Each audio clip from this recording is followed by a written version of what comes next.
supposed to do? What else should I be? Please don't take off my mask, revealing dark.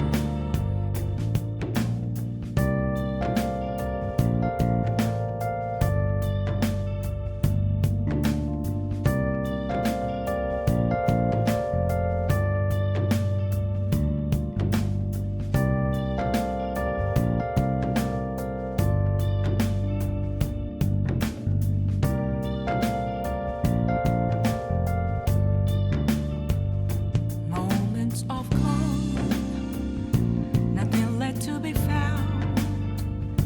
A mirror right in front of me, that's where I found. Hello, we're getting started. We don't have time for an intro. We gotta go, go, go. Team 17! Thanks, Telly. This is the intro if you've never seen it. Sassy Chat Games. Not only do we have to do all of the upstairs, we have to do our phone shit, and I forgot about that. Also, the update ruined my dang specs. I'm not the only one. It is rough. Okay, I don't know what's going on. I minimized my game because it was being... Date everything! Okay. Why are you doing... Okay, so when I put it back over here... What?! And then I click on this. And then it just free... Okay, so, my I tab out of the game, right? I bring up my VTuber screen. I put it right in front of me. Oh, look, it looks normal. Alright, cool. I'll put it back. Still normal, still normal. Click back on the game. No, gotta look up at the sky. What the fuck? It's kind of funny. What if I just click off? No, it's just the game. Oh my god. Oh no, that's worse. Hi. I don't know what just happened. What I want to happen is I look a little down, press the reset, so when I look back up, it's a little up. Alright. Then we click on the game, and we're looking at the sky. God dang it, dude. I guess I could just, I don't know, slouch or some shit. That's wild. Whatever. I love having something wrong with my stream every heckin' time.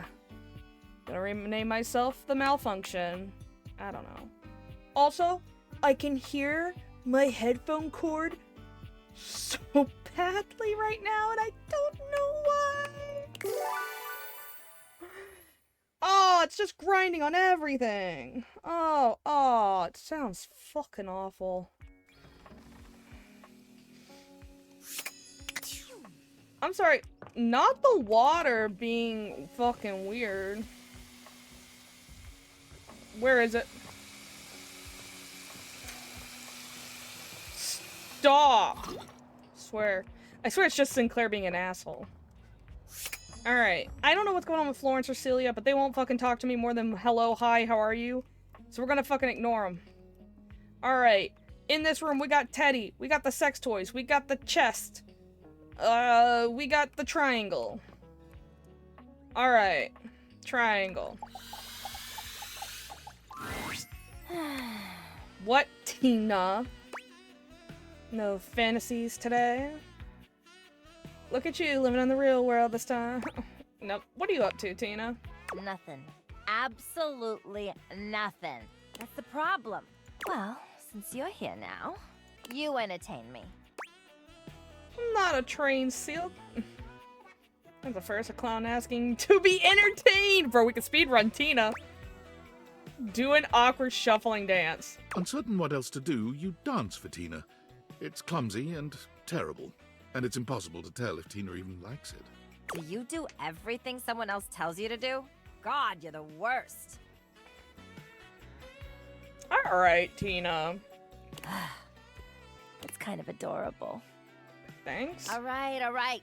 That's enough out of you. Look, since you're here taking up my time, maybe you could do me a favor.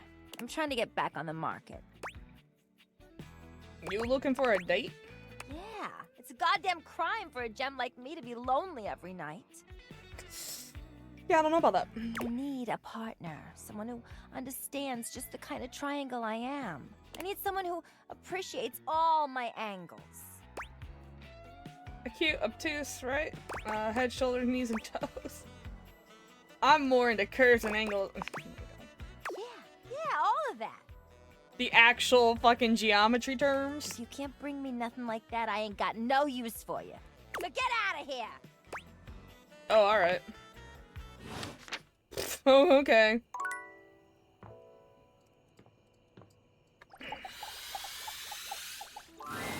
Oh, this one.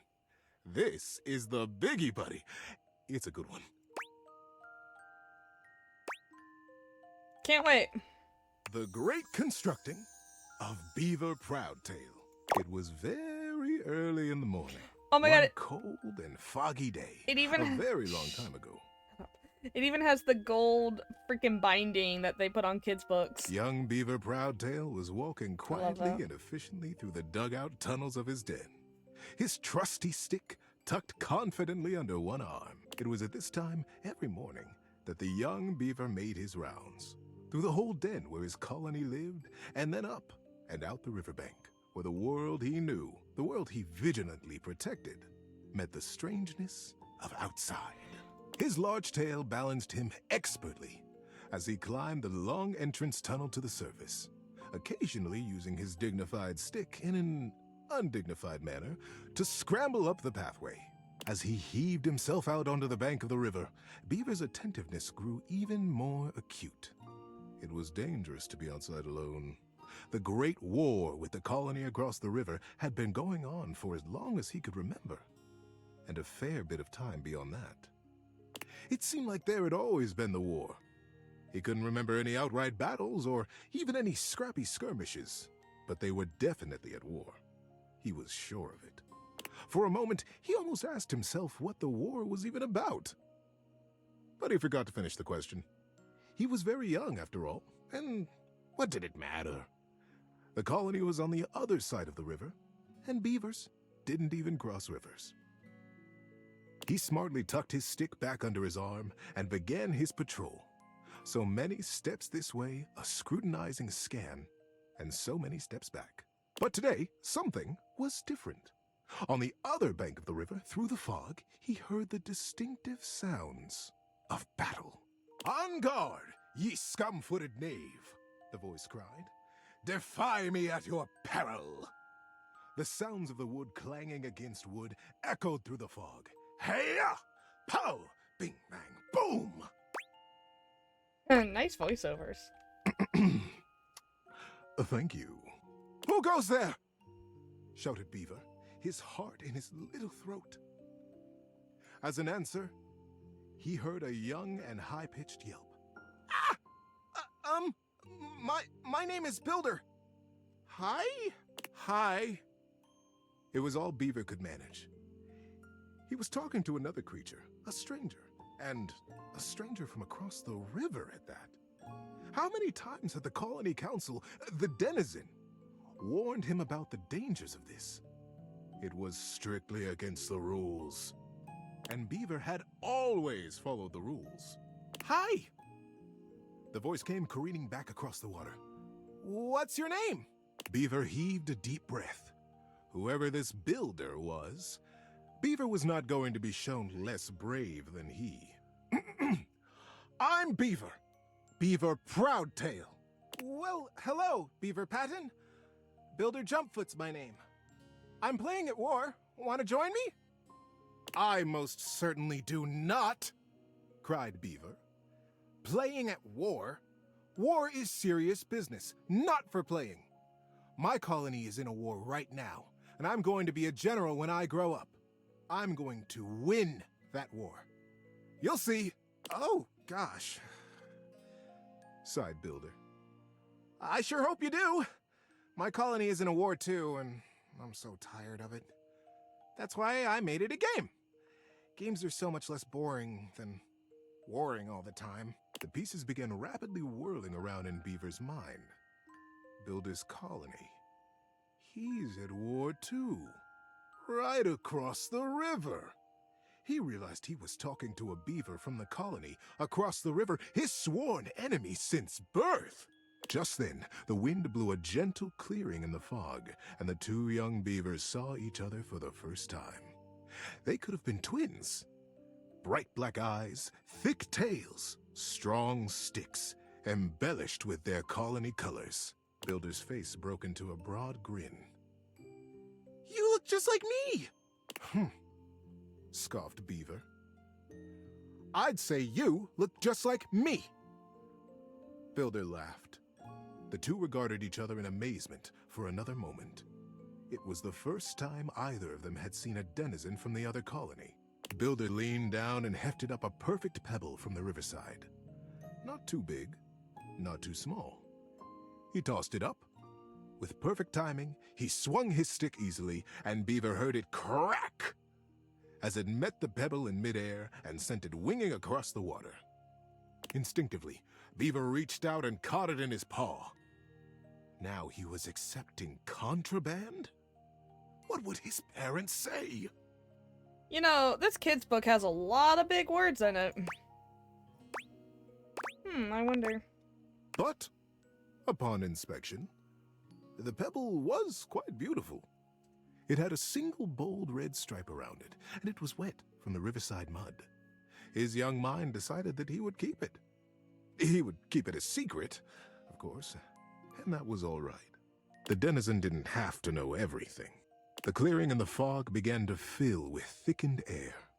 He looked up, suddenly anxious to lose his new friend. Friend? Huh. How quickly that had happened. And there Builder was, smiling and waving. "Maybe we'll play together again soon." Beaver gripped the pebble and nodded. Yes. Yes, maybe. One day. And then Builder was lost. Beaver finished his patrol and took his new experience, his pebble, and his smartly tucked stick back down to the colony. How you doing, buddy? Need a break? I am kind of bored, but whatever. I'm in. This is fun. Many seasons had passed since that morning when Long Beaver kid Proudtail, story. all grown up, marched through the tunnels of his colony toward his audience with the denizen. Today was the day he'd been anticipating his whole life. Today, he would be made an under-general of the colony, and he'd finally have the chance to present his machine. See, the machine he envisioned was a daring one. He was prepared for pushback and doubt from the council. The longest, in particular. The longest had been the leader of the denizens for most of his life, and she was not always interested in things new or unfamiliar. Beaver's machine was both. But he believed in it, and he was determined to persevere. Bro. He rapped on the denizen chamber door. Knock, knock. "Enter?" "My goodness, Beaver," sighed the longest, brows knitted. "This machine is quite an undertaking, and you won't even tell us what it does." "Yes, ma'am," Beaver nodded. "It must be kept a secret, for now, but I promise it will conclusively end this war." The longest considered. "Normally, I would say no. Unfamiliar can be dangerous, and outright new, well..." She stroked her silver-gray whiskers. The other council members watched her reverently. "But we have all seen the construction beginning on the other side of the river. We have no way of knowing what they're up to, and it would be irresponsible of us to take no action at all. They're doing something. We must do something too." Deep murmurs of assent rippled around the small stump table. "And we trust Beaver. He is our newest under-general, after all." She winked in his direction. "If he believes his machine will truly and finally tip the balance of the Great War in our favor." The silence was agonizing. Beaver kept his eyes fixed on the wall just behind her head, patient. His paw unconsciously turned and returned a small pebble in his pocket. caressing along the line of a single great red stripe. Bro, this better be the only time. Then permission is granted. Beaver let go the breath he had been holding. Whew. Begin construction as soon as you are able, Under General. And good luck. She smiled warmly, but the burden of her long years of leadership showed through her sagging cheeks. We will be watching. Beaver smartly untucked and retucked his stick, slapped his tail once against the packed ground in assent. Yes, ma'am. Longest. I'll begin right away. He turned on his heel and marched out of the chamber. It was the first day of summer. It was going to be a long and exciting season. At first, the build crews the Longest had placed under his command were reticent. What are we building? They would complain. What does it do? When Beaver said nothing and admonished them to follow instructions, their eyes flickered nervously to the building across the river. Maybe it's something to help us fish the river, Corinth Blue Eye speculated. Did you hear? Denny Strongpaw almost got swept away yesterday. And his whole crew. He did? But Denny's the strongest fisher we have. Shelby Tunneler sighed. Ah, yes. Not really. Retorted Madden Sharptooth. But fishing will not win us the war. We must focus on the war. And the others agreed and went back to their building. Sometimes the Longest would come to check on the machine, casting her critical eye over every joint and pillar. Most often, she went back below with hardly a word to Beaver, appraising, wearing her doubt like a shawl. Look, I thought this was a kid's book, not a fucking Goosebumps where it takes 100 pages. But as the summer season progressed, the mood began to shift. Crews would show up to their duties early. They smiled more. They stood up straighter when Beaver came by them or looked to them for progress. The machine, whatever it was taking shape, and its scale was impressive. It looked angry. It looked like the great weapon they all hoped and prayed it was. Oh my god, dude. Oh boy. The crews began comparing their machine to the thing on the other side of the river. They even began trading barbs and joked with the beavers working on the other side. Oh my god, someone make They it pushed and stop. prodded about who would finish their project first. Ours is a ship to go to the sky, and from there, we'll drop stars on you, and we'll win the war. Ha! Would come the reply. Ours is a wooden dragon who lives under the water, who can take us safely across this speeding river, and we'll come upon you unexpectedly, and we'll win the war. Days were marked now by hard work, and the sounds of challenge ricocheting across the water. Beaver, said the Longest as she held onto his arm one day late into the summer sun, I don't need to tell you. The whole colony speaks of nothing but your machine. They are all so proud of you. Beaver nodded solemnly. Thank you, ma'am. But the season draws on. You must finish before the rains come. And then you'll have to finally tell us what this is that you've created. Beaver's paw found the lucky pebble in his pocket. Yes, ma'am. We will be done. And I will test it, and you will watch. You'll see the destruction of our enemy. The Longest squeezed his arm affectionately, and together they looked out over the setting sun and the water. How you doing, buddy? Need a break?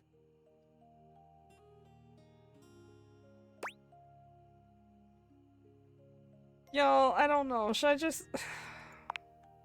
And then the day came. The crew stood around the great machine, eyeing with wonder the marvel that they had. A few beaver folk noticed how similar theirs looked to the one across the river. But that was okay, they reasoned. They had been built facing each other after all. Beaver Proudtail strode up to the front of his machine. With his well-worn stick and his powerful bearing, he cut quite a figure. Corinth Blue Eye and Shelby Tunneler stood just behind him, awaiting their orders. All right, Corinth. Beaver turned to face them. Do you have the rope? Yes, sir. Corinth turned to Shelby, who produced the end of a long length of woven rope from a basket in the base of the machine. With the end of the rope tied around his waist, Beaver climbed up to what looked like a large square of woven netting, pulled tightly back from its center by a thick cable. The cable was held by 4 whole crews of beaver folk, straining against the resistance of the net. The longest stood back at a safe distance, her shawl wrapped tightly around her shoulders to ward off the early autumn chill. Beaver settled himself right in the middle of the netting, at the last moment shaking his head in sudden memory. "Here," he said to Shelby, and handed her his precious stick. "I'll be back for this." "Back?" queried Shelby. "Ready, crews!" shouted Beaver. "Ready under General!" came the chorused reply. "And loose!" At their cue, the crews simultaneously released their hold on the cabling, and the netting rocketed forward, launching Trebuchet? Beaver Proudtail out into the air. Maybe this is part of his plan. "Great river!" they cried in consternation and shock. "What? Where is he gone? Is he all right? Oh, what have we done?" The confusion was so great that not even the longest could restore order. Minutes passed before another shape came sailing over the river from the other side, to plop safely and squarely into the center of the net. It was Beaver. He had the same square head, and the same rope wrapped securely around his waist. "Good Lord! What a ride! That's the most fun I've had in weeks," said the shape in the net. He began to disentangle himself and stand up. And it wasn't Beaver after all. The royal of the cruise was instant and a bit frightening. "Who is this? Who are you?" they cried, and the longest shouted at the top of her lungs, "Detain the stranger!" The crews pulled him down from the net, and the stranger never stopped smiling, greeting them warmly, even patting some of the beaver folk on the back. He looked just like Beaver. But Beaver never smiled like that. Beaver hardly smiled at all, come to think of it. "I can understand your confusion," said the stranger genially. "Beaver and I looked so much alike, even when we were kids. My name is Builder. Builder Jumpfoot." I just realized it's a group of beavers and the main character's name is Beaver. It's like naming your kid human. Or people. Or person. Like, what? When no reply or greeting was forthcoming, Builder went on. "I'm from the colony across the river." Oh, the silence was absolute. Across the river? How was that possible? Was he a weapon? Where was Beaver? How were they ever to get him back?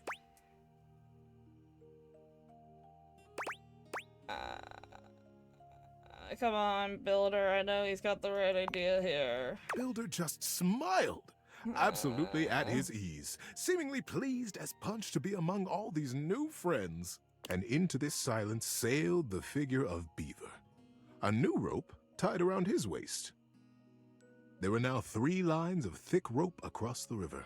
Beaver landed expertly in the center of the net, untied his waist rope, and climbed down. "You are Builder?" Beaver reached out his paw to the stranger. "And you could only be Beaver," the stranger exclaimed, gripping that paw warmly with his own. "I am Builder indeed, and it has been the dream of my life to finally meet you like this, in the daylight, on the same soil." "Mine as well, my friend." Beaver, for the first time in his life, allowed himself a great, eye-crinkling smile. "I almost can't believe it worked." "Now, wait just a minute," trilled the longest, making her slow path down to the machine.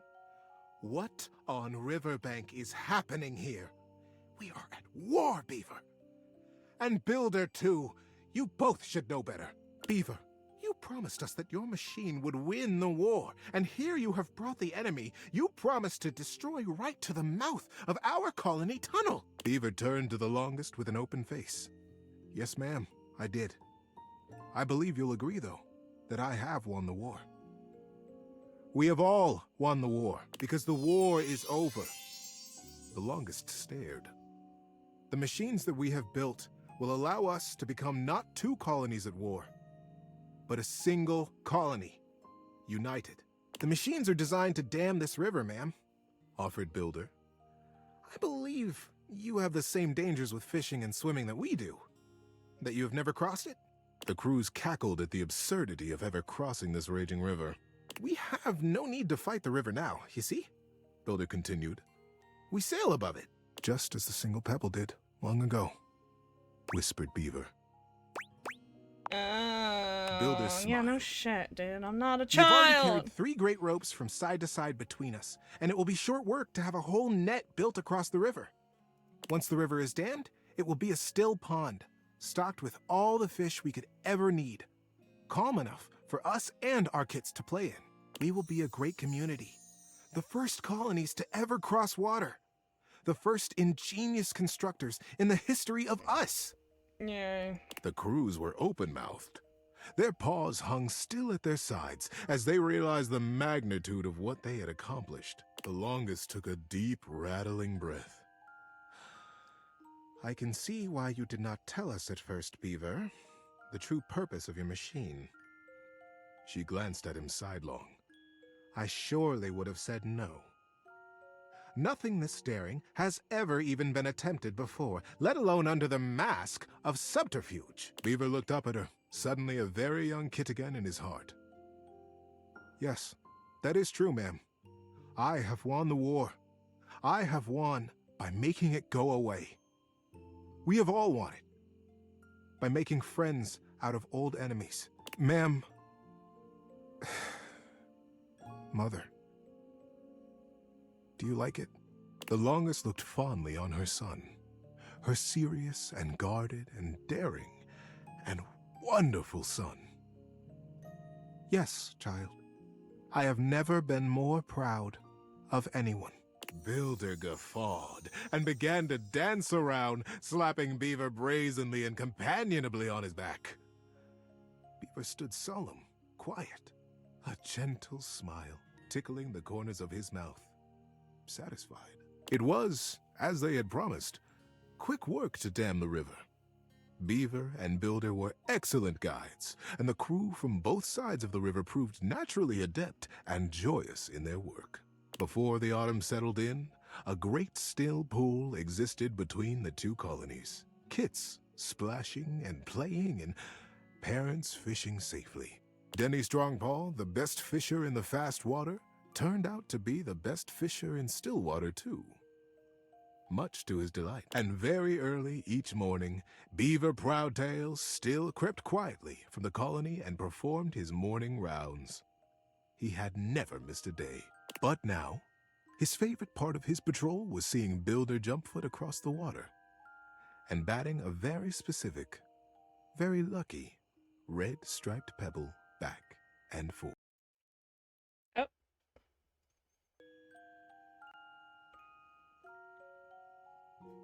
My headphones randomly stopped and then it played through my speaker. That was a really nice story. Peace and love forever. That's just it. Thanks for listening all the way through.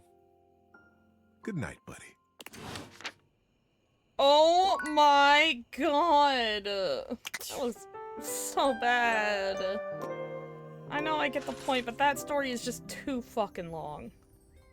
It's too long. Once again, Tina appears to be mentally somewhere else entirely. But this time she's writing something in a small book.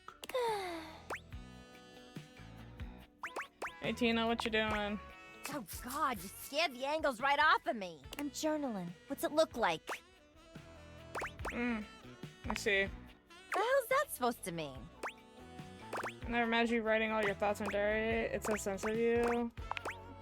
It ain't a diary, it's a journal! Sure. This right here's all my innermost thoughts. So a diary. I want the secrets to a sexy and exciting life. This is it, baby! But it's a secret, right? Of course it is! No matter how bad you wish you could read it. I'm gonna put this right here, where nobody can reach it.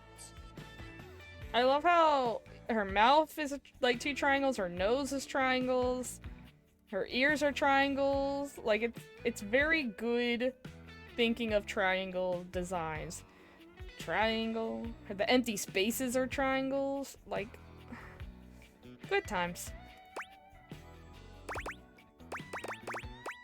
What? Just here on the table. You know I can reach that easy, right? La la la la, I'm not listening to a word you say. Leaving now. Don't touch that diary.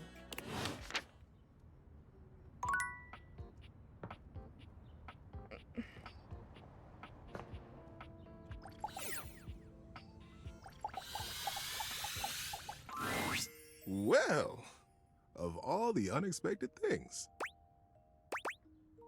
What's up? you really listened to me. You really listened to one of my stories all the way through. Even though we're all grown up now, I've collected them all over so many years and kept them shiny and safe. Waiting for someone.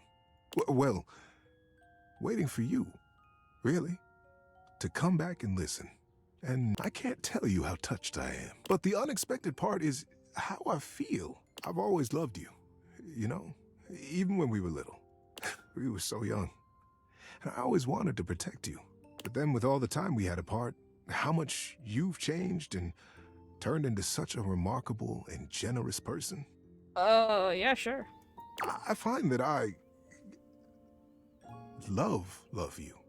How would you feel about making some of our own stories together? I'll bet we could find some new things to advise each other about, too.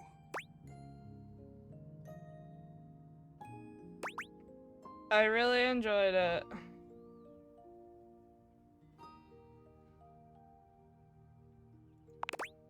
But the unexpected part is how I've always loved you. Oh. We were so young, but then with all the time we That had, is I find so that I fucking weird. This game is actually really fucking love you. glitched. Also, speaking of glitch, why, VTuber? Bitch. Why do you do this shit? I probably need to update it. Whatever. Piece of shite. How would you feel? I'll bet we could find some new things to advise each other about, too. There. We'll do the love Do you route feel for the these. same way? You bet you do. I've had a crush on you since I was a kid. Absolutely fluffy bees. Let's go have a real adventure. There we go. Don't like the kid one. Buckle up, Don't want to buddy. involve a There are childhood. so It's kind of many weird. stories I get to tell you now. Love. Oh shit, we got empathy to... Sorry, we got empathy to 100. Okay, so... It's not 100% glitched. It's just not telling me the correct things. At least we can get hundreds. Fuck yes. Alright, hey, it's Mateo. Can we realize him? Because that is our OG bae.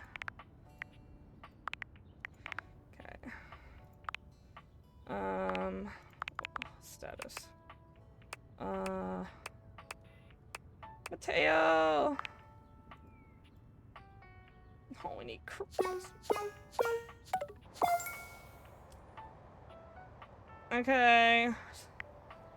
Oh, I think this tells us the actual for realsy stats. So I think we're 5 off from smarts. Poise, I'm trying to remember all the stats, is like... Why are they moving? Why are they I don't like it. Probably like 15 off? This looks like it's 20 off and 15 off. Okay, so we can't get Mateo yet. Who else? I love art. Dorian. Oh. Everyone's missing like one thing. This is why I can't stand this shit. Oh no. Look, if it's not Mateo for... A little freak. Ooh, Dasha. What you got? Nope. We can realize Mac. I do like that. And we can realize so there are people we can realize. I want want Mateo to be first. He was OG. I do like Bobby Pin too. They might be second. See, I guess Mateo's just one of those harder ones to get.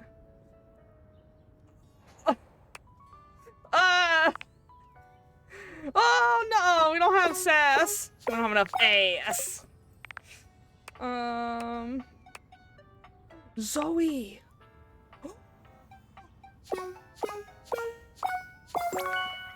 Okay, Zoe might be the first because, like, that's a person.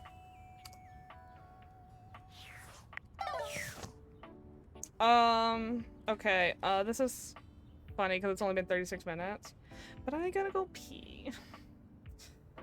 Okay. We're gonna talk to this guy next.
Yeah, try to make sure I don't need to do any of that stuff.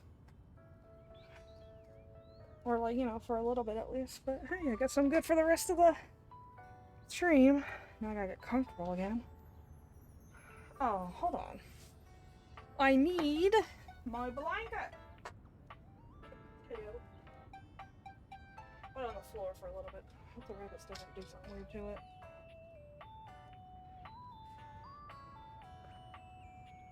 Hopefully not. My back is killing me. A lot of other parts of me are killing me today. So, fun times. So yeah, I do want my blanket.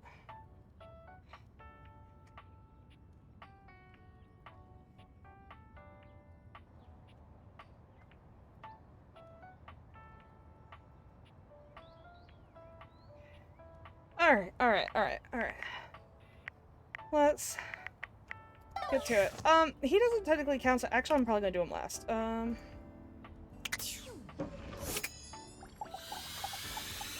to get spicy. Benoit is in a graceful split on the ground, bending forward so that their nose touches their knee.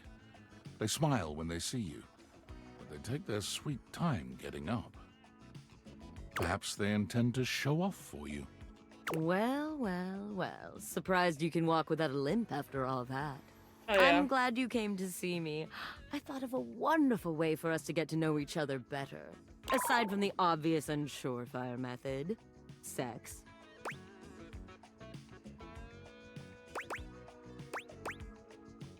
Sex isn't really a good way to get to know someone. Don't be silly. There's nothing better. But you don't learn anything about them on a brain level. They pull a small black and red box out from a drawer. Sexy questions for sexy people. A card game designed to help couples working on their intimacy.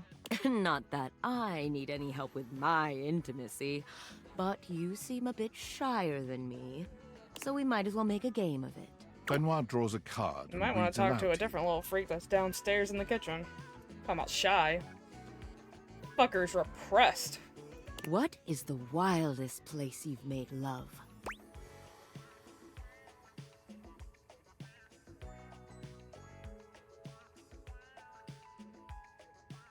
Well, my answer isn't even up here. So, I guess... Oh, you have an exhibitionist streak. Closest. Not even close, but that's the closest. Hotels are a fun place to push the boundaries of your intimacy. Benoit tosses the card aside, pulling another. Okay, how about this one? Favorite place to be kissed? My neck. My back.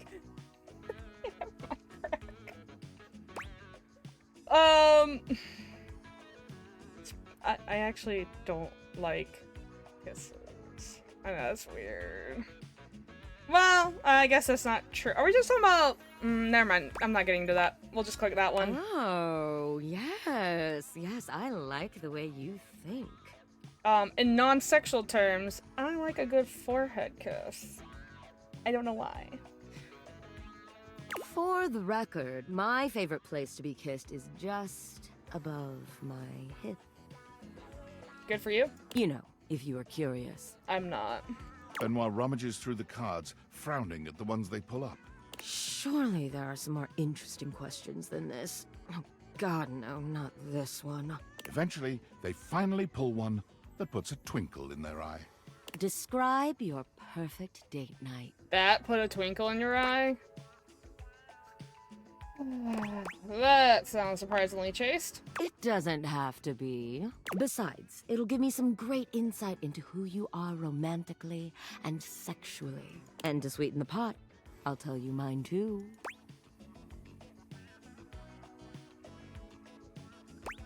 Anything both of us enjoy doing.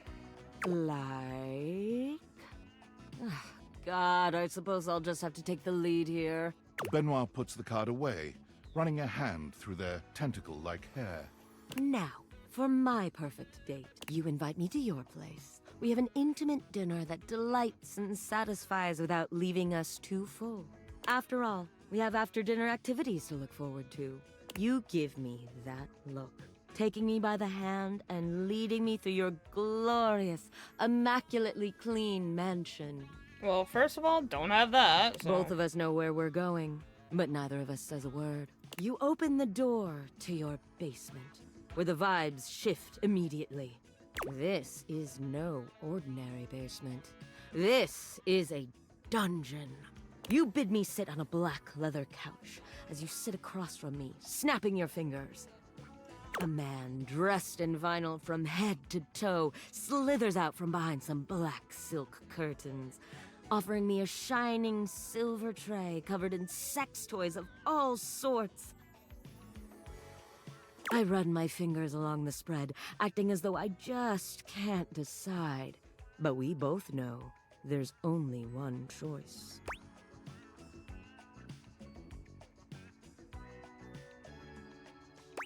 What the fuck?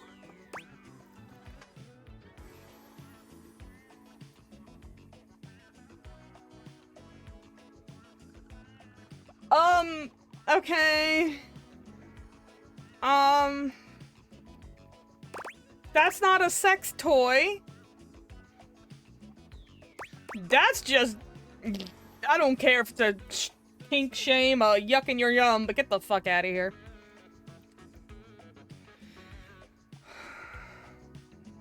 A silicone foot with a vagina in it.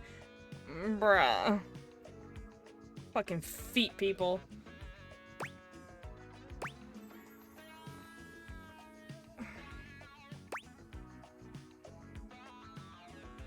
I guess... I mean, safe sex is important. A condom is not a sex toy, though they are an integral part of safe and pleasurable sex.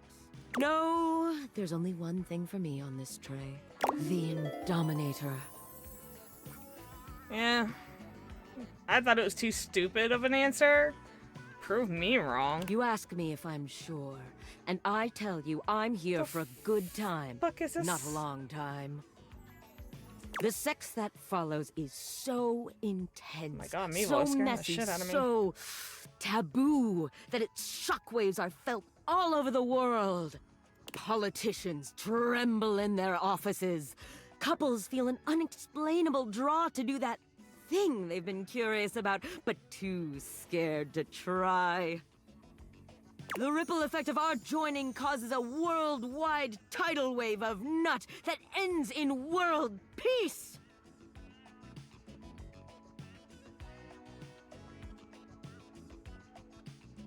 Sorry, but I can't take this shit seriously. The ripple effect of our joining causes a worldwide tidal wave of nut that ends in world peace. The fuck?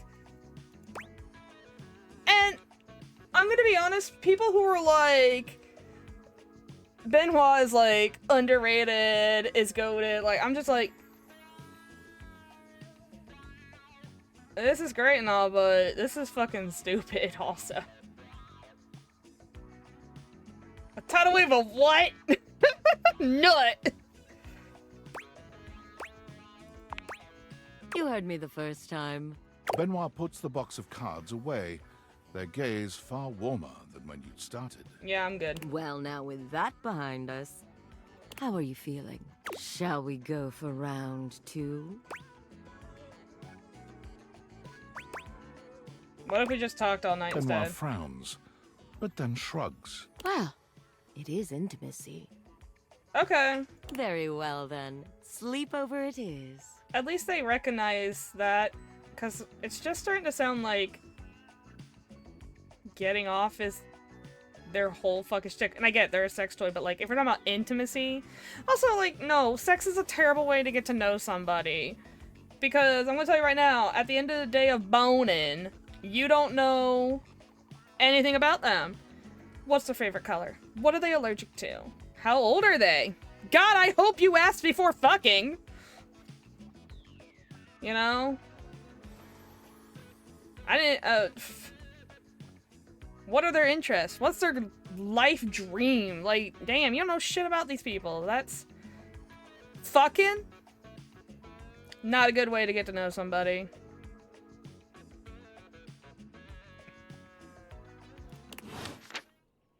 Also, I'm just not interested in someone who pushes sex that hard, and I get it, they're a sex toy, it's in their personality, but not, it's something to do with the writing, right?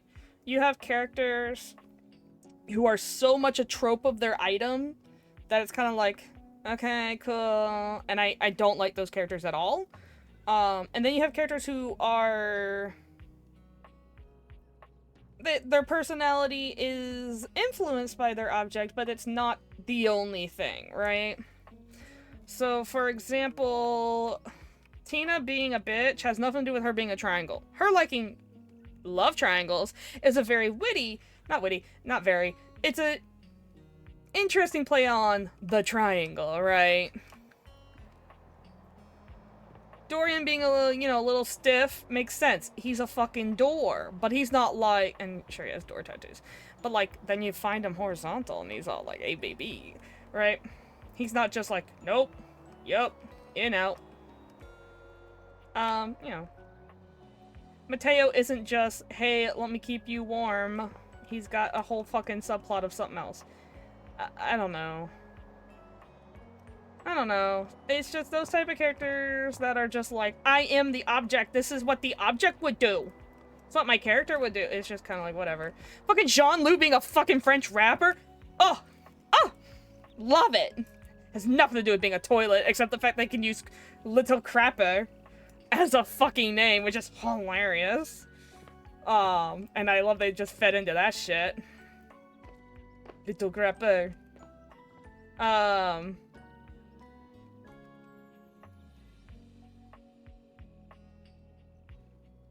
Kurt and Rod not just being like they do the shade thing as in the verbal shade instead of the literal shade. I like that. Lux having to be, like, the biggest bitch in the room because they're part of the spotlight. They are the spotlight. Like, yeah, that makes sense, too. But it's not like, oh, let me just brighten your day. I'm a light bulb. Yeah. Let's just fuck. I'm a sex toy. Sorry, Abel. Alright, we've already been working on Rebels, so let's go ahead and get this over with. I heard they're glitched, though. Hey, I'm sort of busy. They're not. Doing what?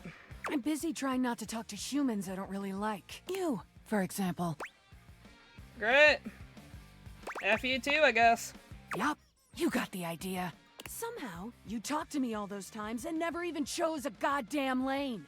It's real weenie behavior. A mischievous grin crosses Rebel's face. I chose a lane. It was, fuck you. Are you a weenie?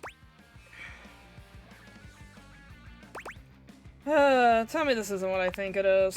It's exactly what you think it is. Here, a weenie for a weenie. You suck.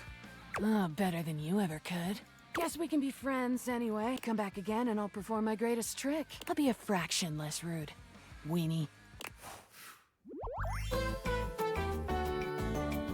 I wasn't aiming for that at all. Bitches fuck forever. I mean, I wasn't aiming for anything. I was just aiming of being an asshole.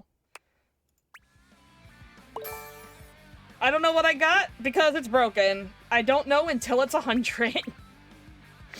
So, ain't that a fantastic thing? We already got the mirror. Sinclair. Okay. Nope, we got you. All that's left is Bathsheba and my beauty supplies. I forgot his name. Well, hello again, Barry. darling. Absolutely fab to be in your lumescent company again. What's new with you? I hope all is gorgeous. Hi again, Barry. Hello. Why is space not a continue button? I'm itching my ear.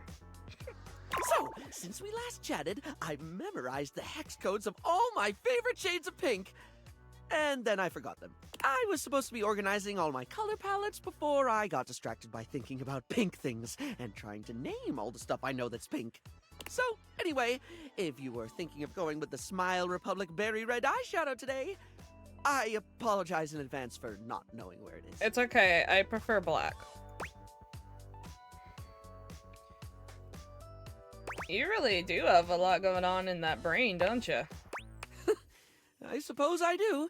Which is funny, because if you'd ask me, I'd say my head's empty most of the time. I forget enough things that it should be, but the moment a thought's gone, the space immediately gets filled up with something else. Same, bro. I think he just has ADHD. Twinsies. Let's go. Well, that reminds me, I was actually going to ask if you could help me with that. I mean, from the color coordination on your amazing outfit alone, it's clear you're far, far, far more level-headed than I am, darling, and I'm messier than one gets trying to do their mascara in the back of a moving taxi. Oh my god. I wouldn't say I'm a beacon of organization, but I can help you do my I can do my best. If you're offering, I'd absolutely love the help, sweetie. Lately, I've just found it really, really hard to focus on anything. You know, I realized after we spoke last time that I actually can't remember what we talked about. Bro, they just have ADHD. That's just my everyday life. I think I've told this story before, but I literally, there was a box, fiance was opening it, and I was like, watching him open it, and then he opened it, and I looked, I was like, oh, that's cool. And then, like, I was on my phone it was in our bedroom, and I was sitting there, and then he gets up, this is like 10 minutes later, he gets up to throw the box away, and I was like, oh yeah, what was in the box? Straight face, dead ass, like, what was in the box? And he just stared at me, and I was like, oh yeah, that thing. He goes, a knife or something? I don't know. I don't even think I said, oh yeah, I really couldn't figure it out. I was like, I think I said, oh yeah, I was there, but I don't remember what the fuck it was. I think it was a knife. Or his gun, a bayonet. That might have been what was in that box. I don't know. Like, I have little flickers of the conversation. Like snapshots almost, but you were really interesting and I enjoyed chatting and I feel awful that I can't remember anything as if you weren't and I didn't. We can remember the emotion we felt. We can't remember the exacts. We got a terabyte of memory and 2 gigs of RAM. You ain't getting much out of that. Barry falls silent, the weight of his confession clearly getting to him. It's frustrating, to be honest. Like, I don't think people understand how frustrating it can be to not be able to recall things. Especially because you know they're important, and they're important to you. And you know people are going to assume that you don't care because you can't remember. And it's not that you don't want to remember, it's you literally can't. And it's horribly frustrating. Because they get frustrated. And you're already frustrated at yourself, so now you're frustrated even more so. Barry, it's okay not to remember everything. I don't think forgetting the details to a conversation is that terrible thing to do. Don't worry about it. It was just a casual chat. There we go. We're doing the first one. It's more than that, though. For example, if I watched a movie, do you know how much I'd remember by the time we hit the credits? Same thing, just snapshots. I watched the Fantastic Four movie. I could not tell you a lot of any of the details, especially. I could tell you the parts that were really funny that we rehashed when we left the movie theater. But like, I couldn't tell you how the movie starts. I couldn't tell you, and this was like less than a week ago. I couldn't tell you a lot of it. I know I moderately enjoyed it. So, Barry, we're about to be fucking besties. Maybe a line or two for a while, but it can be more important stuff than that too. It could be the happiest day of my life, and I'd still walk away with cliff notes that'll fade in no time at all. Feels like my brain robs from itself. Just takes away the things I experience and leaves an outline in its place. I wonder if they're playing on this as in, you know, you put makeup on, you clean it off, you put makeup on, you clean it off, right? So I wonder if this is a play on that, but this is like hitting home for me. I can feel life crumbling away behind me like a particularly cheap liner pen.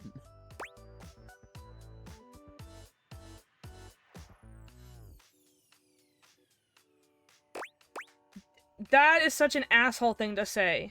It's not like we want to forget the important stuff. It sounds like you're really trying, though. For some of us, our brains just don't cooperate like they should. Yeah. I try to remind myself of that. I really don't mean to forget. In fact, the harder I try to remember a thing, the more likely it is that I'll struggle to commit it to memory or get distracted by something or whatever. Then again, my stupid brain's a steel trap for stuff that's totally not all that important. It's just whatever silly thing I'm mega focused on at the time. Oh my god! There's no fucking way this isn't just ADHD! Also, the current thing I cannot stop remembering is driving in my car. Just had a beer. Driving in my car right after a beer. Dun, dun, dun, dun, dun, dun, dun. I gotta stop. once learned a whole bunch of meaningless facts about Herne Bay in Kent. At one point, I could quote you every line of I Want to Be Your Gunary or give you the history of the pinball machine. Bro, I get it. I get it. I could have told you all that. Until I got bored and forgot.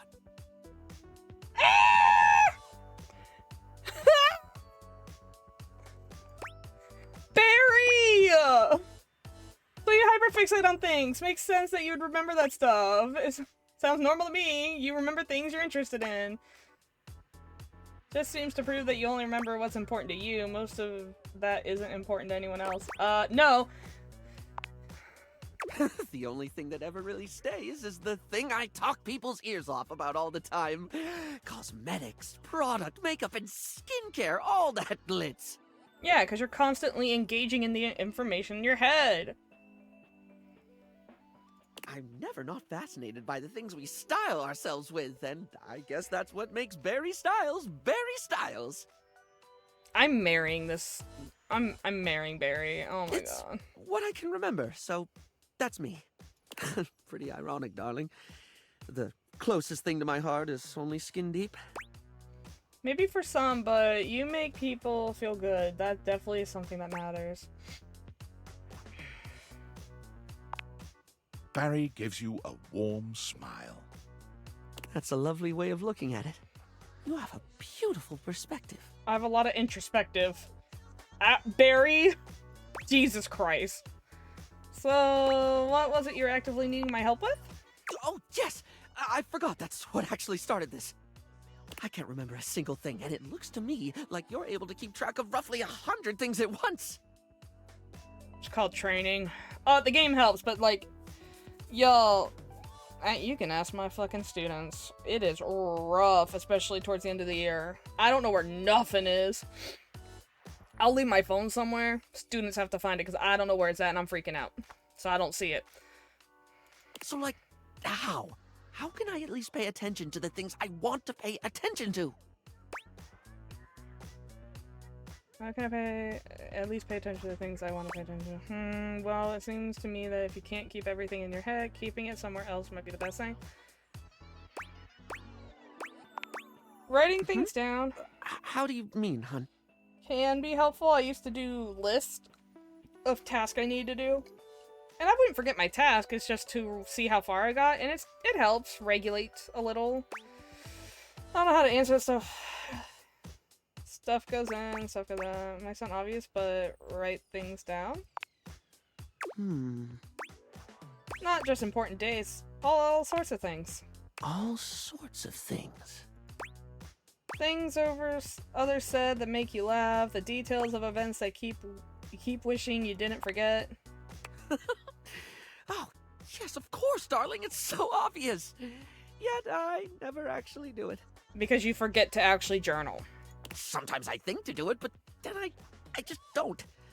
Feels like too much, or I convince myself I don't need to. Barry, you are just me. But I do need to, don't I? Yeah, I have sticky notes everywhere, by the way. I have a sticky note. It's fucking inventory from a tabletop I played that we're probably not going to play again because life hates us. I have a sticky note of my stream schedule. I have a sticky note where I wrote down all the numbers and what specs they gave me in this game. Like I knew what the numbers meant. I have a sticky note of all the buildings I'm going to get in the crafting sim I'm playing, and all the things that I need to get those buildings, because you have to bring them with you, so that's really annoying.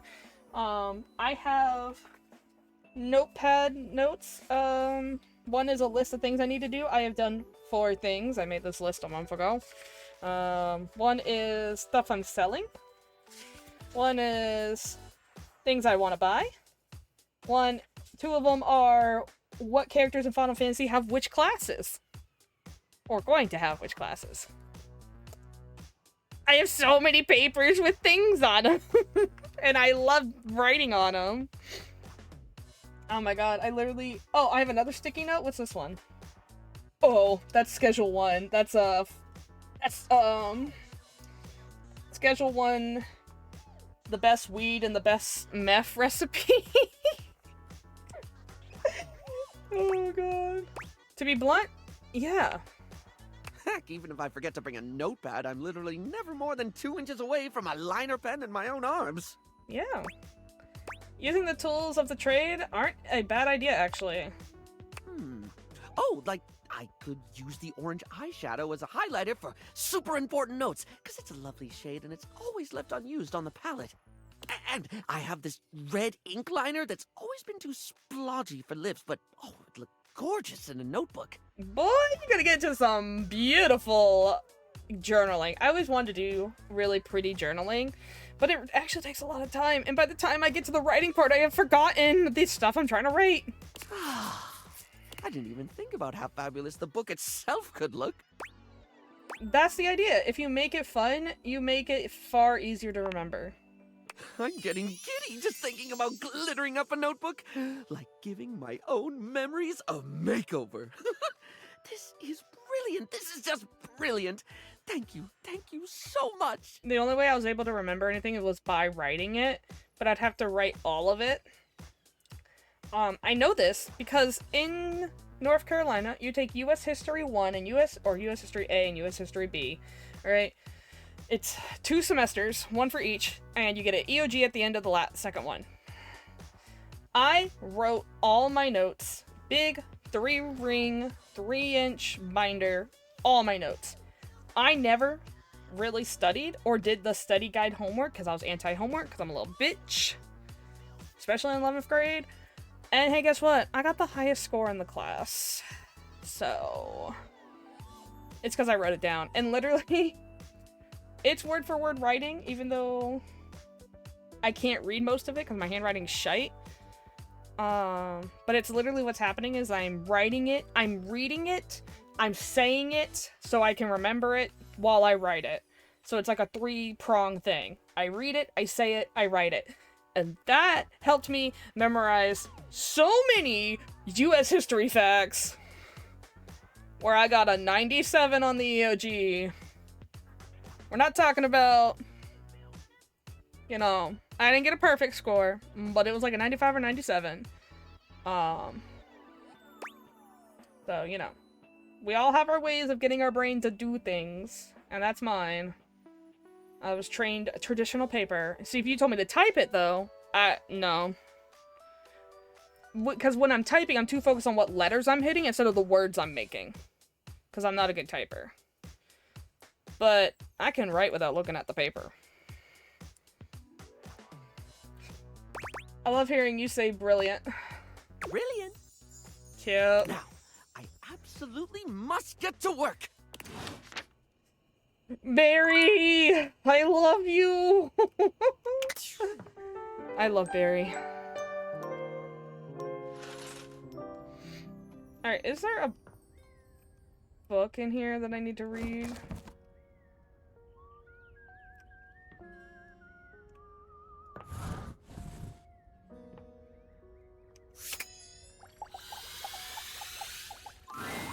Hello, friend.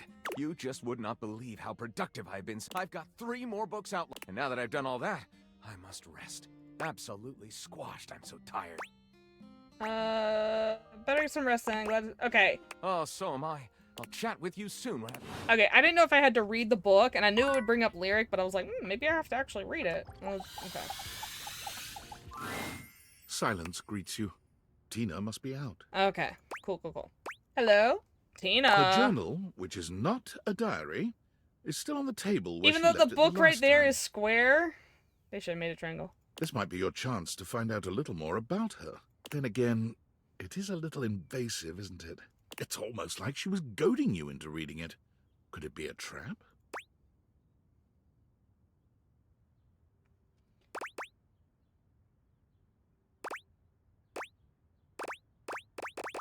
Ooh, we're accepting all of our things. I don't really care too much about Tina.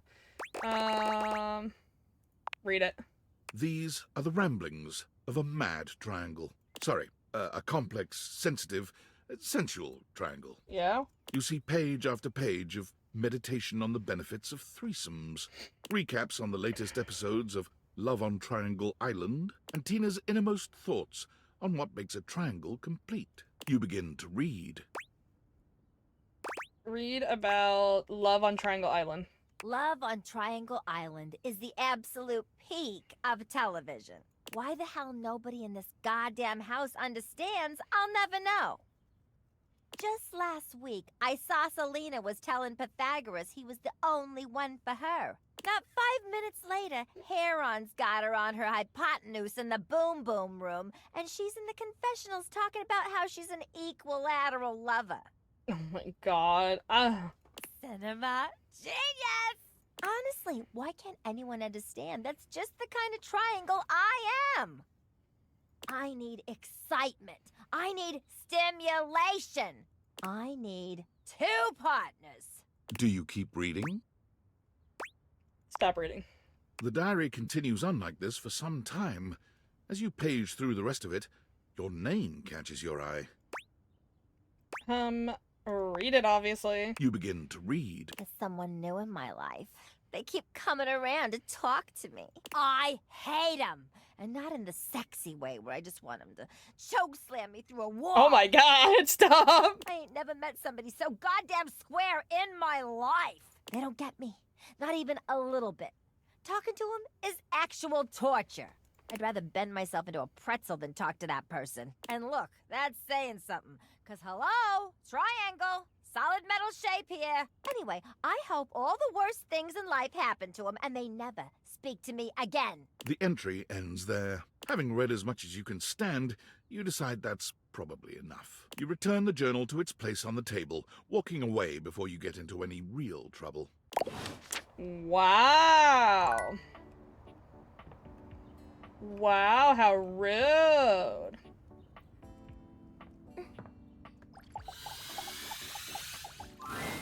There you are. Come, come. I have something fun for us. Fun for you. Benoit waves a massive bolt of what looks like plastic wrap at you. You're not gonna wrap me in plastic, are you? Don't be silly. This is just to protect your bedroom from our activity. I'm not into body, the goops that come out of it. Usually you saran wrap your bed if you're into piss or shit, and I'm not into either of those, so no. And while I'm hopeful it will end in sex, that's not the activity. I definitely don't like where this is going They then. beam at you. We're going to bond over food. Okay. And the sensuality of the human body. Usually you just do that shit on your kitchen floor or whatever the fuck. I saw them do this on an episode of The Confirmed Bachelor. They stripped down to their underwear and covered each other in lettuce, tomato, shredded cheese, sour cream, and ground beef. You're making a taco. When it was all over, they rolled up into a blanket-like tortilla. It was very sensual. Yeah, I like having beef up my fucking never mind. What's sensual about that? What isn't sensual about it? Come now, help me get this plastic down, won't you? Can't have sexy fun if you have to do a bunch of unsexy cleanup.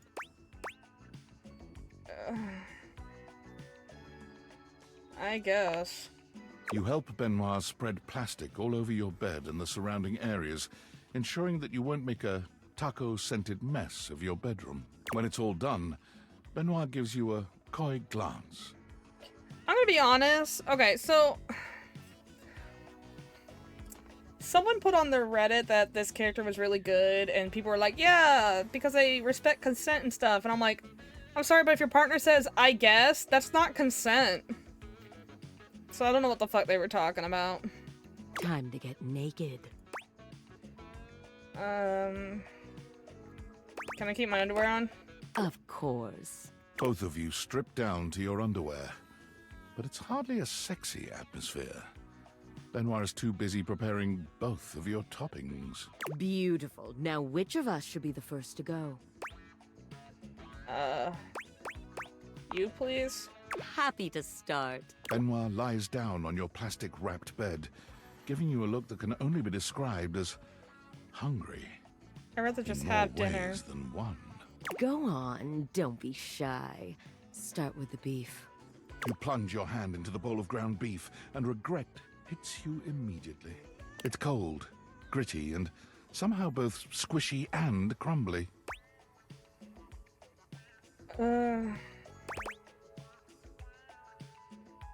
This is so gross.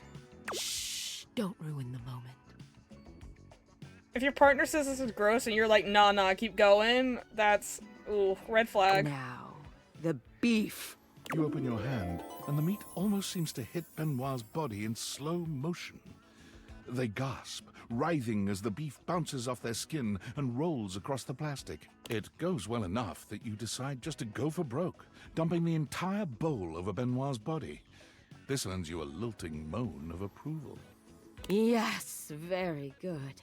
Now, the tomato and lettuce. This one isn't quite as unpleasant to the touch, though it's just as cold as the beef.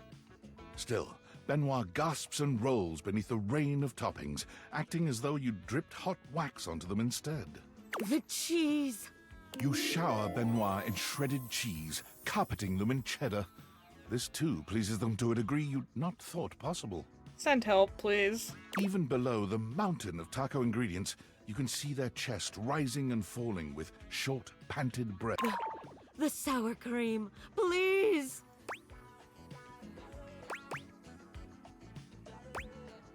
You sure you can handle it? Please! Benoit has generously provided an oversized condiment bottle for you, so you pick it up now, aim it, and squeeze. The pleasured sound Benoit makes is almost inhuman. It sends a shiver up your spine and rattles the walls of your bedroom. You wonder for a moment if the neighbors heard that, even without the date viators. The tortilla, please, finish this. Their voice is shaky, and their entire body trembles. You shrug, rolling them onto a massive, conveniently placed tortilla, and continue forward until toppings and fillings and tortilla are one. They lie there, unable to move, entirely at your mercy. Beautiful. I never imagined you'd take so well to this. Now, unwrap me, and let's do the same to you. I'm good. You unwrap Benoit, and they smile, rosy-cheeked and satisfied. With that spicy little bit of foreplay down, how are you feeling, darling? You ever fuck somebody covered in sour cream and taco seasoning? I'm making a disgusted face if you don't know.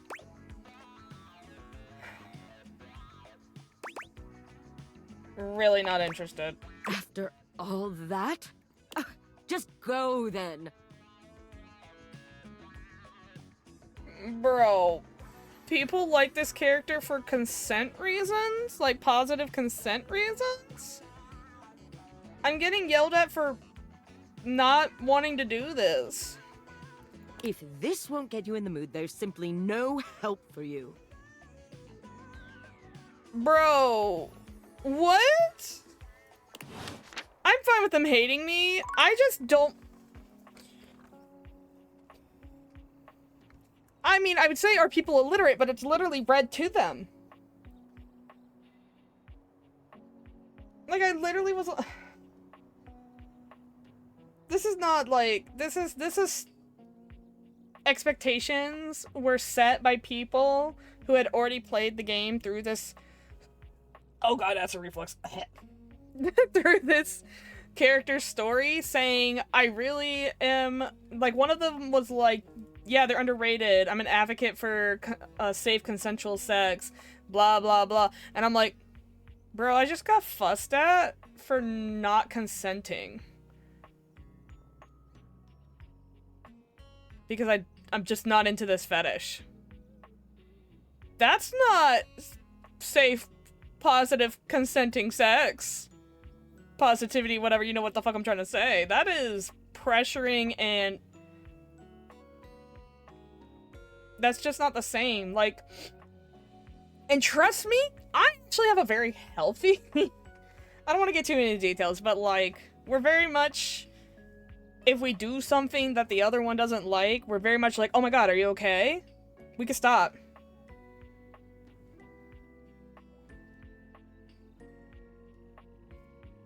And most of the times we do because no one's in the mood anymore, which is fine. But like, Benoit was like trying to goad me into this shit. Not goad, but you know. Like, oh, you're not into this? Whatever. Like, what the fuck? That's not healthy! That's not positive consent. That's bad. If your partner says, I guess, that's not a yes. I just... Are we getting different interactions? I don't know. Bring me back to Barry. I love Barry. Oh, no, wait. Let's get Rebel out of the way so I can end with Barry. Because I love Barry. Never thought I'd see Amir write anyone but himself. Oh, wait. I already got friends with this. Impressive, honestly. I'll bet he's a shitty lay, though. Thanks for that. Alright, I'm bored. Anyway, I forgot we were already friends and I wasted it. But that's okay, because I don't like Bathsheba either. Hello, beautiful. Barry! Hello? That's the spirit! I just remembered I've been working on another one of my world-famous Styles Profiles TM surveys! I'm calling my quizzes Styles Profiles now, because it's definitely a thing, I swear. Last time, we took a trip to the wonderful world of cosmetic products, but looking good is only part of feeling good, is it not? For the next stage of my artistically audacious audit, I've drummed up a series of questions all about hygiene and freshness in a second round I like to call Coming Clean. Sounds great. I love talking in detail about personal hygiene habits for myself and others.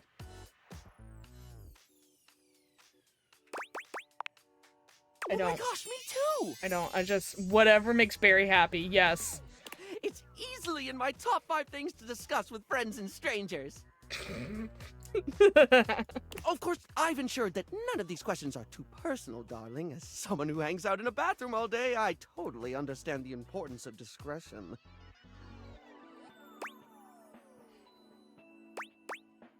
Please tell me more. Right, so last time we talked tweezers, we talked makeup, we talked aesthetic. This time around, in the interest of getting to know you more and work out exactly how best to get you at your best, I've got a whole set of queries about the product you like when getting fresh. So, what do you think, hon? Are you up for Styles Profiles TM? Round 2, coming clean. Sure thing. Well, suds me up with soap and foam. I'm so excited. Okay, here we go. Question 1 for round 2 of Styles Profiles TM, which is absolutely gonna be a thing. When it comes to toothpaste, which brand best pleases your pearlies? There are certain brands I love. Ooh, do tell. I think I actually do get Colgate.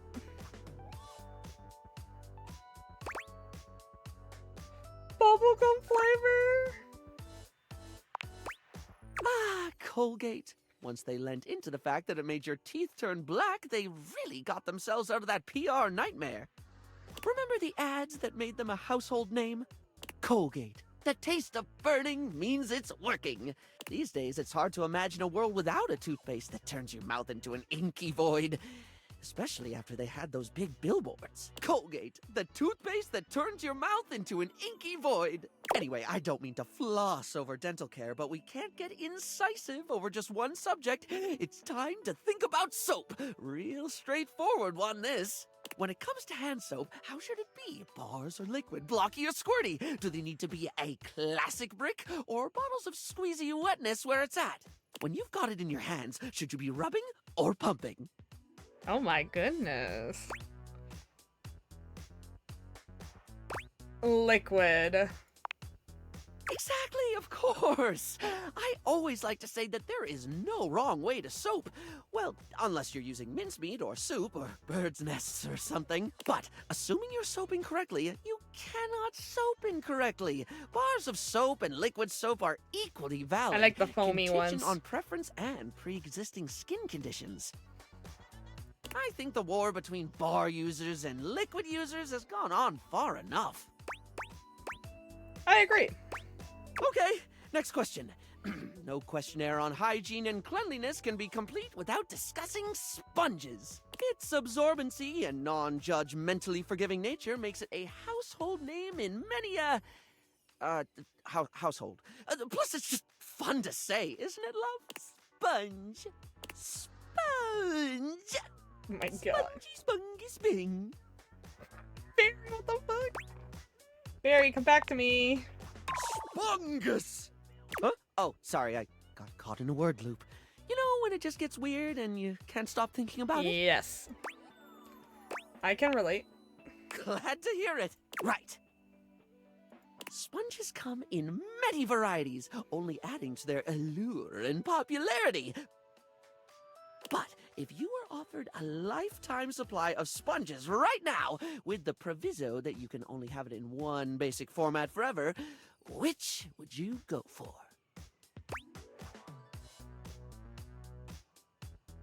When I get a new sponge, is it the exact same one? Wait.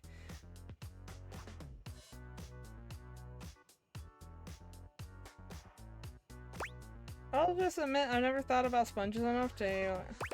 Let's think about the options. Here they come! The classic one, au natural, like the lumpy and bumpy. Poof sponge, the one that looks like a scrunched up net. Loofah, I love these long boys. Long boys! Show me somebody who doesn't enjoy a loofah, and I'll show you somebody who needs to get on the loofah tip. There's so many subgenres of loofah, you'll never get bored. And the exfoliating properties are a bonus one simply cannot ignore. Did you know that while seen as a sponge from a product point of view, a loofah is actually a type of cucumber? Oh, and do be careful with them, darling. They have a nasty habit of holding on to bacteria. So, if you're going to get that lifetime supply, make sure to change them often.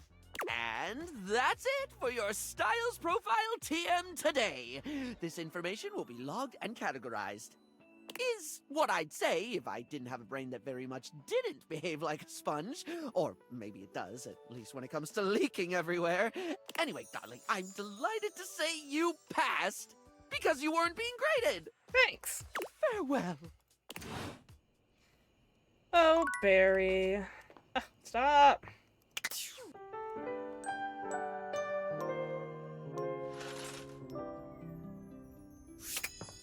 Alright, Tina, let's get this over with. Oh, look who it is. The biggest loser in the house here to ruin everything, like always.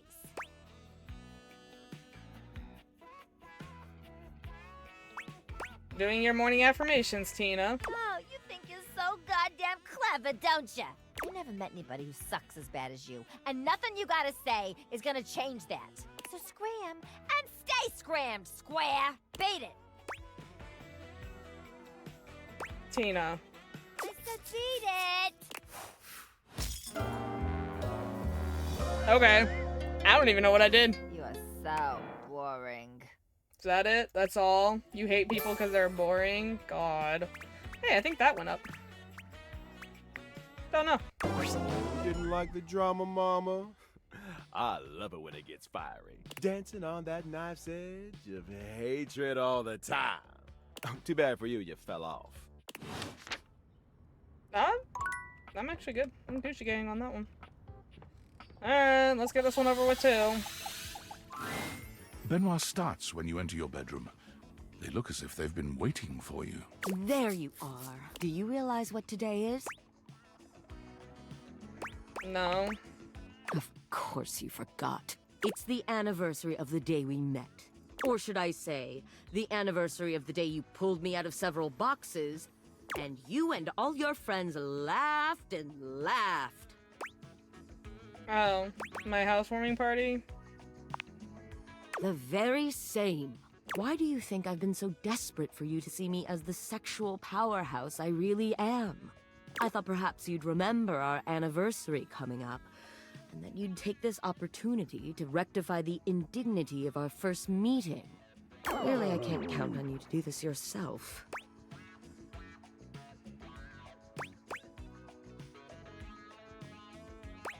Hey, that's not fair. Is it? It took you ages to even use me! What the hell am I supposed to think when the first time we meet, I'm held up as a fucking joke? Tell me I'm not a joke to you! They look at you with genuine pain in their eyes, their lip trembling with barely repressed anger and sadness.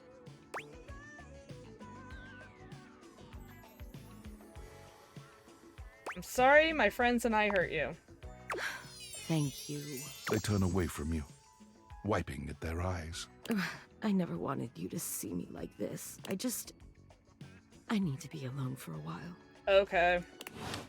I'm not invested in this at all since you told me to fuck off for not being okay and not consenting.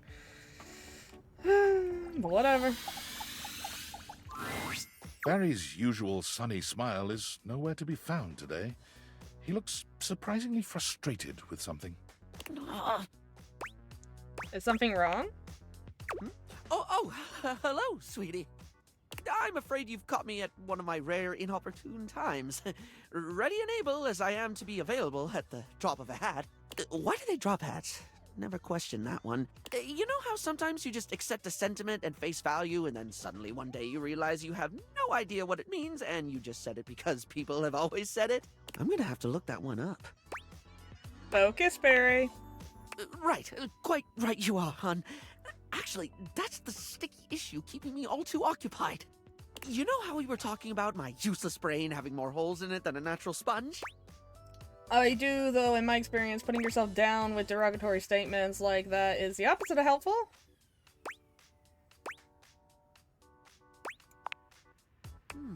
Don't be self-critical to the point of self-flagellation.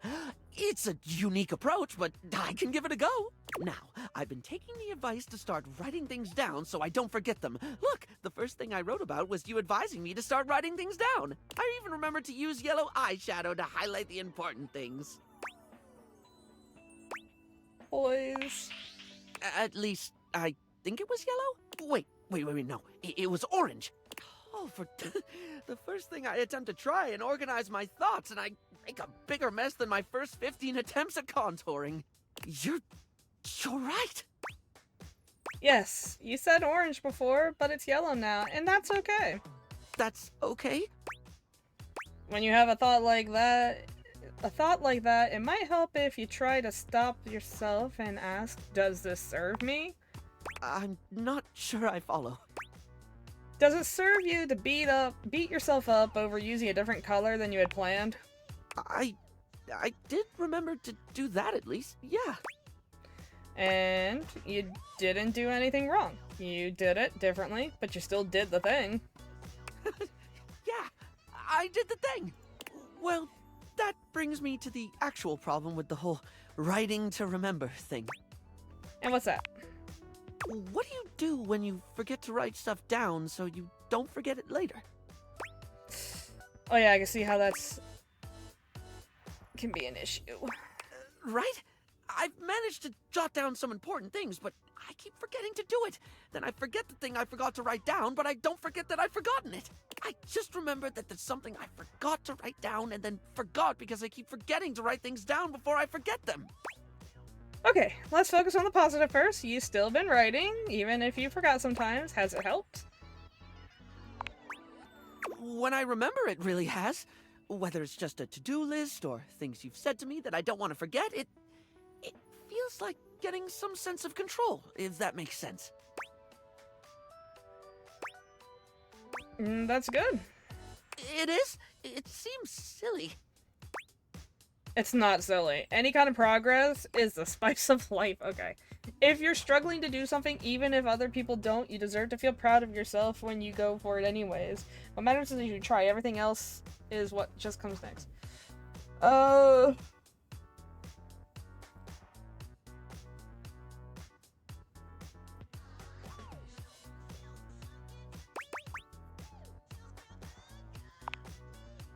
You have such a beautiful way of looking at things. I also have options to pick from, so it makes socializing easy. I don't even feel compelled to draw a tenuous simile involving makeup. I just love the way you think. Thanks. I've had a lot of work at this brain problem thing.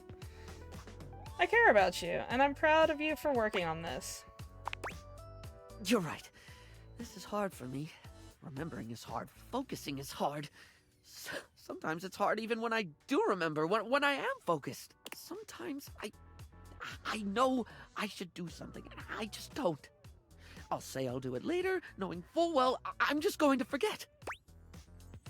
I think that's why what they call executive dysfunction. Yeah.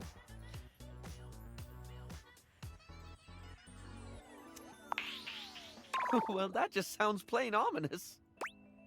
It just means that you have trouble starting things sometimes.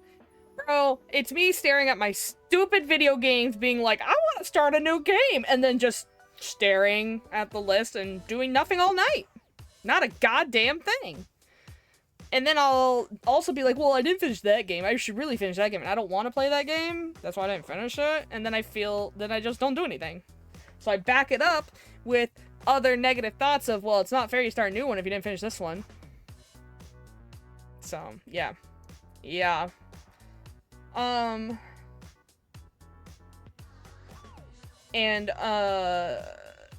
Unfortunately, I have motivated myself to do things with negativity behind them.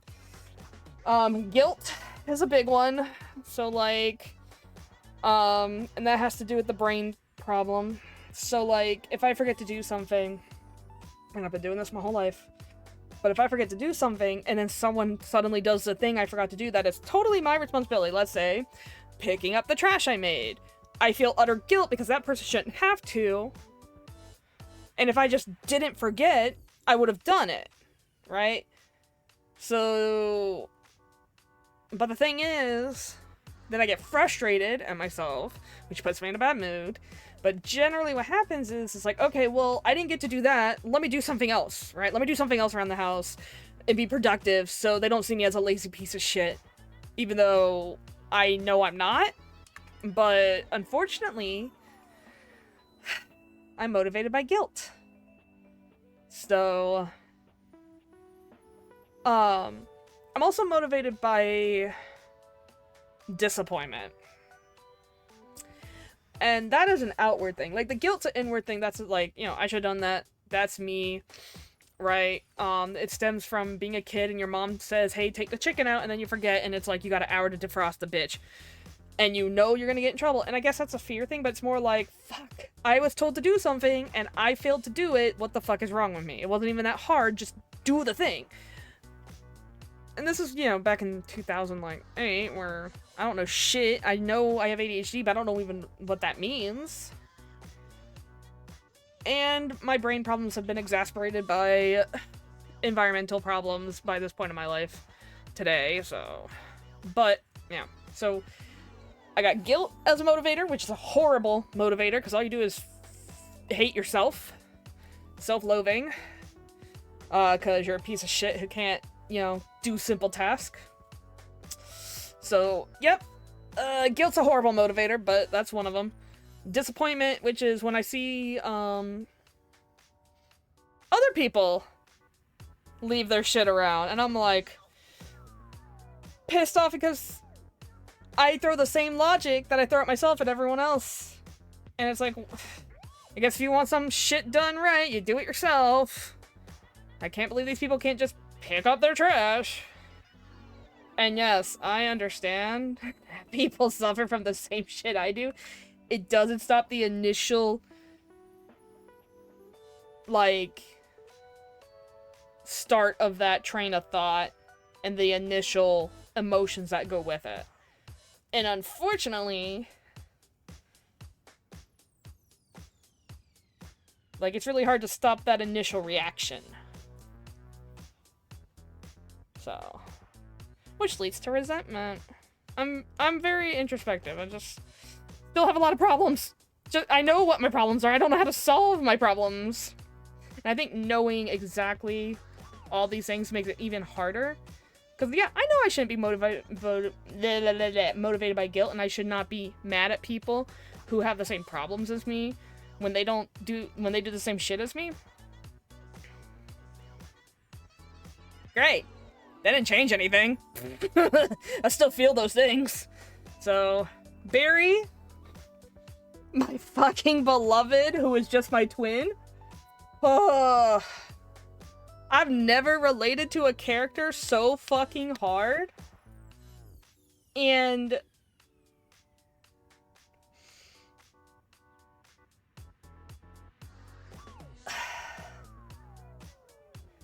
I don't know. And when you live in a world where your fucking brain conditions are just put into tropes, it's kind of nice to have something that's like kind of like works through the steps of frustration of dealing with this. Instead of just being like, huh, look at that trope character or joke character, right? Really? Like, this is actually walking us, the player, through the steps of what may be wrong with your brain if you got the ADHD or any other mental conditions. I don't want to say deficiencies, but because other people have them and they're not deficiencies, but I'm a self-loather,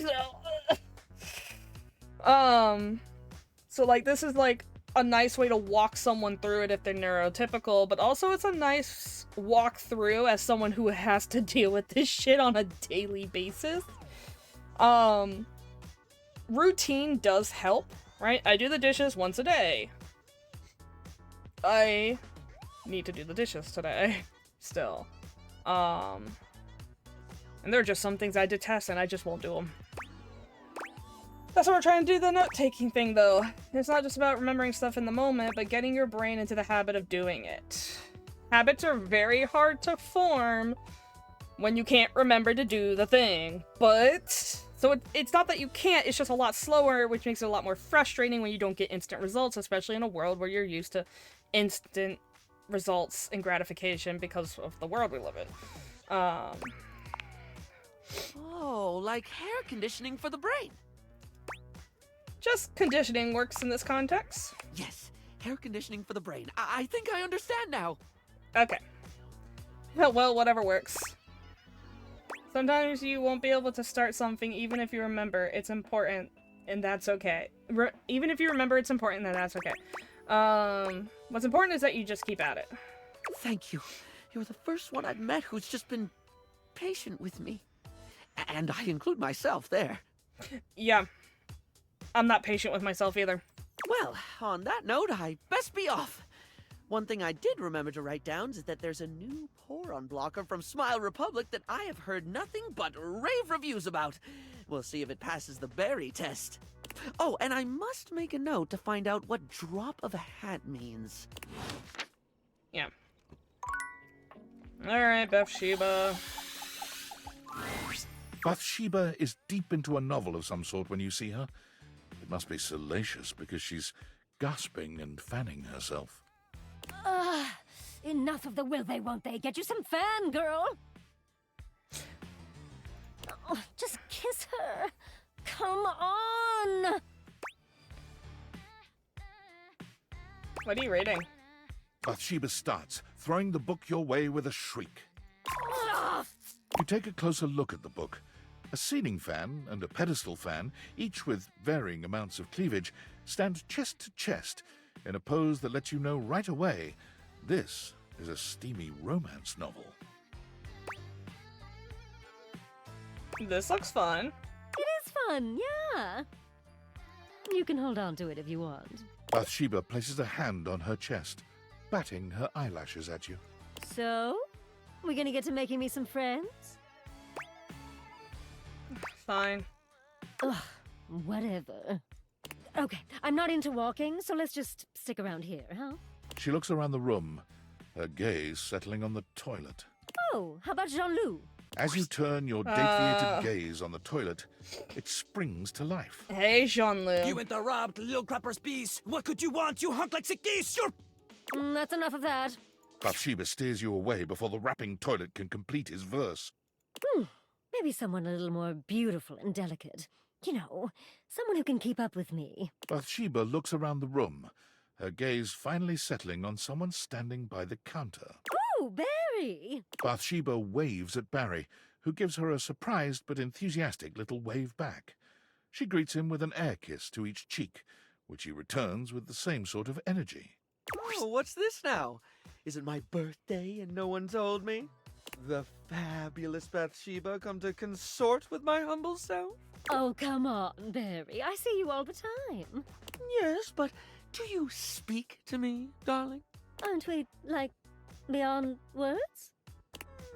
I wouldn't go that. It's almost like being a bitch doesn't pay. You ignore Barry. If I was as fabulous as you, I'd be ignoring. You should be kinder to things around you. You ignore Barry? No way. Every day. Bitch. Barry, sweetie, baby.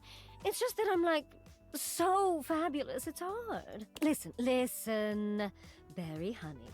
There's no reason you and I shouldn't be close. I mean, we're both beautiful, and we love things that make you beautiful. Instant besties, right? Well, it would be nice to have someone to talk to about my latest obsessions. Oh, today it's snail mucin. You wouldn't believe the limitless beauty application snail mucin has. Snail mucin. Is that what it sounds like?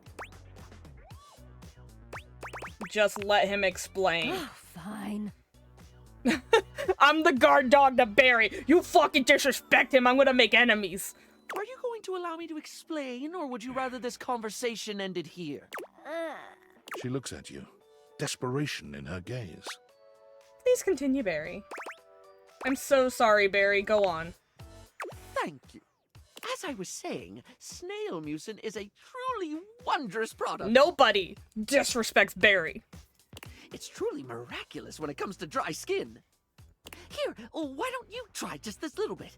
The snail mucin essence will make you a true believer. He holds a small jar out to you, dipping a small applicator into it and lifting it up, letting the product slowly drip. Excuse me, I didn't mean to down sniff into that the hard. jar. It's not the most appealing sight. I think I'm going to be sick. I'm out. Bathsheba flees, leaving you and Barry alone. Don't suppose you'd like to try the essence? Sure, why not? Well, at least someone around here is open-minded. Barry, I'd do anything for you. We are kin. Well, okay, maybe not, because, like, I just love you. Wait, do we have another one? Oh my god, we do. Just making sure we got everything in here. Alright, moving on. Great. Fantina lets out an excited little shriek when she spots you, running over to greet Great. you. You don't see anyone else around, but perhaps the other fan club members are just a little late? You came! Oh my god! Okay, sorry. Sorry, I promise I'll calm down. I've actually got some deep breathing rotational exercises I've been practicing to appropriately handle this sort of situation. Yeah. Don't you worry. I'll get my spindle system back under control ASAP. Yeah. Honestly, it doesn't faze me. And you are so incredibly understanding. Just another one of your exceptional qualities. And again, my sincerest apologies. I just thought that the last time we met would be the highlight of my entire year. But suddenly, here you are again. It's like I'm living in some sort of fantasy. Really, I'm just me. You're being much too modest. Since you're here, this feels like as good a time as any to present you with your exclusive fan meetup welcome gift. Fantina holds up something small and rectangular.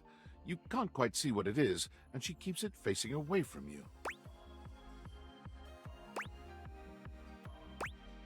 What's the catch? There's no catch. The fan club just wanted to express our immense and profound appreciation that you take the time out of your busy schedule to come and visit with us. We know you have some big shakeups at work, and today's usually laundry day, so it means so much that you still found the time. You really are the absolute best.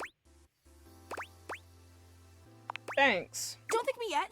Wait until you see your gift. So, without further ado, may I present your likeness crafted out of pasta. She turns your gift around to face you, and it's just as she said it was. A crude but sweet rendering of you in pasta. I hope you like it. I wasn't sure if you were more of a rigatoni or penne fan, so I used both. Okay. With just a dabbling of fettuccine. Can I date that too? Am I supposed to eat it? Well, I'd personally prefer if you displayed it. Can I display it then eat it? I mean, it's your gift, so it's really up to you. So what do you think? Do you like it? I can honestly say I've never received anything like it. Oh, I'm so God. glad. It took me like 8 hours to make, which may seem like a lot, but pasta is actually an incredibly volatile medium. Girl, what? Michelangelo may have been a whiz with marble, but I'd like to see him try to sculpt something out of rigatoni. Yeah, Michelangelo is definitely overrated. Compared to you? Absolutely. And the fan club is just so incredibly appreciative that you stopped by. You take another look around, but still fail to spot anyone else. Question, is the rest of the fan club coming soon? Oh, well actually, this is the fan club. Wait, it's just you? Not exactly. Well, I suppose I should probably address the circulator in the room. I'm listening. Okay, but try to reserve judgment until you hear the entire story. The fan club was me and Gary. We've both been your biggest fans since literally like Who the forever. fuck is Gary? And we used to share the job of orchestrating the fan meetups to make sure no one would have to shoulder too much of the load, to make sure that nothing would clash with your fantastic red shirt. Big job. Makes total sense. But recently, Gary and I, well, I guess you could say we've been having clashes over the direction of the club. Who the fuck is Gary? There were some new initiatives that I'd been championing that he just wasn't on board with. And he's obviously completely allowed to voice his opinions. I think that's essential in democracy. But as your biggest fan, I just didn't think that Gary really understood what this fan club was all about. So we opted to go our separate ways, and now it's just me.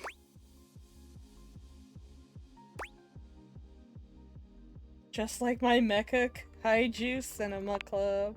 Wait, you're disappointed, aren't you? Listen, any fan club is still pretty cool. Not at all. No, it's okay. I can totally tell. And why wouldn't you be? I promised you this incredible, fantastic event worthy of your presence, and what did I deliver? Just me and a lame statue made of pasta that you can't even eat or date? You probably don't even like rigatoni. A real super fan would have known that.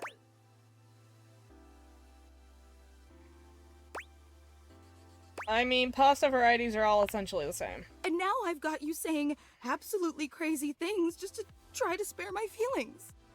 I mean, they're not the same. Shape matters. I can't believe I took you away from laundry day and wasted your time all for nothing. I'd be disappointed too. God, I'm so stupid. Look, it's okay. We all make mistakes. You're so understanding, but I don't deserve your kindness. I just so desperately wanted to impress you, you know? After all, you're so amazing and incredible. And I wanted you to know how special I think you are, how I do anything to make you understand how much you mean to me. Yeah, but you're like way insane. Water under the bridge. Let me make it up to you. I don't want to overpromise, but remember the initiative that Gary and I butted heads about? Yeah, of course. Well, I've been waiting for the opportune moment to reveal that project, but I think now is the right time. So, if you'd be willing to give me one more chance and come to the next meetup, I'd love to unveil it for you. I know it's an imposition, but it'd mean the world to me. Would you consider coming for me? Yeah, sure, whatever. Oh, thank you. Thank you. I promise it'll be an experience you'll never forget. Yeah? I hope to see you soon. Okay, who the fuck is Gary? Is Gary a character that I'm too dumb to remember? Yes, I'm looking for Gary.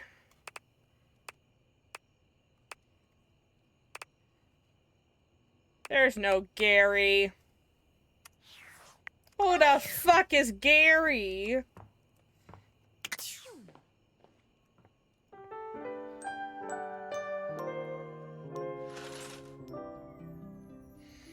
Alright.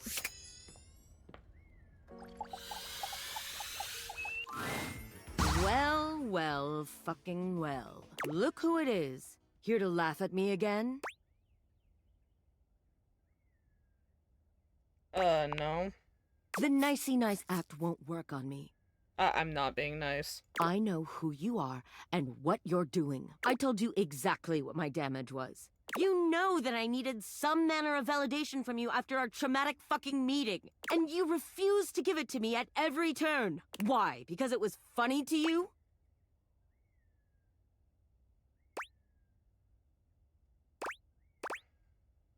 About my job? You're right about that. I see that now. It's clear that there's absolutely nothing to salvage between us. I can't believe I thought better of you. After the absolute magic we made, you couldn't even pretend to be nice. You don't deserve me. You don't deserve any of my gifts. Neither endless pleasure nor the rapture of my friendship. Okay.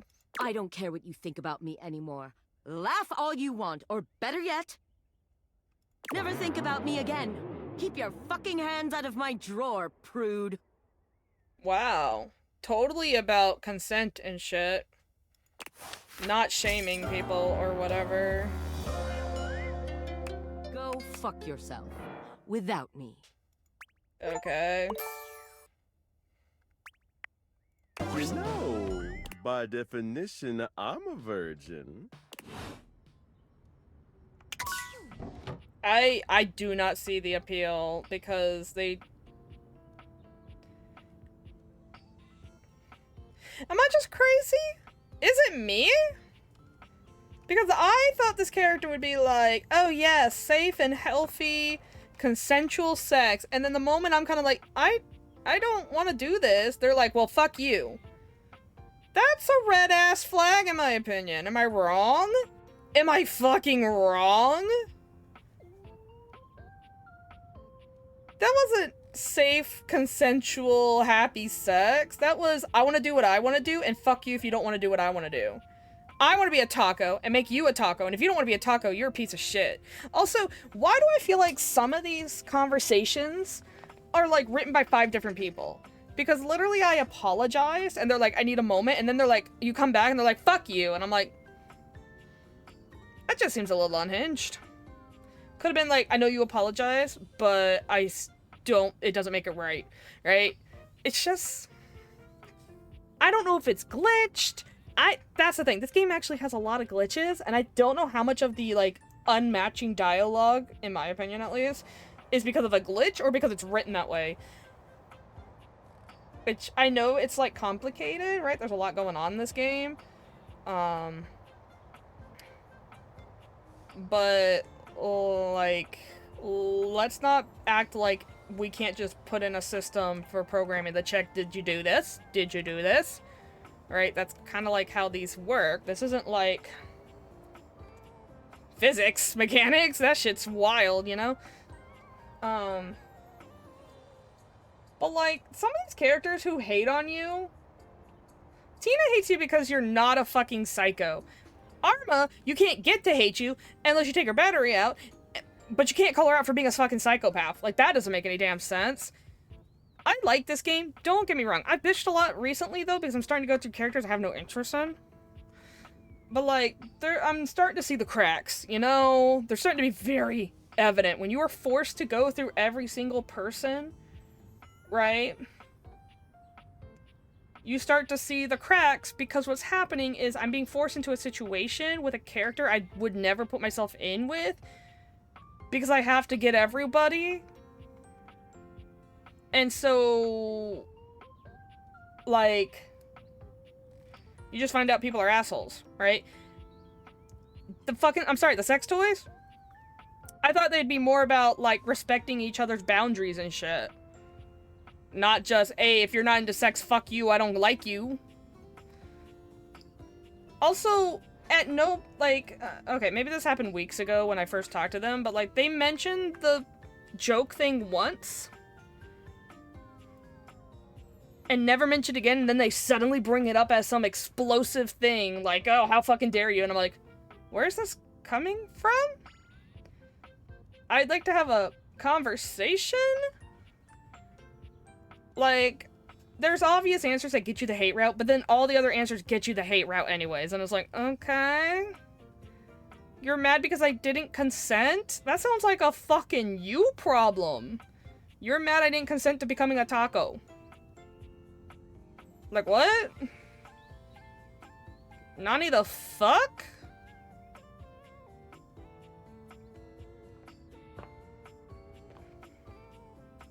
That's just so fucking wild.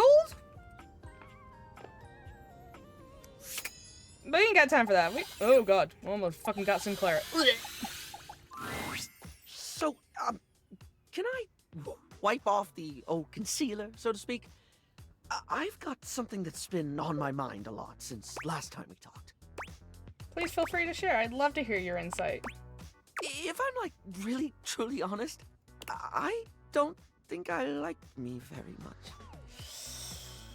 Oh my god, Barry, are we like the same fucking person?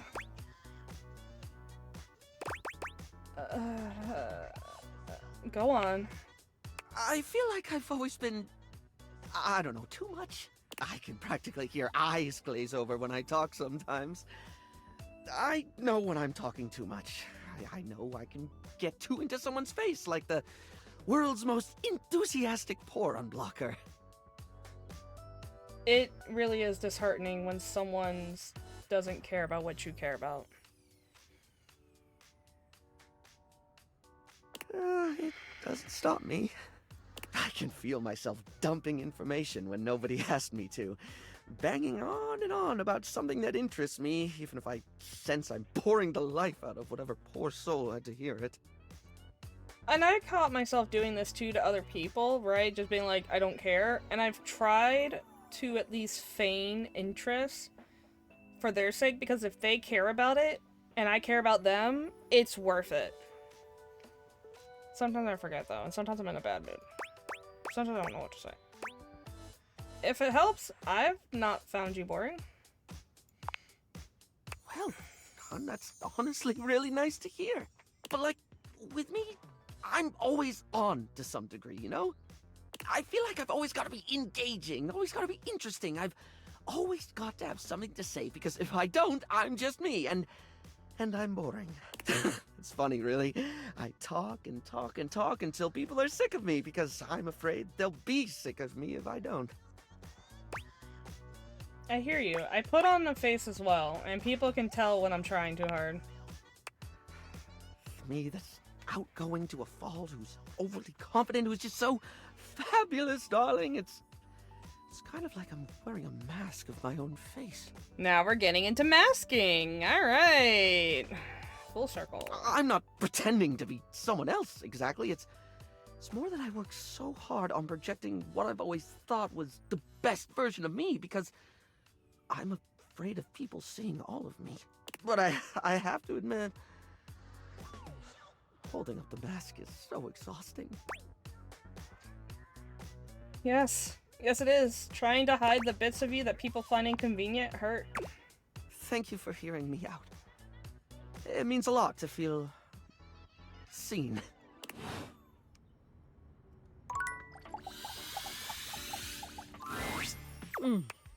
So, in the spirit of you teaching me to make friends, let me give you some friendly advice of my own. If you keep going the way you are now, you're gonna have a bad time. Bathsheba lets the words hang in the air between the two of you. The air is so thick with tension, it's choking. That stuff with Barry was not my speed. So let's make sure today we hang out with someone who rules, actually. Huh? No, we're not fucking with somebody who shits on Barry. You're so demanding. The queen knows her worth, and I'm priceless. Now, who should we practice on? Bathsheba looks around the room, scanning it in a thoughtful silence, until her gaze settles on the rubber ducky. Oh, I hate both of you, so She great. doesn't even bother to wait for your input, walking swiftly to the duck with her arms wide. Oh! Rebby! Shiva! Sup, you dirty bitch. Oh my god, you are too funny.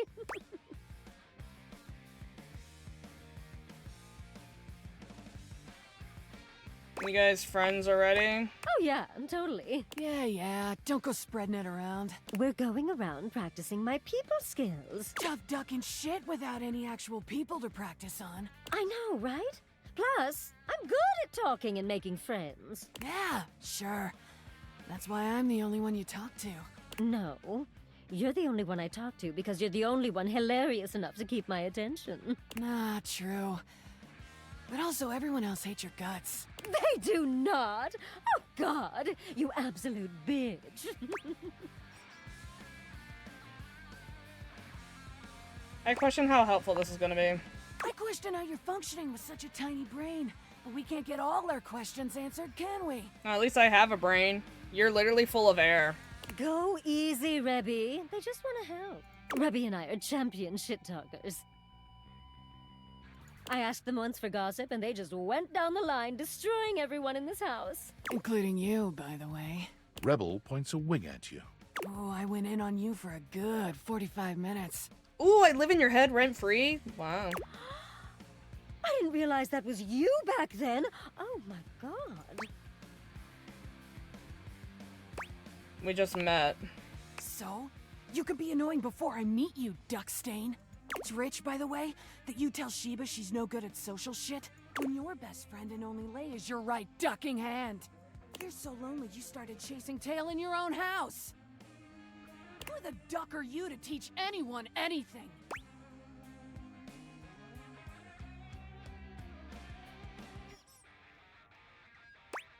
Who the fuck are you swearing at, you rubber-coated edgelord?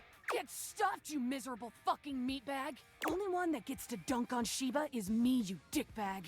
She doesn't need advice from a cuck like you anyway. Oh, Rebby. I'm gonna concede for now, but if Rebel's your only friends, things are starting to make sense.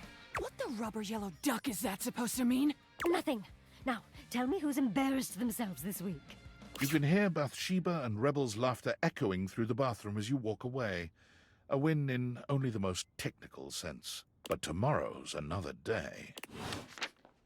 I hate both of them. They are such trash.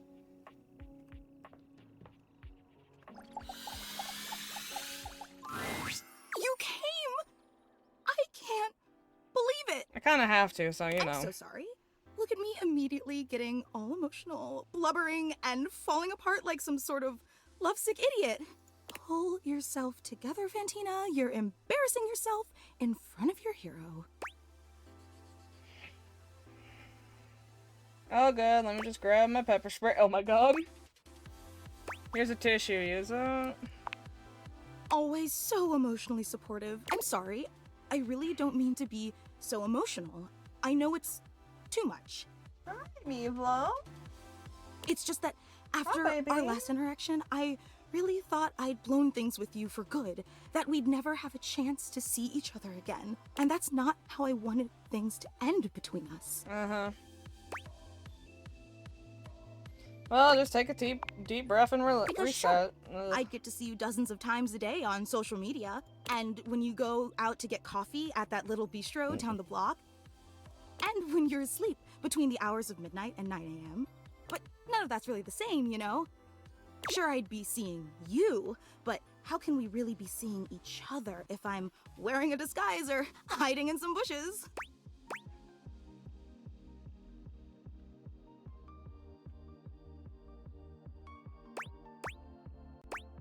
You're kidding, right? What's important is that you're here now. You did come back because you're such an incredible person. Hi, Aurora.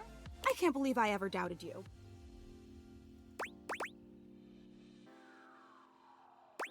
Listen, I'm really not that great. And always being so modest.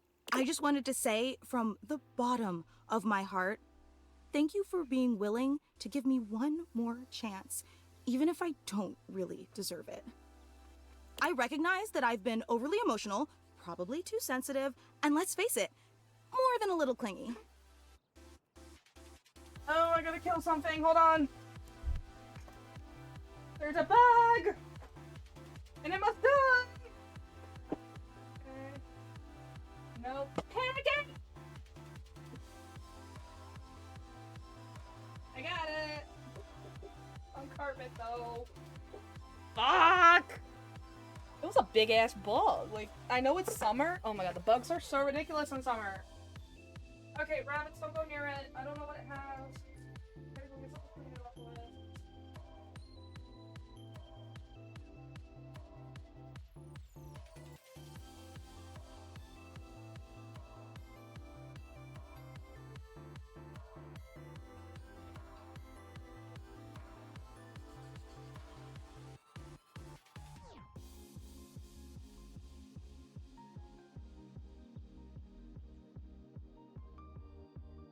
igloo, no!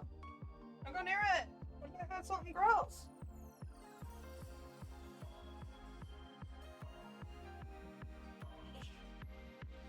Don't touch it. Yes, you're cute. I love you. You're adorable.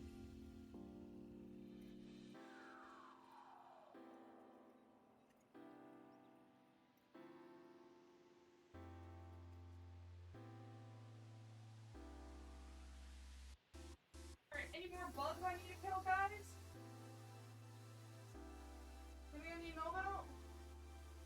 You good? Good, because... Blech. Gross. Fucking disgusting. It is kind of weird that I, like, look over at just the right minute to see it. Walking in the middle of the fucking room like it owns the goddamn place. Oh, I could've gotten a drink all of that. Shite! I'm gonna go do that.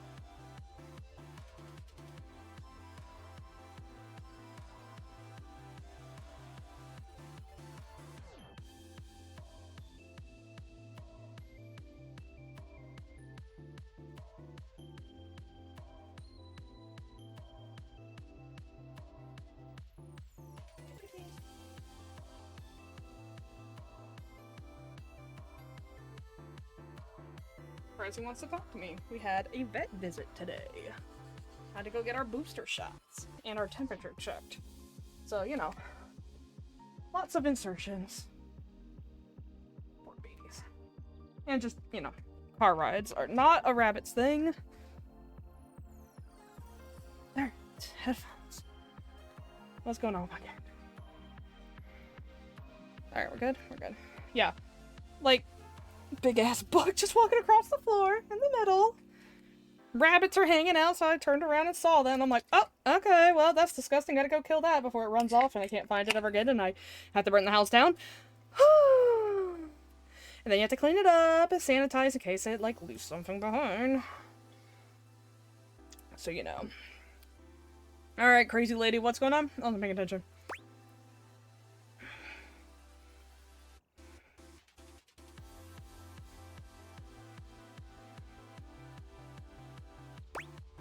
My phone exploded. I know, I'm sorry. Aw. Yet despite all my endless shortcomings, you still came back. Yeah, it's almost like I need to get your spec points. It's such a powerful testament to the incredibly patient and generous person you are. Not really. That's why everyone loves you. Well, tell that to Bathsheba and Rebel. My parents don't even like me that much. Of course they do. Everyone does. And listen, I've been giving this a lot of thought, but after today's surprise unveiling, I plan on stepping down as Supreme Executive Presidential Leader of your fan club. Oh no, that's too bad. Because you finally realize I'm not that special? Actually, it's because I know you're that special. No matter how much I may value that office, I have disgraced it with my shameful behavior. Great. And that's just not fair to you. You deserve someone in the position of Supreme Executive Presidential Leader who will always put your needs and desires above their own. That's the job. What job? There's no fan club. Well, there certainly won't be one without proper leadership, that's for sure. But let's not dwell on that for now. I asked you here because today is meant to be a celebration. A celebration of the endless joy you've brought to my life and to the entire world. Have you met the entire world? They don't like me.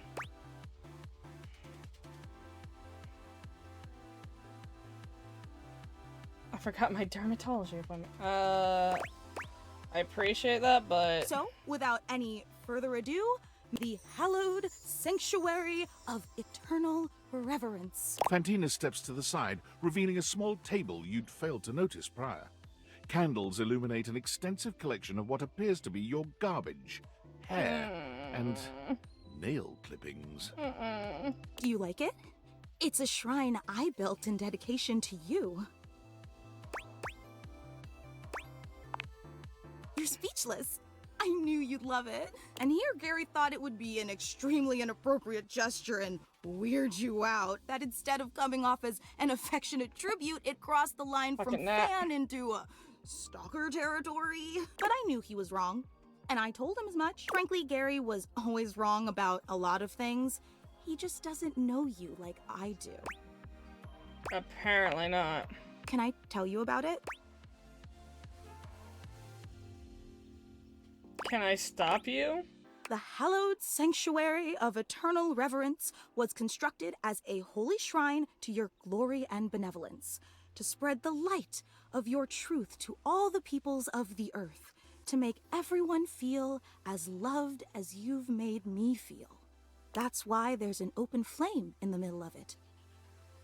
It burns eternally as my love for you burns eternally.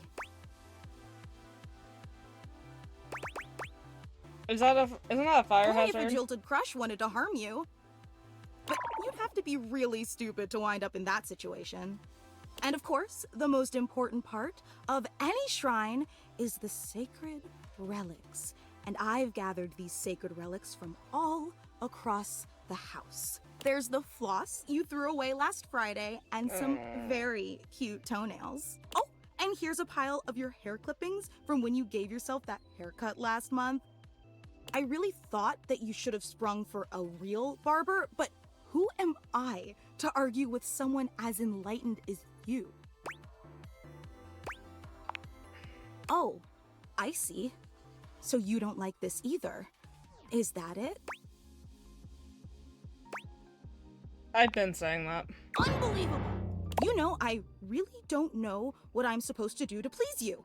I create a fan club for you, I exile Gary for his heretical views, I craft you a statue made out of macaroni, I build you the hallowed sanctuary of eternal reverence for crying out loud. But nothing that I do is ever good enough for you, is it?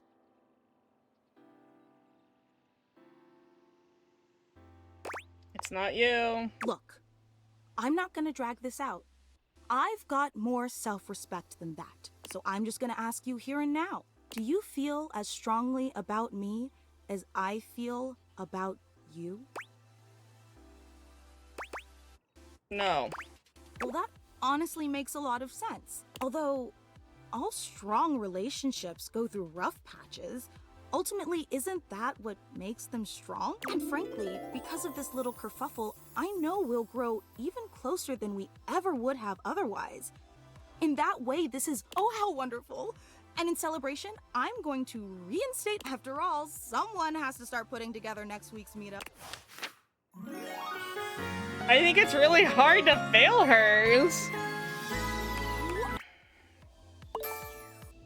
Great, cool, I hate it. Do I have one more?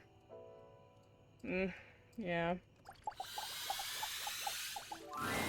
You find Dunk stretching idly by the weights. When he sees you, his handsome face breaks into a cheerful grin. He's so excited he can't seem to contain his energy, bouncing back and forth on the balls of his feet like an overexcited puppy. You made it! Oh man, I'm so excited.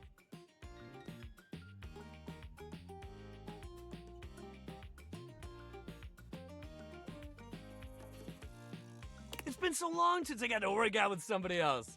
And a newbie, too. Ah, there's nothing like a good lift with someone who's just starting out. Everything is so new, no bad habits to break, less competitive talk. It's just gonna be you, me, and the weights. Good vibes and a great lift. Okay, so far this guy's coming off as he wants a healthy relationship with the sports. A shadow falls over the two of you. Uh-oh. A massive, blonde, No. and bearded figure. Do not infect them with your weakness, Duncan. I keep telling you it's not weakness, bro. And Duncan was my dad, man. Call me Dunk. Nonsense! Exercise is violence! It is driving the weakness out of your body by force! And I will call you by your name! Duncan Fool Nelson Fart Leg Love Shuttlecock the Third! Shuttlecock? Oh, come on, Chris. You're really bringing the mood down. Christoph glares at Dunk, then turns his exacting gaze on you. You! Tell him what you need. Why do you care so much? I have listened to this child spread his harmful ideas about effort and positivity for too long. It was one thing when he had no audience, but with you here now, it is unacceptable. You have neglected yourself for far too long. You set foot in my domain. You will do so with intention and strength. None of this real winners do their best and know their limits sentiment and foolishness. You really gotta relax, man. All of us share this room. And it's their house.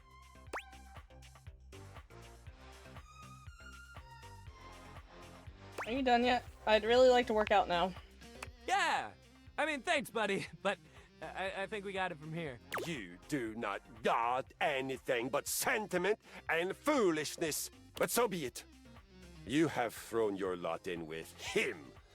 And now you will reap the baby-soft consequences. Oh my god, talking to these two at the same time is gonna be so annoying. Do not come crying to me when you are so weak.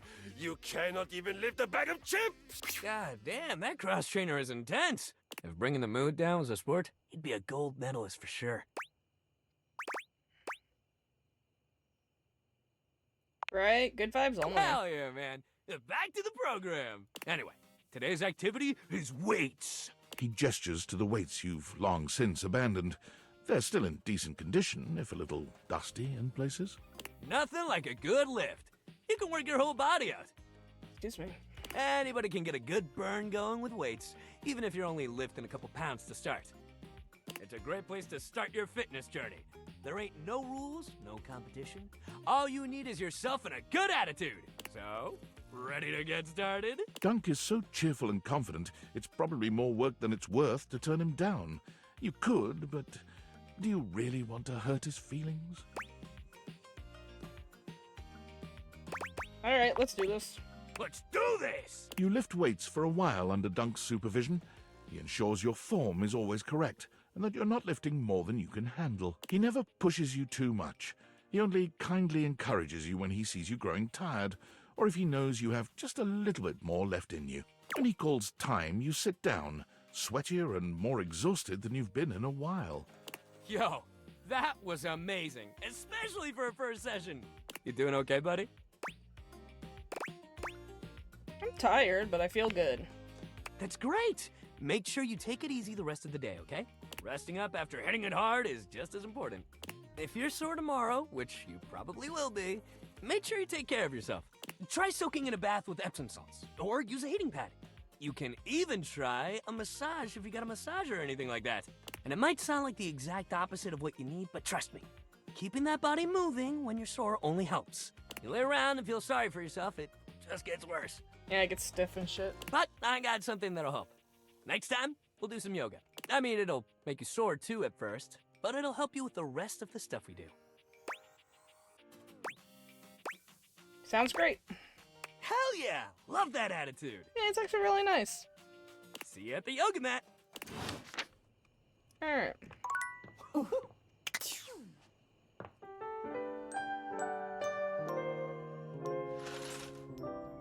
Alright, so we're done with this room, so actually we can shut this. I would shut this, but we still have to do Barry. 2, 3, 4. Okay. There we go. Barry greets you with 2 air kisses to either side of your cheek. He's clearly in fine spirits today. Hello, darling. I could not be happier to see you, you devastatingly brilliant sweetie who I remember enjoys polished responses' slick line brand of tweezers. Not bad, eh? Someone's been improving.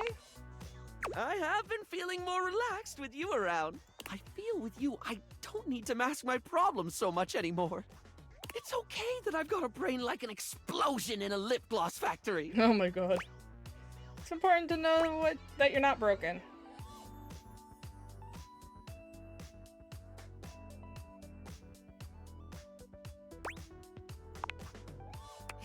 still not easy to remember.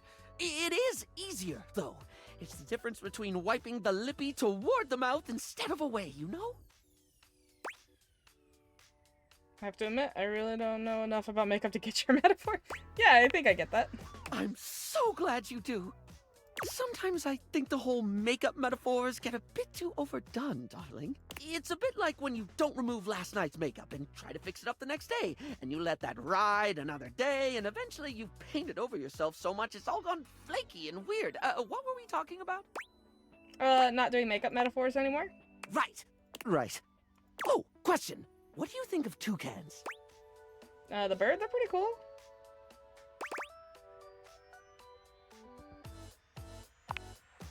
Sorry, off topic, I know, but like, I've been getting really into toucans lately.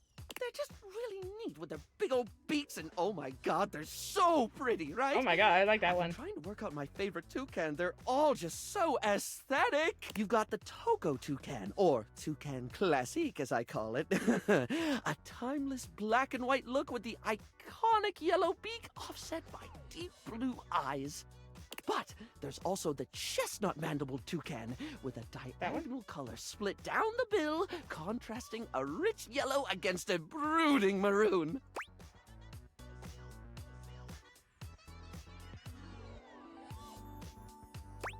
Do please go on. Oh yeah? Wonderful! I was just about to gush over the keel bill. Its beak is mostly green, but it has this bright red tip that fades into orange in a streak that almost looks painted on. It's just on the right side of garish, and I'm pretty sure I've got just the right combination of shades somewhere around here. But if you're looking for something with a little more blue, you need look no further than a Chanel-billed cutie. Has this amazing pastel around the eyes and a more sky-tone blue at the base of the beak. Really gives me some ideas for a look. Not big on toucanettes, though. Bit too drab for my tastes.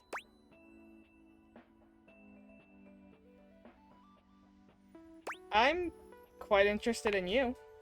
Oh, well, same, darling. You're definitely someone I could hyperfixate on. Oh, wait, no, that sounded creepy, like a stalkery thing. It was a callback to, like, what we were talking about and the stuff, and... you know what? I'll just make a note not to say that in future.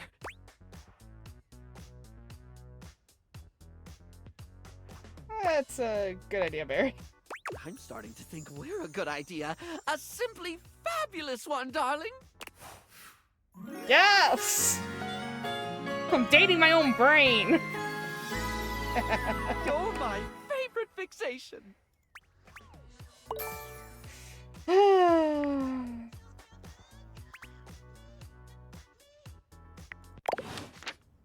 Alright, let's get back to Back again, huh? Brave of you with how you've been treating me. So, like, after you left the other day, I kind of felt a little bad for ditching you. I ditched you, actually. Nobody ditches me. But if you want to tell yourself that, like, whatever, I guess. Anyway, a popular princess like me should be friends with everyone. And I basically am, but I committed to hearing your little lessons out. So, what have you got for me today? I should probably choose who we're talking to.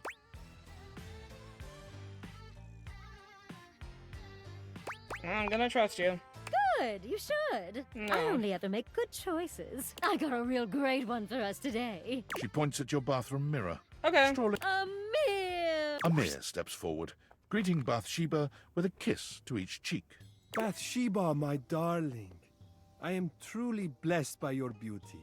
Oh my god, stop. No, it is true. Just look at yourself. The way your just-bathed curls frame your perfect face. The gentle peak of your décolletage from your robe. Class and sass in equal measure. God, I like you. We're supposed to be practicing your social skills. And we are. You said you are practicing social skills, yes? Learning to take a compliment with poise and grace is a social skill. Yes, Yes! Let us have an example now. Bathsheba, you may be the most beautiful bathtub I have ever seen in my life.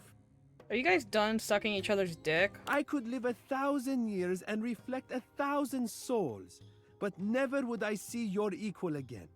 Oh, Amir. Up. He turns to you with a dazzling smile. Now then, how does a woman of Bathsheba's immense beauty respond to such a sweet and effusive compliment? That's so kind. Thank you so much. That's nice, I guess. A little too demure for a queen like me, but nice. Humility is for peasants. Royalty knows their value. Okay, but like, what if someone doesn't compliment me? Is such a thing possible when you look the way you do?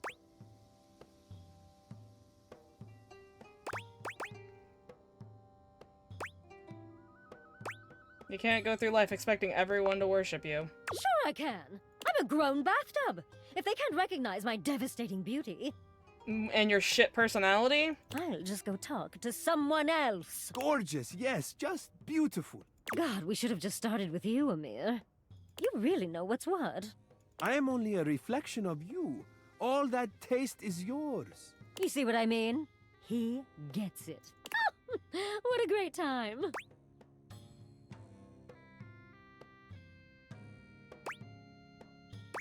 Glad you had fun. I did, yeah. As did I. Always a pleasure. I hate Today you was both. perfect. Let's make sure we match Amir's energy next time. You can go now. Amir, sweetie, tell me some more nice things about me. I would uninstall this bathtub and get a new one. I'm just saying. Ooh. Ah, man, this isn't where the experience is for today. Yoga time! Oh, I literally have to go to the yoga mats? Oh my god. Well, I guess we're talking to Kristoff then. You have returned. How excellent, and just in time. I have been waiting with bated breath to give you your next violent versatility training session. Yay? How was your first exercise? Did you enjoy it? Yeah, it was harder than I expected. Yes! Harder! Always. As I pull out my goldfish. Okay, buddy, calm down, put it back in your pants. We train so that we are always as hard as can be. Oh my god. I am proud. This is somehow even more meaningful to me than when I teach the little 1-pound dumbbells. They are cute, but I think they would probably make mud pies out of cow poop if I told them to. You are discerning. You can choose. And you have chosen to continue to come to me for training. It fills my heart. We train in many ways.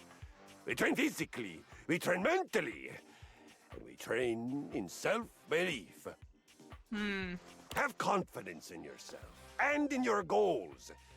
Your faith in movement makes the movement that much better for you. I learned that when I was doing battle once and one of my cables came loose. I so firmly believed that I would still slay my enemy, that the cable actually flipped around my head and became my weapon all on its own. I won that day, and I laughed. Glorious. For today, we rotate. Are you ready? I was born ready. Rotation is vital for our situational awareness. Danger does not come only from the front, but from all sides and from behind us. Find something heavy in your home. Heavy enough to be a moderate challenge, but not so heavy that you can't lift it many times. Place it next to your left foot and put your feet a little wider than your hips.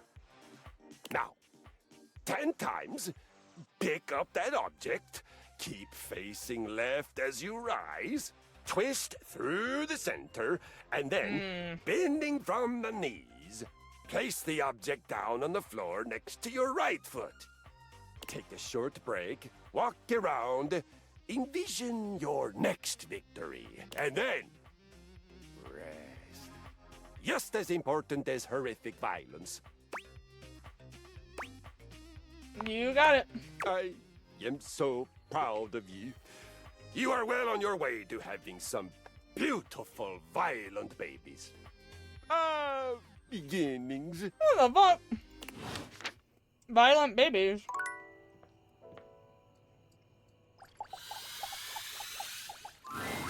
Stepford is pacing when you find him, giving himself what seems to be a pep talk. Come on, Stepford, just go sign up for it. What's the worst that could happen? A lot, that's what could happen. Yeah, I better avoid it altogether. But what if I won? What if? Oh, it would be everything I've ever dreamed of. Oh, I don't know.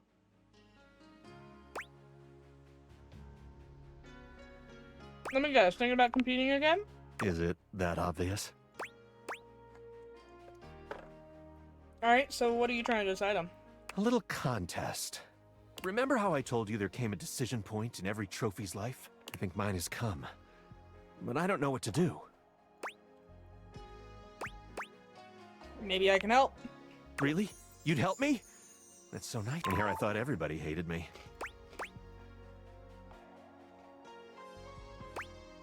Everybody hates you. It's because of the way I look. Not sure if you noticed, but I'm sort of, well...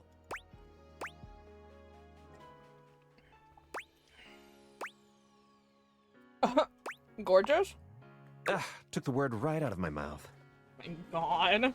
Because I just happen to look like this, the others tend to get the wrong idea about me. If I don't say very much or look them in the eye all the time, they think I'm arrogant or rude or stuck up. The truth is, I'm just shy. I'm pretty shy too. Really? I never would have guessed. You seem so confident.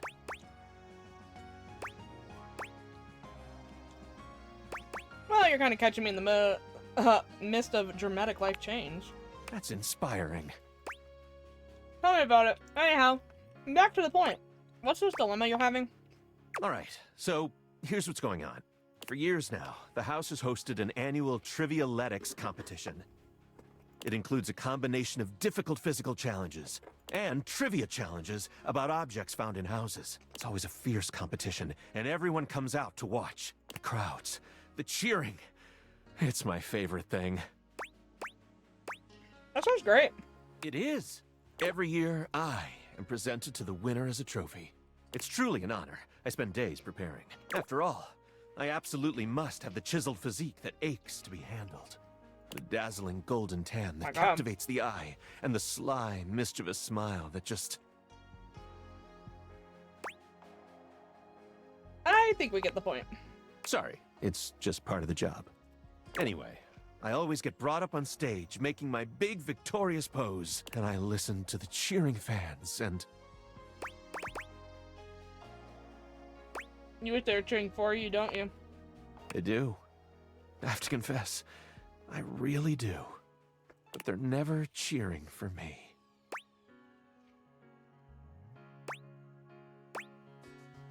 And they never will, unless you get out there and compete. Exactly. But what if I lose? I don't know if I could bear it. It would be so embarrassing. I'd have to admit in front of everyone that I spent all my time training to win, and no time preparing to be a great trophy. My physique would be a mere tantalizing. My tan? A dull silver at best. Oh, God. And my smile would be an ordinary, run-of-the-mill, irresistible.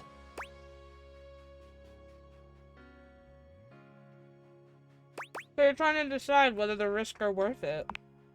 You got it. And so you see, my time of decision has drawn nigh. Dare I try my hand at being a trophy winner, or remain a winning trophy? There can be no middle ground. What do you think? Should I spend the remaining time before the Trivialetics competition preparing myself to be the best trophy out there? Or should I sign up to compete and spend my time training? I think you should sign up for the competition. My gosh, I'm gonna do it! That was the push I needed. Well, that was easy. I'll go right now. Wish me luck. Luck!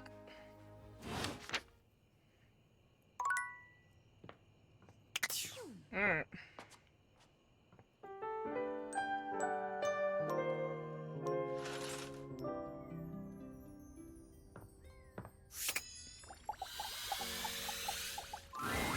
Bathsheba looks, for the first time since you've met her, sad and entirely unenergetic. She sighs when she sees you. Oh, great. It's you. Oh. Uh-oh, did someone forget to compliment you? Yeah. Talking to Amir was like so great. I was like, wow, I could use this experience again. So I went around the house, you know, using all the lessons I learned from you. And what exactly do you think? Could you repeat those for me? 1. Tell others they're being annoying. 2. Whenever you have something shady to say it. 3. Make sure your future friend compliments you constantly. That's not what I taught you. Yes, it is. I was paying attention. You need to take responsibility for what you've done. Your little friendship lessons made me enemies. I thought I was going to get compliments, and I got insults and rejection. It's what you deserve, really. What I deserve is compliments and delicious gossip shared with me whenever I ask. I don't get it. Everyone around here is so easy to talk to, and they know just who I am. Well, most everyone is. I wasn't expecting the rest of the house to be so mean.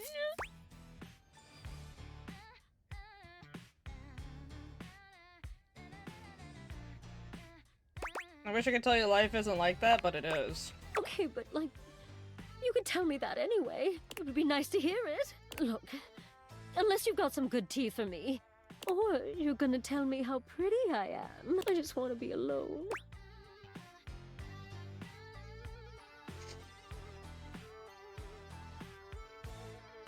Yeah, I'm not doing that. Oh my god, just go then. I hate you, so we're not doing that. No. Alright, yoga. Dunk is in the middle of a downward dog pose, showing off surprising flexibility for someone with a physique as rugged as his. When he sees you, he straightens up and waves, but not before you've gotten a good long look at him, in a rather compromising position. Hey, hey, there's my favorite new workout buddy. Ready to try some yoga? I love yoga. Oh man, yes! I love to hear that! I think it's good. If you don't have back problems like I do. Yoga is popular these days, but when I first started doing it, you wouldn't believe how many of my fellow athletes wouldn't take it seriously. Even now, you still got equipment like Chris, who thinks it's soft stuff for babies, and nothing could be further from the truth. But also, like, who cares if it's soft or not? Real strength comes from not caring about other people's opinions. We're gonna get our yoga on, and nobody's gonna tell us we can't. As if on cue, another household object appears in your periphery, perhaps to tell you you can't. What up, what up, what up? Dunk's normally unflappable smile grows slightly rigid. Ah, Shelly, hey, we were just about to... Do some yoga? Yeah, I heard. Shelley throws her muscled arms around the two of you, bringing you in for an uncomfortable group hug. Oh boy. She's squeezing far too tight, evidently unaware of just how strong she is. But like, why do yoga when you could lift? Do you know how good at hugging you can be when you lift? Dunk manages to free himself from Shelley's death grip. You feel his strong fingertips wedging between Shelley's arm and your shoulder. Lifting is good for your hug muscles, there's no doubt about that. But you gotta have a balance, dude. Besides, yoga builds strength too. Dunk finally manages to pop you out of Shelley's grasp, but she seems entirely unbothered by your escape. Balance? Nah, bro. You gotta grab life by the screws. You don't want our good pal here to miss out on the best in life because they were too busy bending over and staring at the floor. Shelly, my dude, respectfully, life ain't all about lifting. Shelley's mouth drops open, as though Dunk has just said something absolutely unthinkable. It might be a good time to intervene.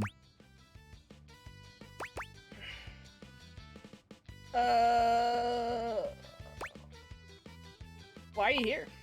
I told ya! I gotta make sure you're committing yourself to being the best you can be. For everybody else. You gotta get strong for everyone else in your life. Shelly, come on. Lifting is great, but it's just part of the routine. How can you say that?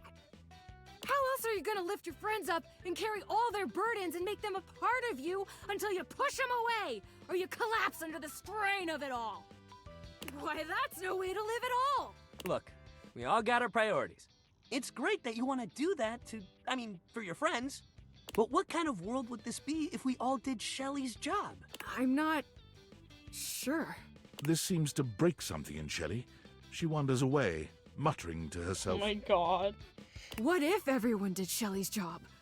So many muscles. Dunk exhales, placing his hands on his hips as he takes a moment to recenter himself. Calm. Okay, yoga time. So first of all, how do you feel about yoga? You ever do it before? I'm not buying. I love yoga. Yes, love to hear that. All right, let's get into it. How about we start with a nice down dog pose? You mean like this? You bend down into a decent downward-facing dog pose, keeping your feet shoulder-width apart and placing your hands palms down on the mat ahead of you. Your body forms a graceful triangle shape. Dunk is elated to see your excellent posture. Yeah, that's it. You're killing it. Now, see if you can lift your leg up behind you so you're in a kind of standing split. Dunk lifts one leg from the ground until it's parallel with his arms, continuing even beyond that until he's in a proper split. He's surprisingly flexible for such a big guy. Do your best. You lift your leg up as far as you can, and while you don't get anywhere close to Dunk's level of flexibility, he seems just as excited as if you had. Hey, yeah, that's it. You got this.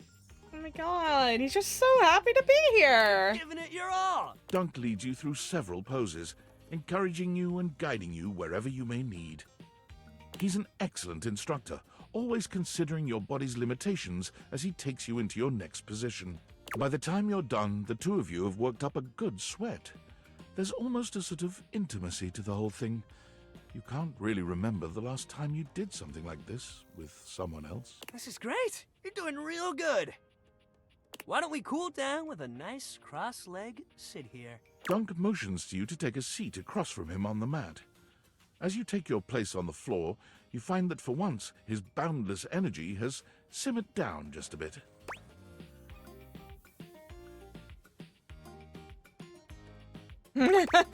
You ever bone? You're really flexible for such a big dude. Thank you. A lot of big guys like to focus on getting big and staying big. They don't think about how connected everything is. Like if you're squatting. Being flexible makes your squats deeper. It's true. Also, a lot of times when you do your squats, you're on the balls of your feet. You can do squats on your flat feet, so you don't strain your calf muscle as hard. And yoga is way more than flexibility. It builds strength and centers you. It's actually like planking or whatever it is where you like sit against the wall. Like those are difficult, even for people with like a lot of muscles, because you have to lock the pose. And that's a different thing than just using the momentum or, you know, going against gravity. I can plank really good because my back muscles are fucked up. They can lock in that way, and I could just do it pretty much infinitely. Because that's just the natural pose of my back when I flex. I can flex my back muscles so hard that I actually hurt the bones in my spine. So yeah, I got back problems, which is, it's like almost willpower to make it not seize up. Cause like, I'll lay on the ground so my rabbits come and play with me, or at least investigate me and have a little bit of fun with that. They don't know that I have back problems, so, you know, they'll put their paw up on me, and sometimes it's on my back, and I gotta, like, don't clench up, because once you start it, it's hard to unclench it and make it stop. So. I don't like feeling confined to one thing. Dunk means sports, baby! That's football, basketball, wage, chess. It's all Got good. it. I live in the South. Gnats, fruit flies, stink flies, man, they are fucking atrocious. Dunk breathes in deeply, in and out, seeming to relax further for Smacking just a the moment. shit out of them. And then he's clapping his hands together and back to his usual energetic self. Great workout today, man. Really, you killed it. Next time, we're gonna do some good old-fashioned sports. I'll even let you choose the ball. Sounds fun. Hell yeah, that's the attitude.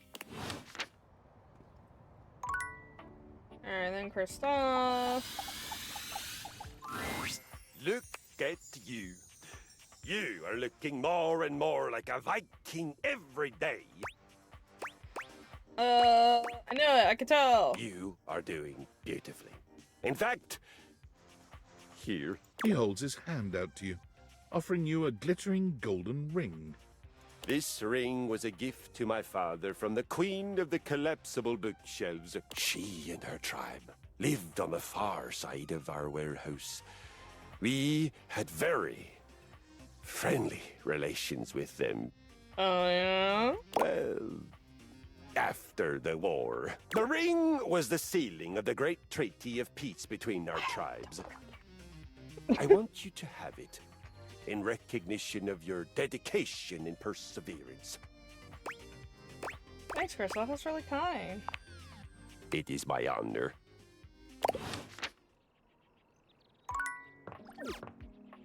Yeah.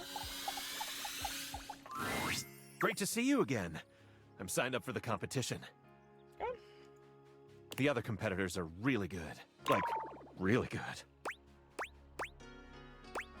Who are they? My old rivals from charm school. Oscar, he always watches classic movies to get pumped up. There's Graham, the king of workout playlists. And Emma is even here. And Paul? Paul? Oh, he and Noble aren't into competition too much. They've always been a little uptight. I guess I'm ready to start, though. Actually, I was thinking you should stick to being a trophy and not compete. That's awesome. Alright, let's get started. Started with... Training? Oh, yes, training. I'll start by, doing heel lifts. Heel lifts? Yes, and then, I'll do some eyelash touches.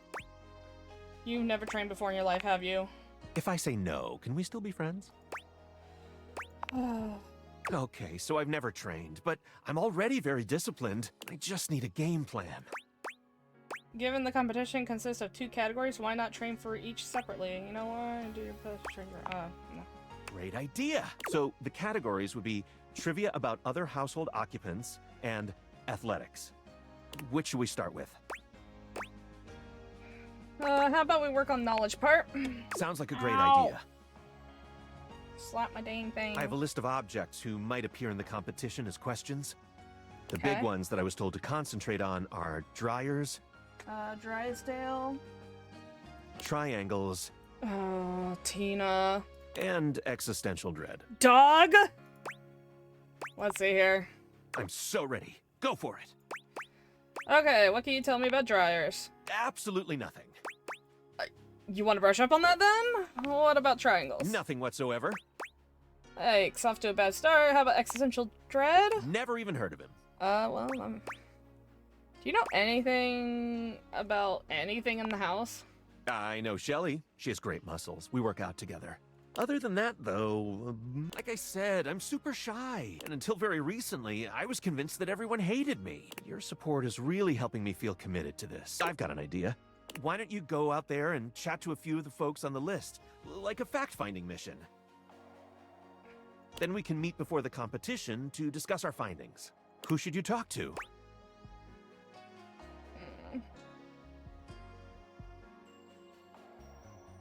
I think I'm good to go on the trivia. Did you still want to help me with my athletics training? Yeah, let's put the work in.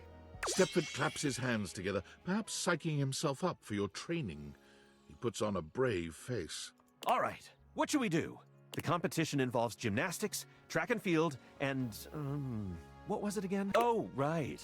Topless oil wrestling. Oh my god. What should we do now? Hit the track. Grab your running shoes, I'll get the whistle. You encourage Stepford to run around the track, blowing your whistle at regular intervals so he remembers who's coach around here. He nearly collapses by the time you're done, leaning against the wall with a hand grasping his perfect chest as he tries to catch his breath. I think, I'm gonna, die. Like, literally die. Is my heart going to explode? I hate you with every ounce of my being. What should we do now? Let's practice gymnastics. Stepford contorts himself into all sorts of intriguing positions. You put him through his paces, exhorting him onward until he glistens with sweat. By the time you've finished, he's completely out of breath, and he even manages to make that sexy. I had, no idea that gymnastics could be, so hard. Thanks so much for pushing me through it. What should we do now? Topless oil wrestling? Oh, yeah. That doesn't sound very athletic. It's harder than it looks. You and Stepford cover yourselves in oil, bringing your bodies together in a variety of positions. Bare, glistening skin, grunting, and the feel of Stepford's hard body against yours. It's hard to remain professional, but as coach, you force yourself to stay on task. Narrator, are you struggling? What should we do now? I think we're done here. Really? Okay. See ya, Stepford. Okay, well, let's go through the data decks real quick.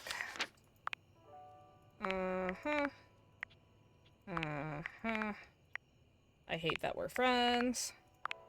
Get the fuck out of my face.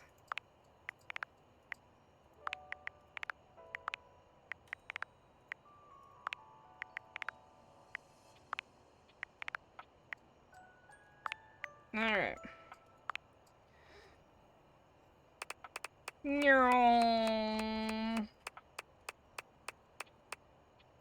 Alright.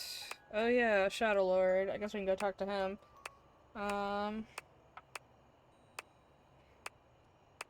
Wendell. I forgot about that. Okay. We don't have that much to go, but since it's nighttime, let's go talk to Shadow Lord. Which is downstairs, and I should have done that. That's a downstairs character.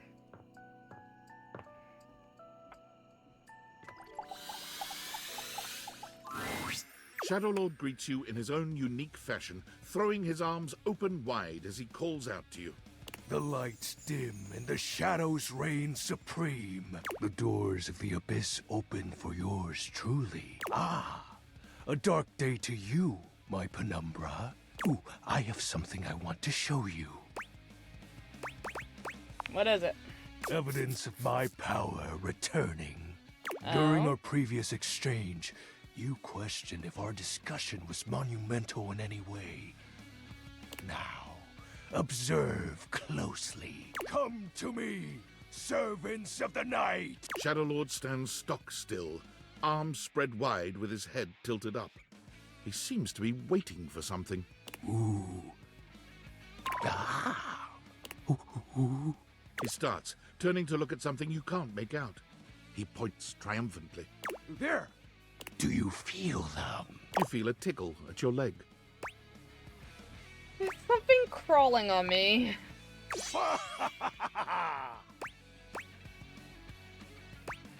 Did you summon bugs?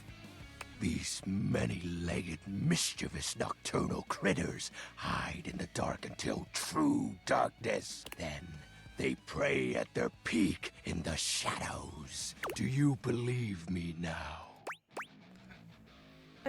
Am I infested with bugs now?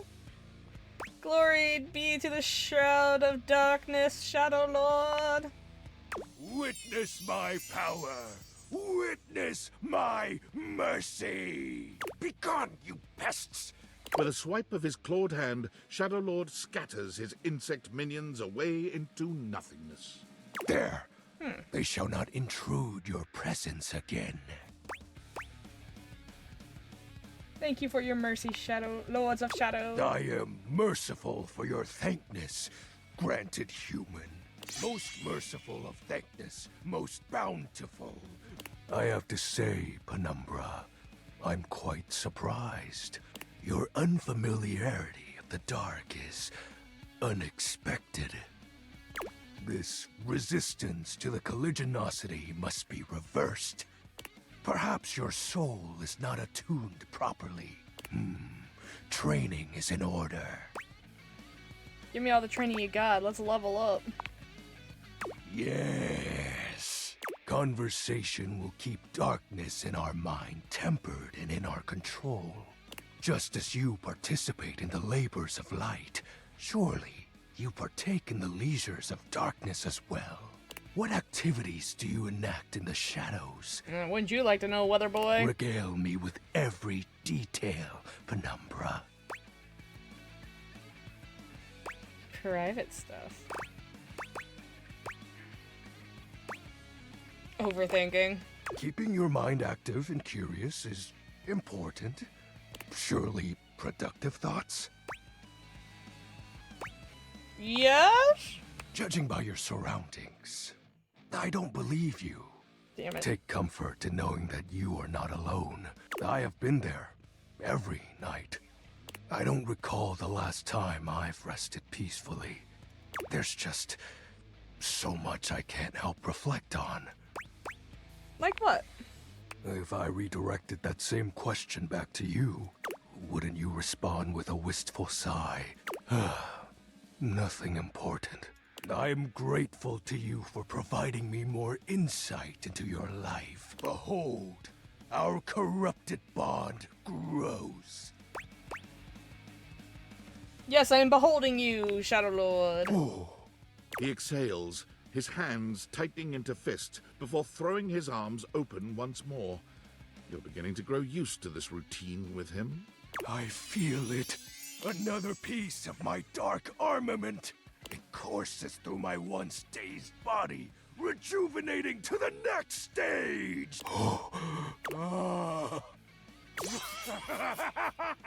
Excellent. My form is stronger, yet still incomplete. I'm happy for you, my dreary friend. Until next time, Penumbra. Oh, and I do hope you have a pleasant rest. You'll need to conjure as much void aura as you can for our next ritual. Aura farming? Jesus. Alright, well, that was the last one for today. Sorry, I keep pressing shift like I could run or some shit. Wallace.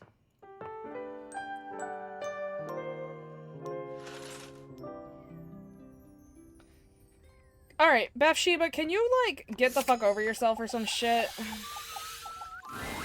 Bathsheba is glaring at you. You've never seen her so sincerely unhappy. Well, well, well. I don't care. If it isn't you, the dumbest, loserest loser I've ever met. I'm not the one who needed help making friends. I never needed your help. I was doing great without you. She takes a breath, drawing her hand down over her face in a sort of calming gesture. You walk into my bathroom. You start talking all this stupid stuff about how I don't have any social skills. Meanwhile, you're just putting me down and being rude and trying to embarrass me in front of everyone. I was wondering why I've been so sad lately, and then it hit me. You are jealous of how popular Bro, and you loved have I two am. friends. So you set up this little scheme to embarrass me and make me look like a loser, when the loser all along was you! If you were really that popular, then you wouldn't have... There wouldn't have been... Wait. If you were really that popular, there wouldn't have been much I could do to ruin it. I am popular, and you didn't ruin anything because you suck and everyone loves me. You better enjoy this, because this is the last time you Oh, get to look thank at God. my gorgeous face. She pauses for a few seconds, presumably to allow you to take it all in. Okay, you got it? Need a little longer. Hell no. Hell no! Get lost then, ding-dong! Finally! God. You're like Lux. Soak your head, loser! But like, worse, actually? I don't know what we got for that. I really don't. Looks like you're all wet. Reggie, you ain't cute. So calm down. I don't know where we're meeting. Well, he says a sport, so I guess I'm gonna go to pick a sport. Tennis. Ah, man, this isn't where the experience is What? for today. Pick a ball, any ball. See you tomorrow. So racket doesn't I don't see any tennis balls! This is rude. I have to pick baseball, basketball, or football. Okay. My good friend, here is our last workout together. Yes. Our final violent Valentine. Getting nostalgic on me there, Christoph? Yes, I have, I must admit, developed a deep fondness for you, as I have watched you failing so fantastically. All right. And then learning, and now succeeding, winning so brilliantly. I have come to feel affection. I have come to feel that with violence done together can also come the gentle and rewarding sensation of love. I believe that I have come to love you for your hard work, for your truthfulness, for your playfulness. Oh. And I thank you for giving me the opportunity to experience this feeling. As you know, I am an explorer and an adventurer, and I will try anything once. Anything. But I have never tried love like this. And it is beautiful. Oh hell, Christoph, now we have to make out. Oh, you move hella fast. You know what? Fuck it. That's kinda sweet. Good then. Yes, very good. But first things first, we must move the blood with your final workout. For this workout, we will do 30 minutes of whatever the heck we feel like, and then move on to the main course. Have you ever heard of the Viking's Vengeance? No, but I cannot wait. All in good time, you fine mug of mead. Sweet! One more down. We fight! We love again! Alright, we got 100 employees. So we just got 2 left. Oh, man. Alright, come here. Oh, boy. You came during the day, huh? I do my best tanning at this time. If you could step out of the sun for a bit, that would really help give me my glow before the competition. Okay, see you later then. Nighttime is the right time for me during training. Yeah, but I'm talking to the Shadow Lord, so fuck off with that.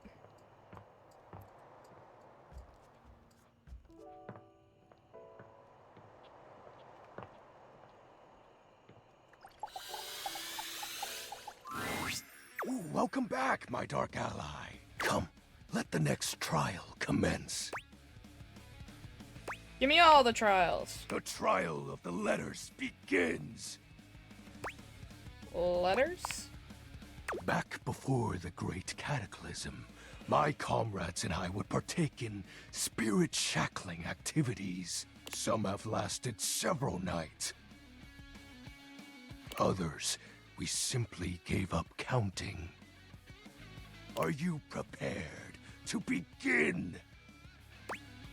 I am prepared, Lord of Darkness. Let the game of shadows begin.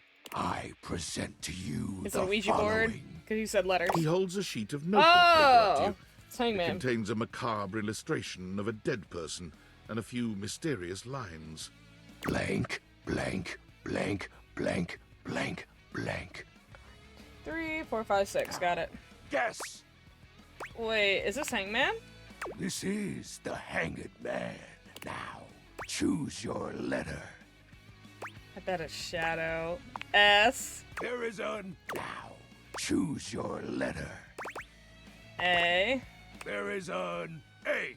Now, choose your letter.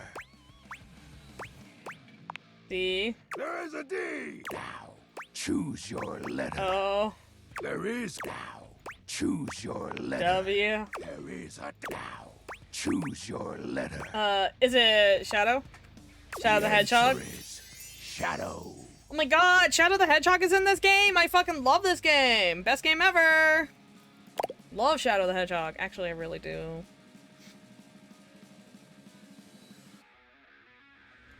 Just like, actually was like, that's so sick, dude.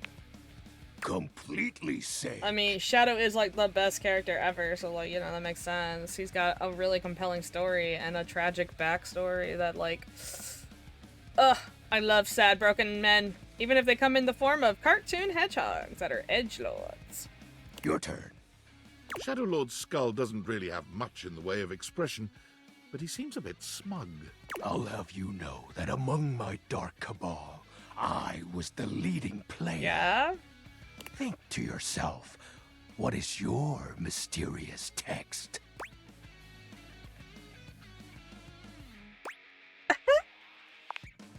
Two words. The second, 4 letters. The first, an apostrophe. This is most certainly a declaration of praise and endearment. How sweet of you, Penumbra. It's most certainly you're cool. You're wrong. What? That's impossible. What is the answer then? You're cute. Shadow Lord falls silent as he tries and fails to process this compliment. Ooh. Oh. Well, I see you've chosen the path of flattery. As are you, Penumbra. Very cute. Aw, thanks. Ah, that was entertaining. It's been eons since I've played the Hanged Man. Last time, I engaged in a mighty face-off with Lunar Knight that lasted until sunrise. Oh, it was legendary. Who's Lunar Knight? An old comrade from before the Great Cataclysm. Were you two close? He was a former shade of mine, if you get what I mean. Our conversations gathered more shadows than any other Void Dweller. The Lord of Shadows and his loyal knight. Ooh, spicy. Us two were perceived as an eternal pair. Oh my god. What happened? The Great Cataclysm. Tell me more, Shadow. Very well. Ugh. Well, I had to readjust my headphones. I suppose a proper explanation is owed. Tell me, Penumbra, what do you presume to be a power more fearsome than darkness? Light? We don't live in a world of whimsical tales and fantasy. Not anymore, at least. The overwhelming phantasmic force that realigned the unified lives of my comrades and I is time. You drifted apart? There was no one moment or act that caused it. One night, I was with Lunar and my friends, joyfully conversing about whatever came to our minds. Time crept into our dark haven. Distance, a symptom. And then, many nights later, Lunar no longer wished to be by my side. Boredom came next. My friends took less and less interest in our nightly discussions. They too left, one by one, and then I was alone. You may think it cruel of them for leaving without a proper goodbye, but I respected all of my friends' decisions, even Lunar's. I don't harbor any wrathful thoughts against any of them. I just think back to those days fondly and wonder why time had to come for us. We were happy. I was happy. I'm so sorry. Oh, shed not a tear for me, Penumbra. Time comes for us all in ways we don't expect.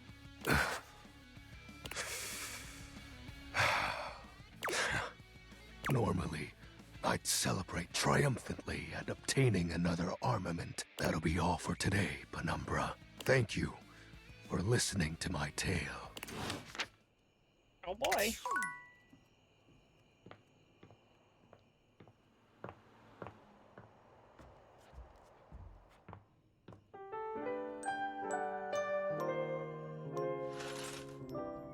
Alright. Oh my god, it just turned my camera forcefully. Let's pick baseball, I guess. Dunk is dribbling a basketball when you find him today. He handles it with a practiced ease, That's not what I bouncing it picked at between all. his legs and twirling it on the end of one finger. Hey, hey, you made it! He passes you the ball. You... Catch it easily. Dunk is delighted by even this small display of bare minimum athleticism. Hell yeah, great catch! He takes the ball from you, setting it aside. Dunk claps his hands together as though he's psyching himself up. Sports, baby! He turns to pick up the baseball and football from behind him, holding one in each hand. We already had a little taste of basketball, so let's just stick with these two. What do you think? Baseball? Football? He holds them both out to you, alternately raising one up and then the other. Baseball, I guess. Oh, hell yeah, baseball! Ah, it really takes me back, you know? He tosses the baseball to you, and to your pleasant surprise, you catch it easily. You'd been expecting some sort of fastball, but Dunk seems uninterested in styling on you. I had a little stint playing baseball for a while. Football was more my thing.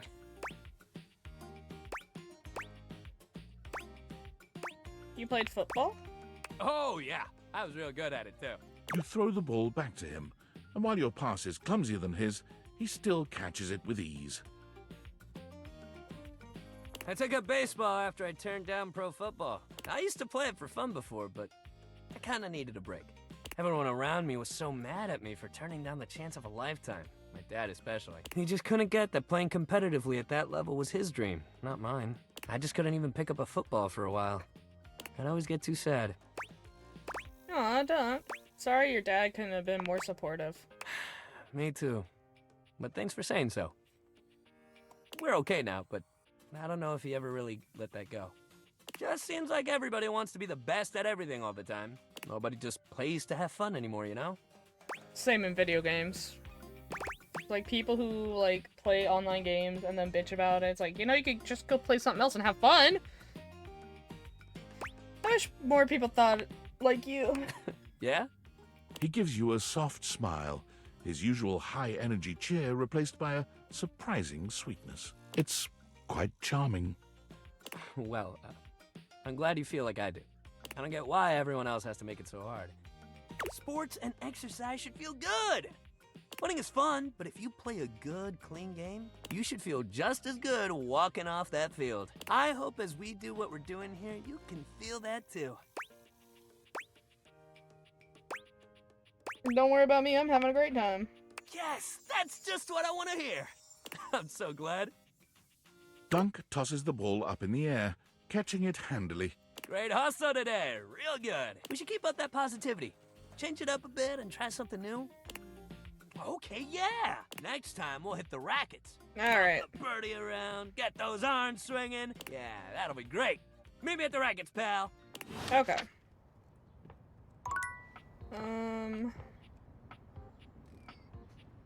Okay, well, actually...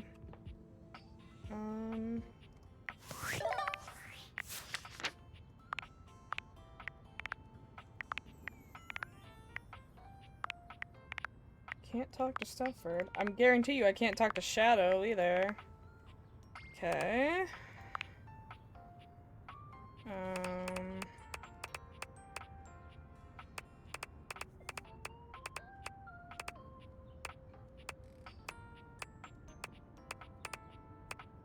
Oh yeah, Wendelin. I don't know what's going on with Florence and Celia, but we'll do Wendelin.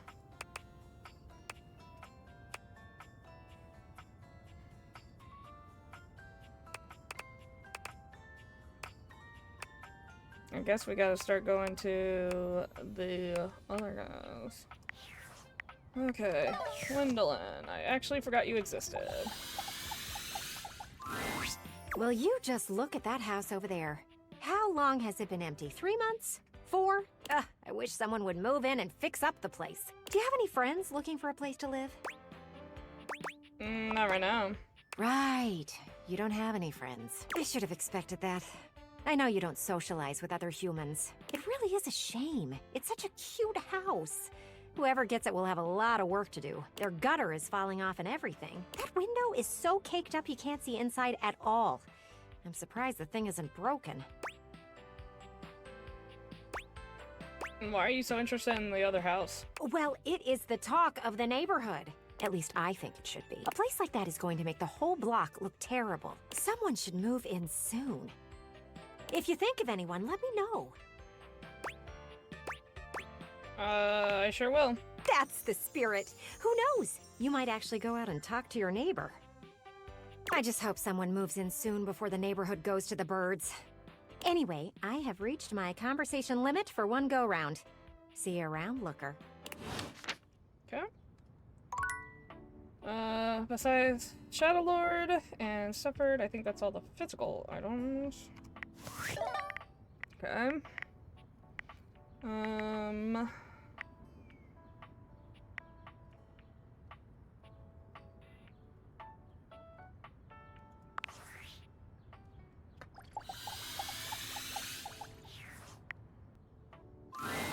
I had a feeling. Have I ever told you that you are my favorite player who has ever played this game? You've treated those datables so dearly. I have. And you're wearing that fantastic red shirt that we created to make more money. I mean fun. But enough about you. Would you like to play our little developer dating game? Actually, let me know more about you. Yes, I have a rich and marvelous backstory. I am a chap. I am quite sassy and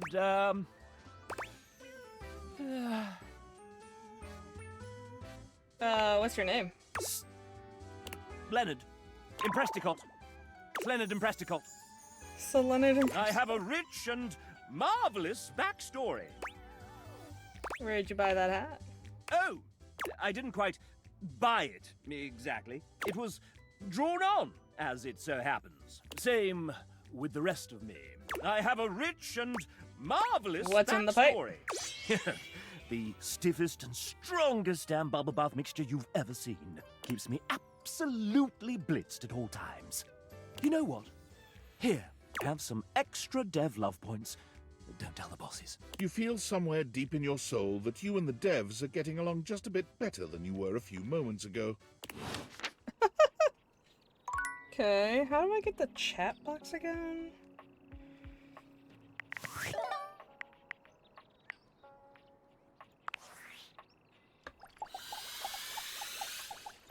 No, not Discord.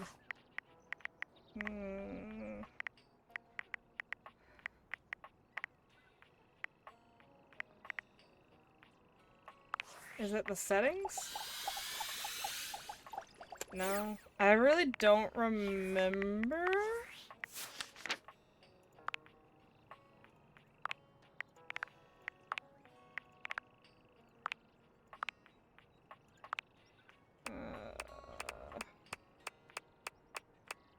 I mean, she's gonna be at the bottom anyways, no matter what, so that's kind of annoying.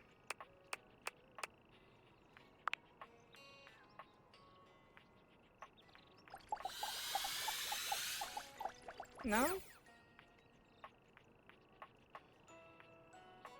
Oh, I have to awaken 16 datables.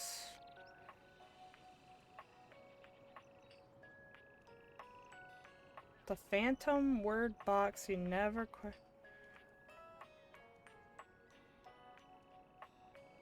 Wait. Just put on your deviators and tap that phantom word box you never questioned before.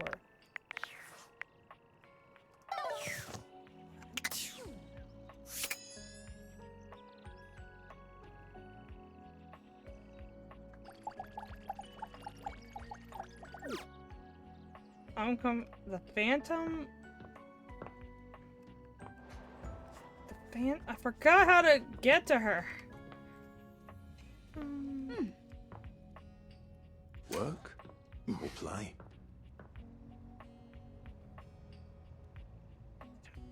I don't know. I don't remember.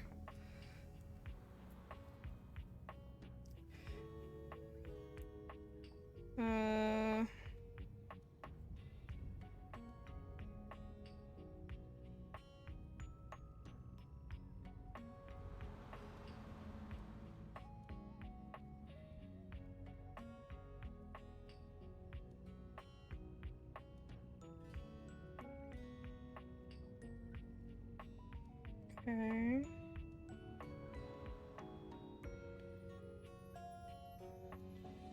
By any pop-up menu if I'm trying to exit the main menu. Okay.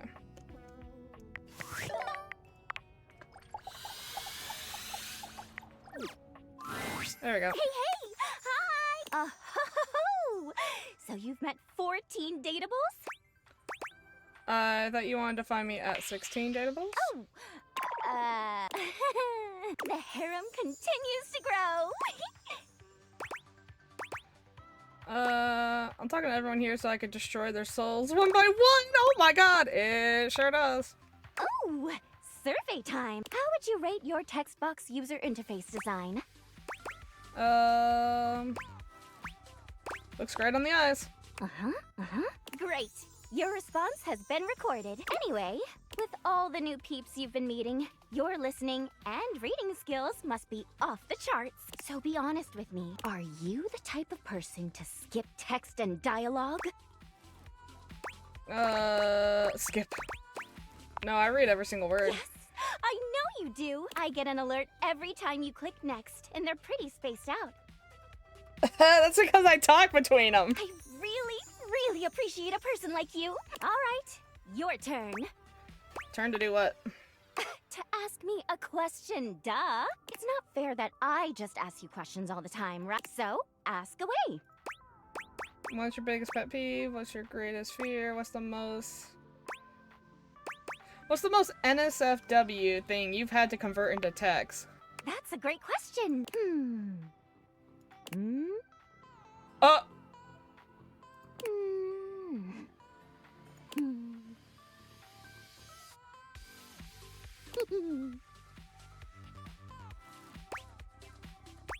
Are you gonna answer me? Chatting time is over. Come back after you've awakened 41 datables. I've already done that. Oh, well then come back later. Give me a chance to take a breather. I'm not used to actually speaking from the heart, and not through the others. TTYL! See ya! Okay, and then we're gonna talk to Shadow Lord, because I find him more interesting than Stepford. There's a strange heaviness to Shadow Lord today. He's not his usual dark, cheery self. Dark tidings, Penumbra.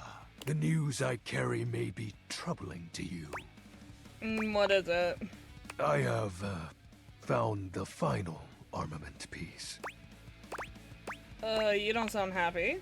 Once I don it, my true power will be unleashed. With that, my final form shall be revealed. Yes! You may be surprised by who I become. You're still my friend, Shadow. Thank you. It is imperative to me that you understand that your presence was most welcome. Our conversations have been a highlight to my dark days.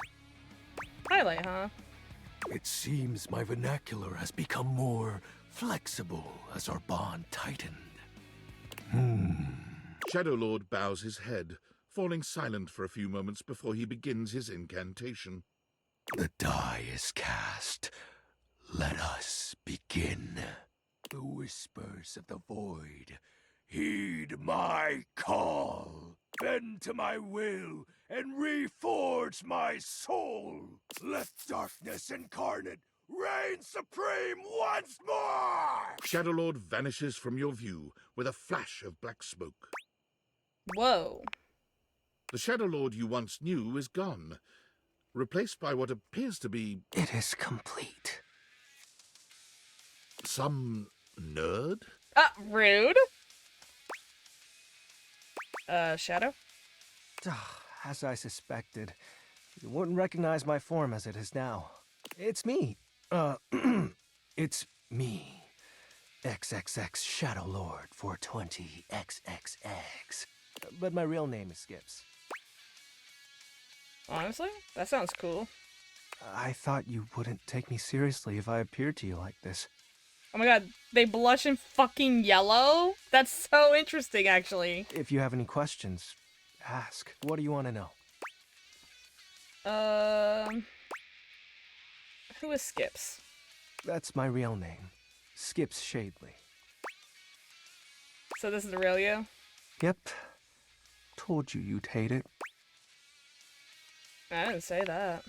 I'm not actually the Lord of all Shadows. I noticed. My friends and I love role-playing, so we made characters to chat as. And the armaments? Not real, but wasn't it nice feeling like you were making progress? I see where this is. Okay. So there was discussion online that Skips, which I didn't get the look spoiled for me, but that Skips was minor coded. I could see why people say that, especially with the voice cracking in the diminuture stature. Honestly, the diminuture stature, right, it doesn't bother me. That doesn't bother me because I also draw a little emo kid who kind of could pass as a young adult, maybe if you're wanting to, a child, but, you know, that's kind of weird. That's kind of projecting. Because, you know, I do a chisel jaw and all that shit. Regardless, right, anime is kind of hard. We've been trained by, if you're into anime, you kind of been trained like, oh, they look younger, because literally things with bigger eyes look younger. So, like, it's kind of sometimes hard to discern ages. And just because you're scrawny doesn't mean you're a minor. But you're not beating the allegations with the voice of a cracking 14-year-old.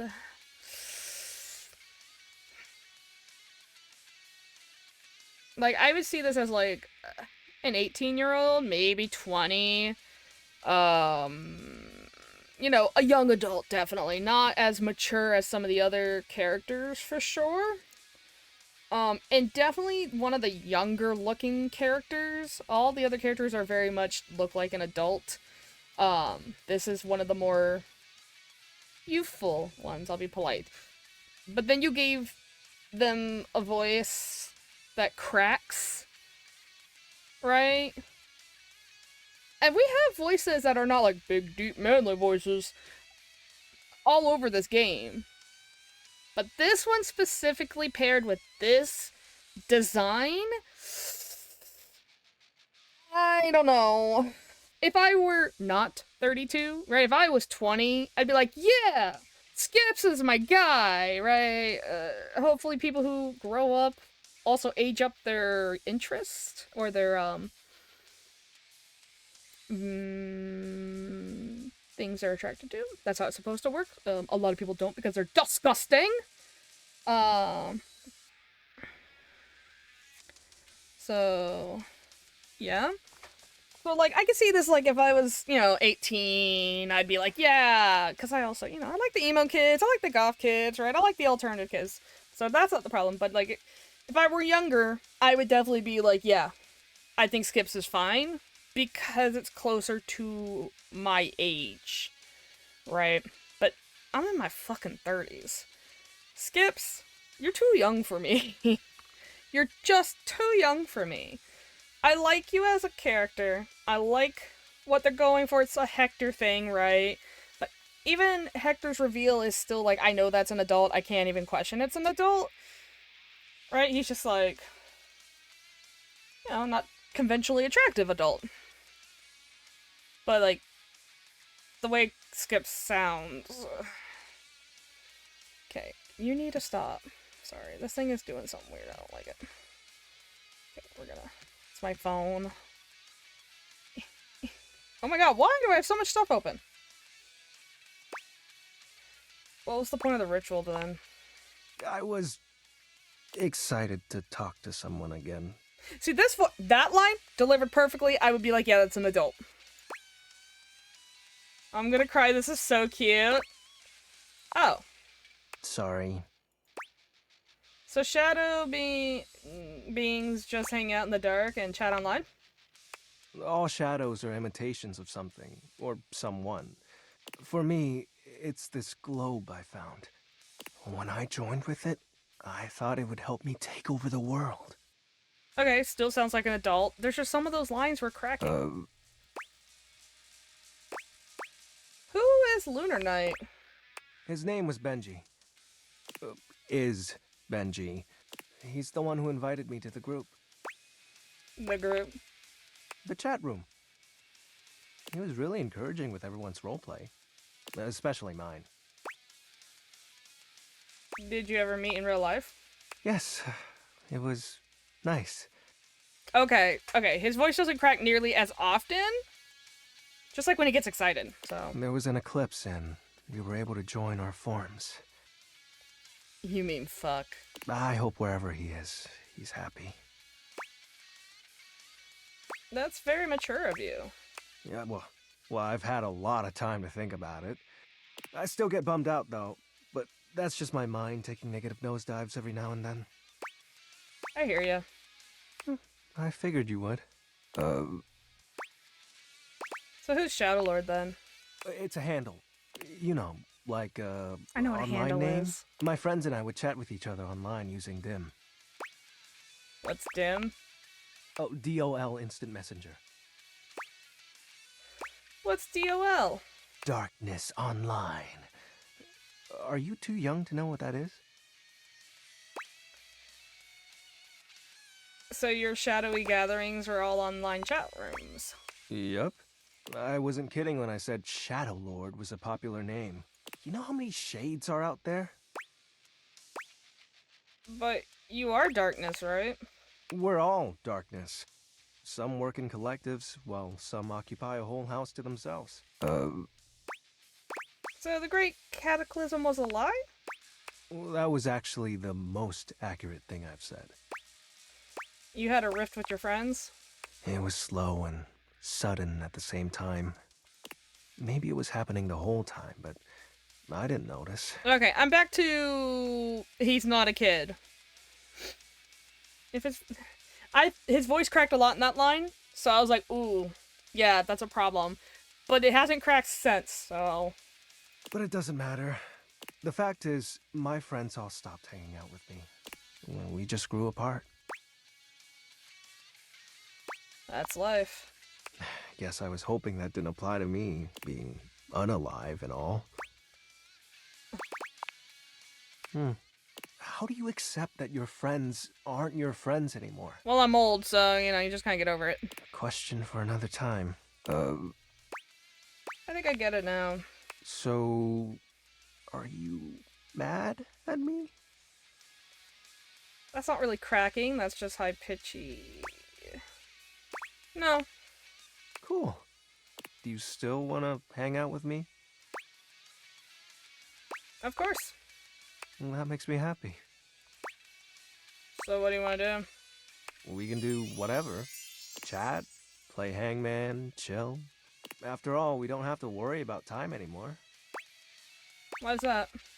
Well, because I'm going to turn you into a shadow. Oh. What? Now that I'm up to full power, I can reconfigure you. That way, we'll be together forever. Yeah, it's like when he gets excited. His voice high pitches. You can't just turn me into darkness. Why not? Didn't you say you still want to hang out with me? Not like this. It'll be fine. You're not like the others. You won't leave me like they did. Like Benji did. Alright, getting a little obsessive, possessive. We'll be together forever. Trust me.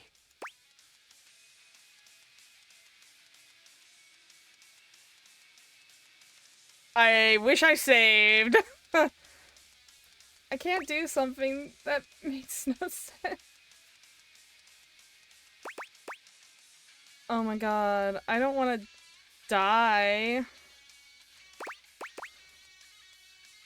Fuck it, we ball, and I swear to god, I'm gonna regret this. Oh, you chose correctly. Now, let the dark ritual commence. Skips holds his hand out to you. Penumbra, join hands with me. Oh, oh my god. You take his hand as directed. It's hard to tell, but you could swear you see a blush spread across his cheeks. Ooh, excellent. Don't like how he said that. Be untethered from the warmth of light, and submit thy soul to the chill of night. Be one with the darkness. Skip's grand incantation ends, but there's no puff of smoke or flash of light. You certainly don't feel any different. Did it work? This can't be. Why isn't it working? Aren't you fully attuned with the shadows? No. That's not right. If you can't become a shadow, how can we truly be together? Skips, it's fine. For you, it is. You have so many other friends to talk to. I only have you. Why do you have to go in the morning? Why can't you just stay and be with me?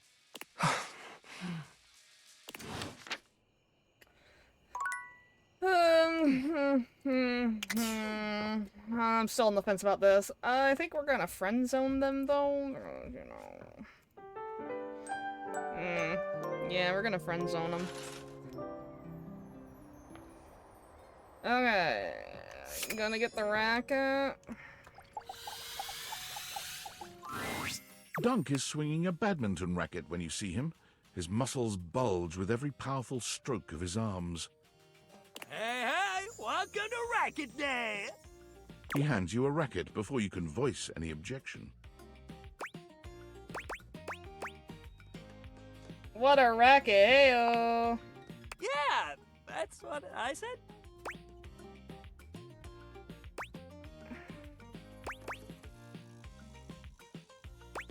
It's spelled differently. There's a R A K K I T. Man, it's a good thing I'm here. Imagine if you said that to somebody else. They'd be way meaner about it than me, man. But I know you're trying your best. Shuttlecock's in the name, baby. What kind of sports guy would I be if I didn't let you bat the old shuttlecock around for a little while? I'll bet you're shuttlecock. Wait.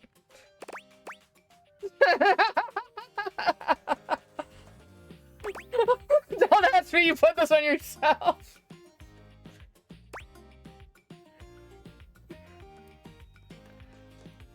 I can think of something else I'd like to bat around. Oh, yeah? He stares at you, full of genuine curiosity. It's almost a shame to ruin the moment.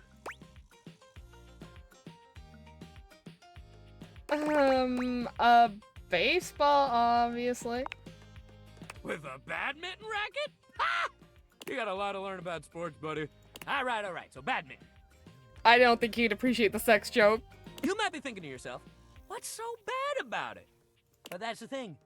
Nothing's bad about it. It rules. You just gotta get past the funny name. It's a great sport for beginners because it doesn't take too much strength or balance to get started. You just gotta have a little hand-eye coordination. I got plenty of that. Rad. You'll do great then. Great thing about badminton is you don't need much to get started. You got your racket, your shuttlecock, or your birdie. Or hell, your shuttle if you want to call it that. Just don't call it a cock. Nobody appreciates that. Nobody appreciates that. I would appreciate it. Well, at least you got a good sense of humor. Badminton people are real serious. But all that aside, that's it. That's all you need to get started. Sure, if you want to play proper, you need a net. But if you just want to play a friendly game at home, you can hit the birdie back and forth together. It's nice and light. Let's do this then. Hell yeah! Dunk hands you the shuttlecock. You should start. It's easier to serve than it is to return one off the bat. So go ahead. And for his head, your clumsy best shot, pull out a proper serve. Dunk returns your graceful serve with a swing that puts yours to shame. But he doesn't gloat when the shuttlecock sails past you. You know my old man as a shuttlecock? That's where the family name comes from. You'd think he'd have wanted me to follow in his footsteps, but I guess he always wished he could play football instead. I always thought badminton was cool, you know. But he never felt like it was enough glory, I guess. Loser sport for babies! Fucking nut. Nuts! I think that was just my hair actually sticking up. I wish your dad could have learned to value who he was. Me too, man. He still talks about his regrets and how he should have done something else with his life. It's like, yo, you did so much cool shit with your life. You went to championships, you traveled the world. Oh, these gnats, bro. They're pissing me off. Ugh. Sorry. Southern bug issues. You had a family. Dude, don't we count? You're not happy about that? I'd be so proud if I had a kid that turned out like you. Thanks. I wish my pops felt the same way, but I can't really make him be happy about how his life went. But I can't make his burdens mine either. Damn, I didn't even mean to start going on about my dad. I guess Batman brings up a lot more feelings than I realized. He rubs at the back of his neck, embarrassed. Well, look, next time we'll do something fun that doesn't make me get all deep into my family history and whatnot. Exercise ball time, baby! Woo! We're gonna bounce! Hell yeah! Hell yeah! Exercise ball! Let's bounce! I'll bounce on. Never mind. Wendolyn. Oh, dear. It's this one come to lambast me. Consider your investment gone. What? This neighborhood is doomed. What's wrong? Doomed. I told you that this place was going to the birds, and it took no time at all. Literal birds have moved in next door. Do you see that nest there in the eaves? Ugh, just look at them up there. I bet they got twigs out of your backyard to build that thing. Those pesky birds. I can only imagine how long it takes for them to get inside the house. Then it will never get clean. I can see it now. First there's She's one the set of nosy birds, neighbor. then another. Before you know it, a whole flock. All right. And you are foolish if you think your eaves are safe. Oh no. I'm going to get pooped on. You have to promise you're going to clean me. You have to. Well, are you going to promise? I promise, I promise. Thank you. It isn't great that I had to plead with you, but I'm glad you came around. I just don't trust those little creatures. Do you know how many birds fly into windows each year? That was a real question. Oh, never mind. Don't worry about it. I'll just keep an eye on them. If you hear me screaming, you will know exactly what happened. But for now, I guess we will leave those birds be while they do what birds and bees do. All right.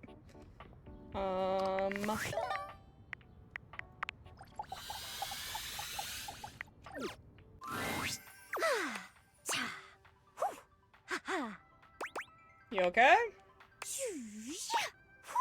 Oh no, I'm so sorry. Huh? Oh, sorry. I was just doing some of my acting practice. UI is more than just the text. It's the little transitions and animations, too. That's really cool. I think so, too. I love the little animations. and they help the others here show their emotions in a more reactive way than what might be conveyed through art alone. And practicing can be fun. Can you show me all your emotions?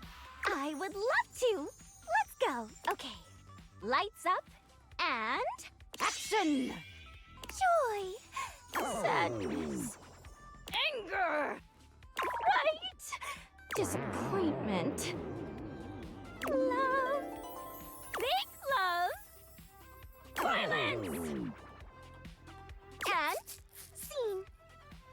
What do you think? That was really fun. Or something. I'm so happy you liked it. I don't show this to everyone. Oh my god, these gnats. Die! I think I got it. But I want a UI me for my versatility. What? Okay. So cool! Yay! So, you've been meeting more dateables, huh? Yeah. How's that going? Anyone catch your eye? Yes, they're so hot. Maybe, but I'm not sure. Yeah, whatever. Oh, is that so? Well, hey, since you've been doing a great job of being curious, I'd love to let you know that you're doing a great job!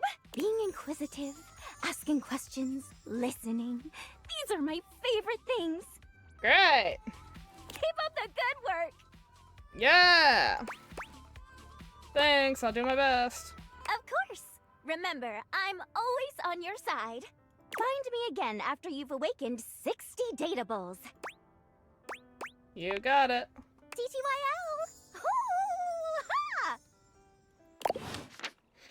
Okay. And the credits.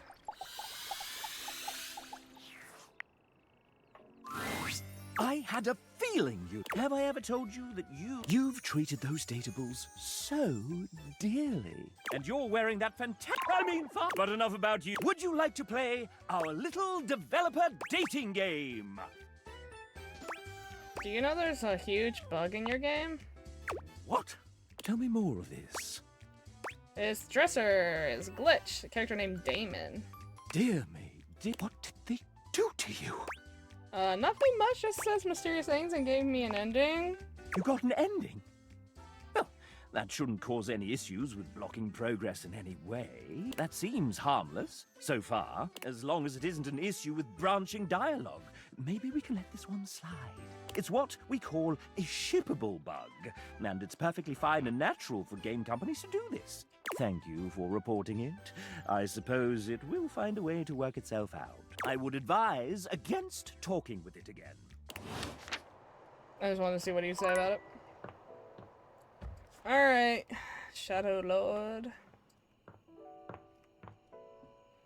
Skips. Hey.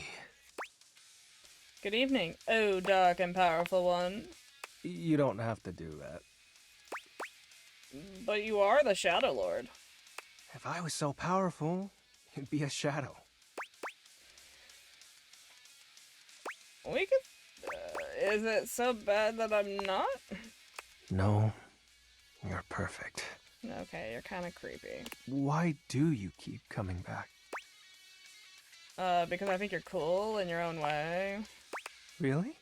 Well, I do like being cool. Jesus. You're such a child. You are! Well...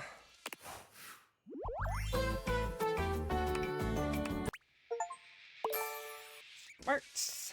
Alright, so we just gotta get charm up or something?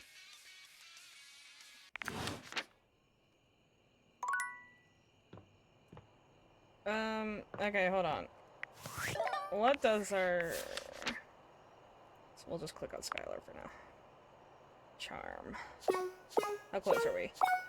Ooh, we're real close. So, let's find a charm dateable. Well, one of them is Skylar. One of them is Florence. I can't get that one. I already got Stella. I already got Shelly. See this fucking sticky note I was talking about? It's working out for me. I already got Tina. 74. I already got Drysdale. 81. Okay, we're working on it in 83. Okay, we're working on it. Dunk. He may be the last one for charm, and then we can just awaken whoever we want. Yes. We're not gonna get the ending of this game.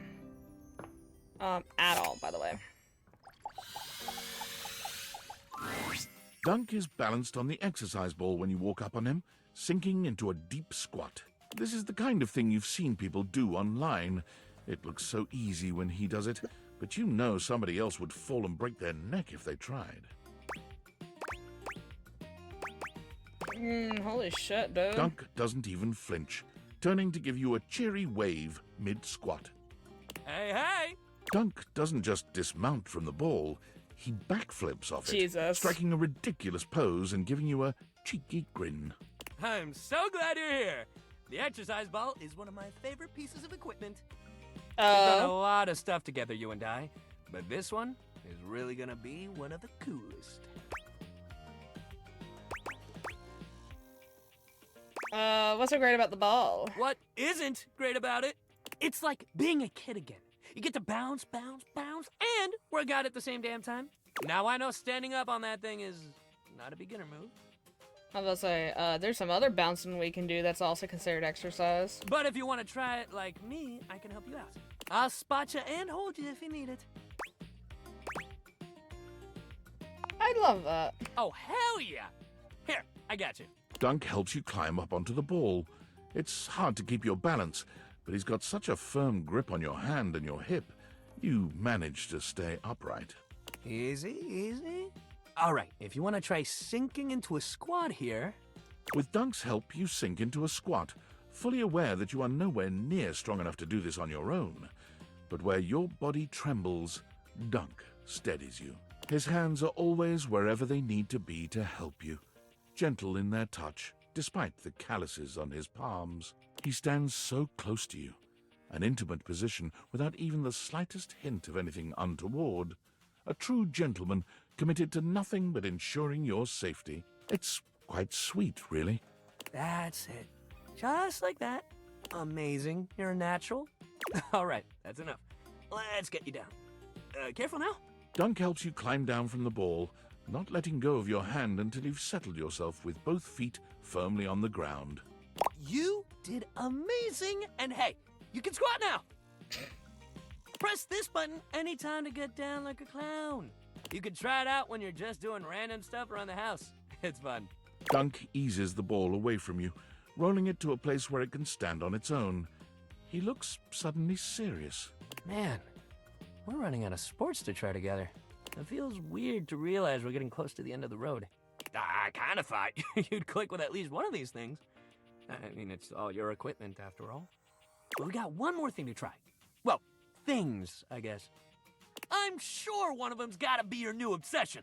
All right, next time, we're doing Misc Day. We're gonna try it all, baby. You just meet me at that little box of odds and ends. I know your thing's gonna be in there. A little box of odds and ends? Okay. Alright. Alright.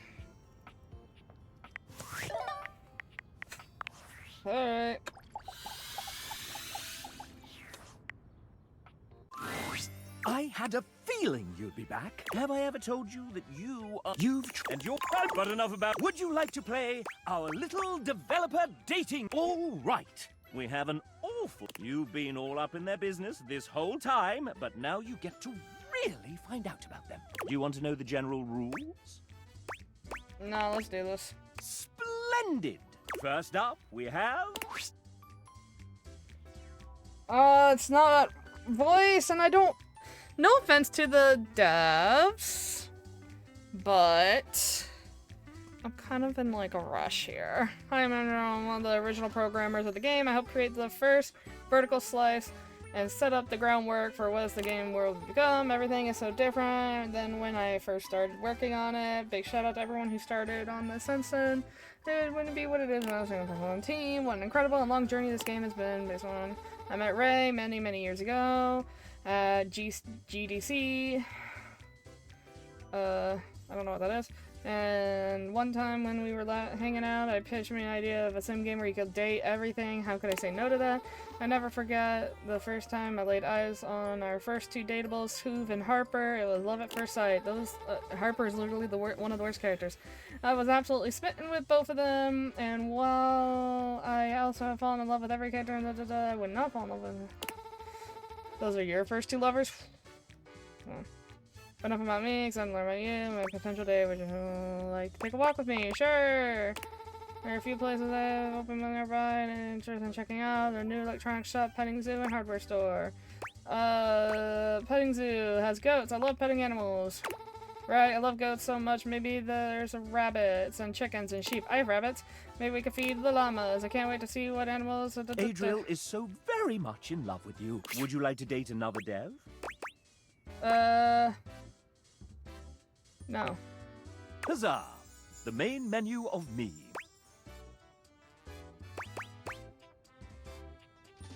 I want to find out my relationship with... I want to, Now, do you want to lock in your result and go straight to an ending, or check and see how you're doing? Lock in. I think I know what I deserve. Time for us and our studio audience to find out how we devs feel about you. Are you nervous? Excited? Nervous. Oh, we're right. Your current relationship is hate. Ah, the bitterest of endings. Unless that's what you're into, of course. Now, keep in mind, I don't really hate you. But the devs, they certainly do. Big bugs, have mercy on your soul. Achieve the hate ending with the developers. Well, at least you get an achievement out of it. Great, actually. Thanks. I don't know what that is. The devs still program this in. It's not like they didn't want you to get this right. You're unlocking all the content some poor sap had to write for people like us who want to burn it all to the ground. Oh shit! You got an achievement. Okay. And then we're going to blah. Hi. Look at that. You found 60 dateables. Despite the visible uwu in her words, you can tell that Textbox-chan's heart is simply not in it today. Hey, are you okay? I'm fine, really. You've been doing a lot of running around the house dating, huh? You're really flying through those text screens.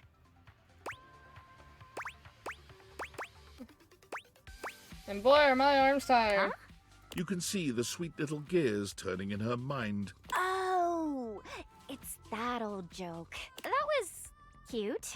I was just thinking, you know, it's very hard work following you around and transcribing all those different conversations. Don't you do something stupid. And it's my job. I do it happily. But yeah? You know, it would mean a lot to know I was doing my job properly. She looks at you hopefully, her yellow eyes shining. You're doing great! Really? Oh, I'm so glad you think so. Ooh. You know, it's funny I ended up in this line of work. I was always really interested in reading and communication. I was just so in love with the power of the written word bringing people together. Yippee! And UI really lets me do that, but everyone is always so concerned with, does it look cool?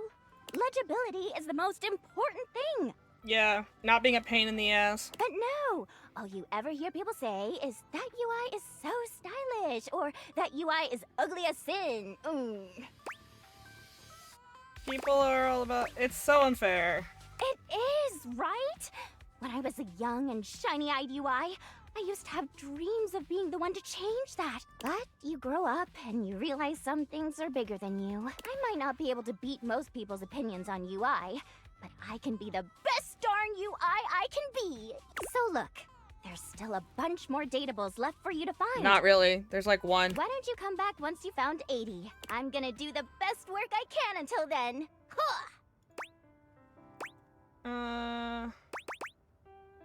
You're doing great. Aw, thanks, heart. See you later.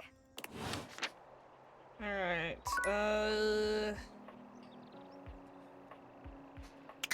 I can't talk to him yet.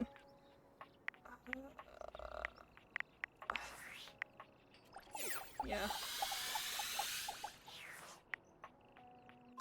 Running out As things you to enter talk your to. office, you're surprised to find it much more crowded than you're used to.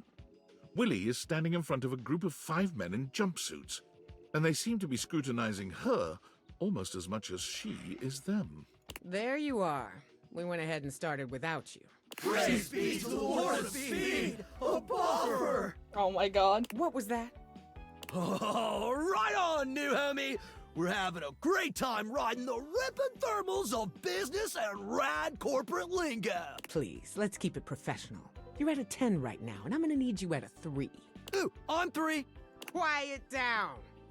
Yes, homie. Or, ma'am. Extreme sports and working in the corporate world are essentially the same. So there's no doubt in my mind that I can handle this. But I need to know if Hanks Limited is ready to expand right now. What sort of time are you all putting in? What are your typical office hours? Big thrills don't have office hours, dog. We hit it hard when the waves are right and the thermals are doing their thing. What are you riding? Inconsistent hours. I see. You. Willie turns towards you, and the Hanks all look at you with a sort of desperation in their gaze, silently pleading with you to save them. What sort of benefit package do you all offer?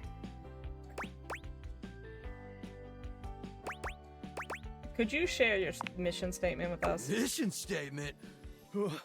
This is getting to be way too much, man. We welcome anyone with an open mind and a radical spirit. And if you ever want to come hang out, you're welcome. But this is officially over the line, dude. We ain't no corporation, homie. We're just a bunch of Hanks trying to grab the bull by the horns and ride that bucking bronco into the sunset. You're mixing 3 different metaphors there, but point taken. You can leave. Hanks out! The Hanks leave your office swiftly, taking their cheerful, awkward energy with them. Willie sighs, shaking her head. Well, that was pointless. Another potential gig down the drain. I don't think it was a good fit, honestly. I mean, maybe it wasn't, but hell, I don't know. Don't you ever wonder about the jobs you could have had? The person you could have been if you didn't throw it all down the drain time after time. All my life, I've wondered about my potential. What I could have achieved if I ever stuck with something. Watching my peers go from having a job to having a career, climbing the ladder, making something of themselves. I have it in me. I know I do. I know you do, Willie. We'll find something for you. And you too. Don't think you're getting out of this, but I appreciate it. All right, extreme sports was not a fit. I can see that now. But that doesn't mean we can't explore the athletic space. I've got a Duncan shuttlecock scheduled to come in next to talk sports. So maybe we're not the hang gliding type. Maybe we do yoga instead. Maybe we throw a football around. Startups pivot all the time, right? We just have to be agile, flexible. Harder, better, faster. Exactly. We've been sitting around on our asses long enough. Time to pivot! Meet me back here and come ready to talk sports. We're gonna take Duncan and his sports empire elevator all the way to the top, honey. And again, don't be late. Okay, I gotta talk to Stepford. You enter the gym to find Stepford by himself, on the edge of Shelley's broad shoulder. He looks a little bleary-eyed, and he's pacing back and forth. In the pale moonlight, he doesn't quite look like himself. Hey, everything alright? Yes. Hello, my friend. Just having a little trouble getting my brain to shut off before the big day. I've been rehearsing things in my mind. Just want to do everything perfectly, you know? Nerves are normal before a big competition. Maybe. I've just never been this nervous before. Stepford shifts in the light, and it cascades down his gorgeous locks, flowing over his muscled shoulders. It's just... I feel so... I don't know. It's strange not spending time looking like a trophy, you know? I mean, I look at myself in this light and I seem so... dull. My golden luster seems to have been replaced entirely by tarnished silver. If I lose that competition, I'll be an utter laughingstock. I just realized something though. I think I messed up. Would so. anyone even want a trophy like me? Only a fool would turn you down. Stepford turns to you, fixing you with his electrifying gaze. Somehow he seems to channel the whole atmosphere of competition into his heavy-lidded glance. Your heart races. You feel a tingle of anticipation run up and down your spine. You always know just what to say.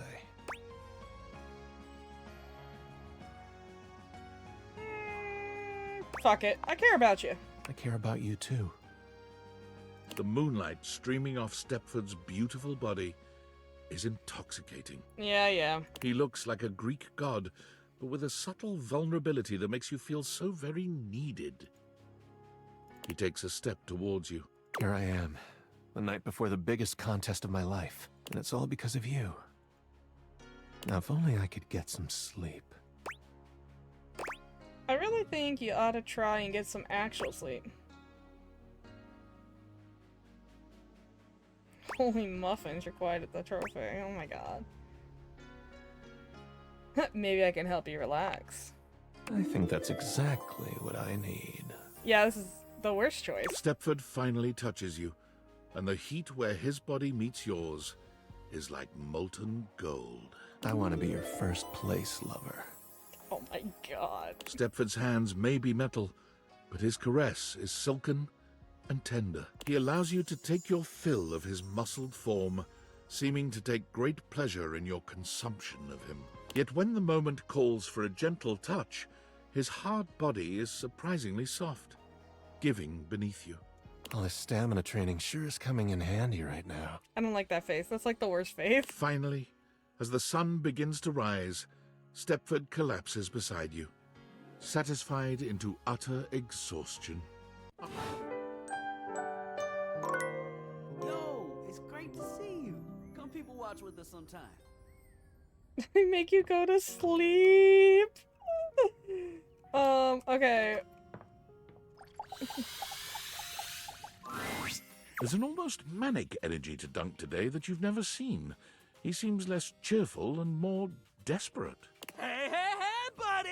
I hope you're prepared for Dunk's random sports equipment extravaganza!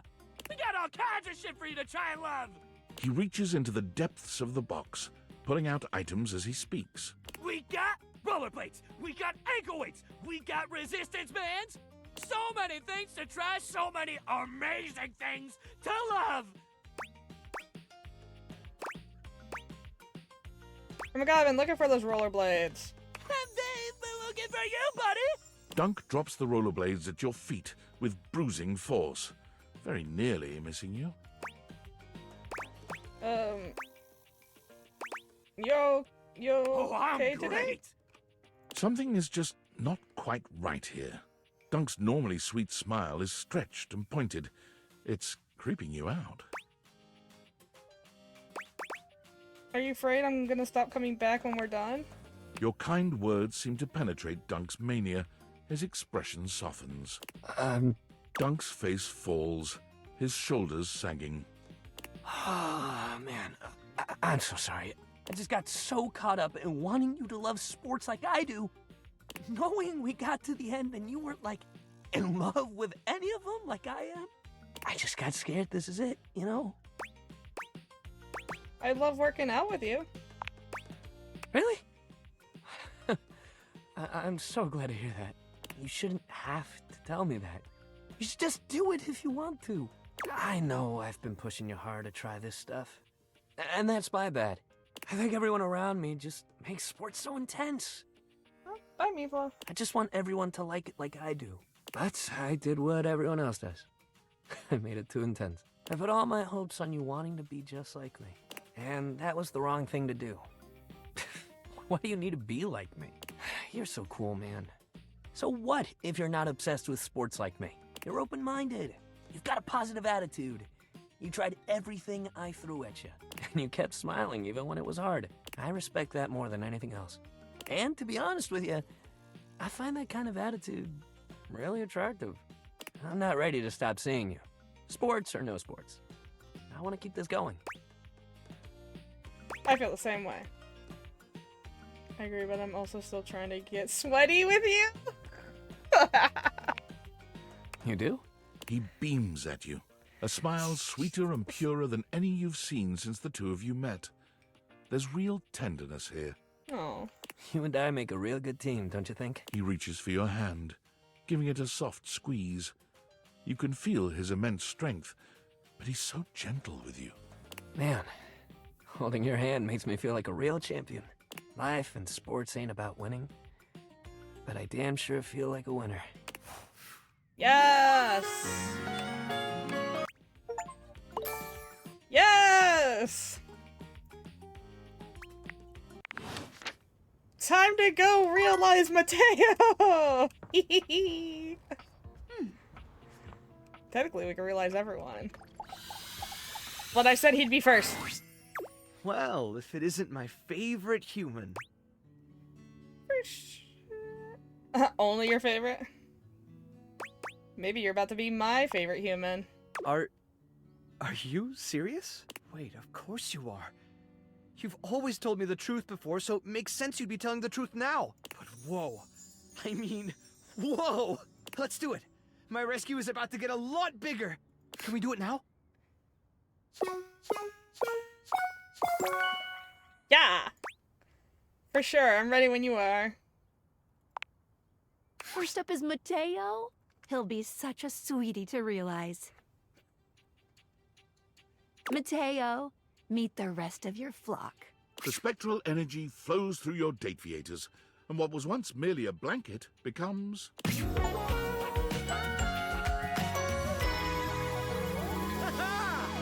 Oh, cute! I love that sweater. Check me out! Not only has Mateo been transformed from fiber and fabric into a flesh and blood creature, but so too have his beloved inanimals. Oh god! We have a lot of dogs! Look at them! Look at us! All the inanimals, they're here too! How did you know your Dateviators could do that? I just can't think of a better gift than this! We're together, and our world is so much bigger! The good we can do is so much bigger! Didn't know that would happen, and I'm so happy that it worked out. So happy that it all worked out. Mateo goes and volunteers himself and his inanimals with the local chapter of the WFYB, the We'll Find You Brigade. They're accepted gratefully, but since they comprise such a unique team, the brigade designs for them a unique task. Mateo and the inanimals are sent to far-off remote locations where both people and animals have gone missing. Avalanche sites, deep forests, tropical jungles, they better come back! Deserts. They have never left a subject behind. Of course, they are occasionally presumed lost themselves. Mateo and the inanimals have been known to spend weeks on an assignment, or possibly playing out in the wilderness with their new rescued friends. Hard to say, really. But not to worry, say their compatriots at the Home Office. They always come back. We did it! We brought a dateable object to life! Yes! Sorry. How do you feel? Is it tingly? Are you sure there's no moral implications to this? Definitely. If you have any compunctions, you could speak with me about what's going on in my app. There's a whole lot more to realize than we, well, realize. I say, let's get to dating. But before you go, a familiar interloper makes her presence known. Yo! Eat me! I want next! I'd rather keep you around as you are. Sure. Sweet! Thing is, you gotta have enough points. And being as I am, limitless, my requirements are probably so freaking high. They're enormously high, but somehow I have enough. I'm so honored to do this! The spectral energy flows through your Dateviators, and what was once the best dateable ever oh my god. becomes... Oh, that's cute though. That's a really cute design. I like that way better. It's quite possibly the best human in the world.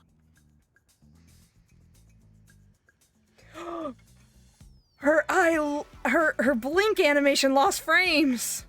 Wow, I've done it! Her arms and legs bristled with energy. Her breath crackled the air around her.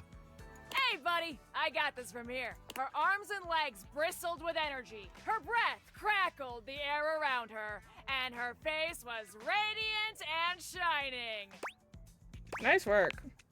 But the confines of this house aren't enough for Lucinda, for there are more worlds to conquer.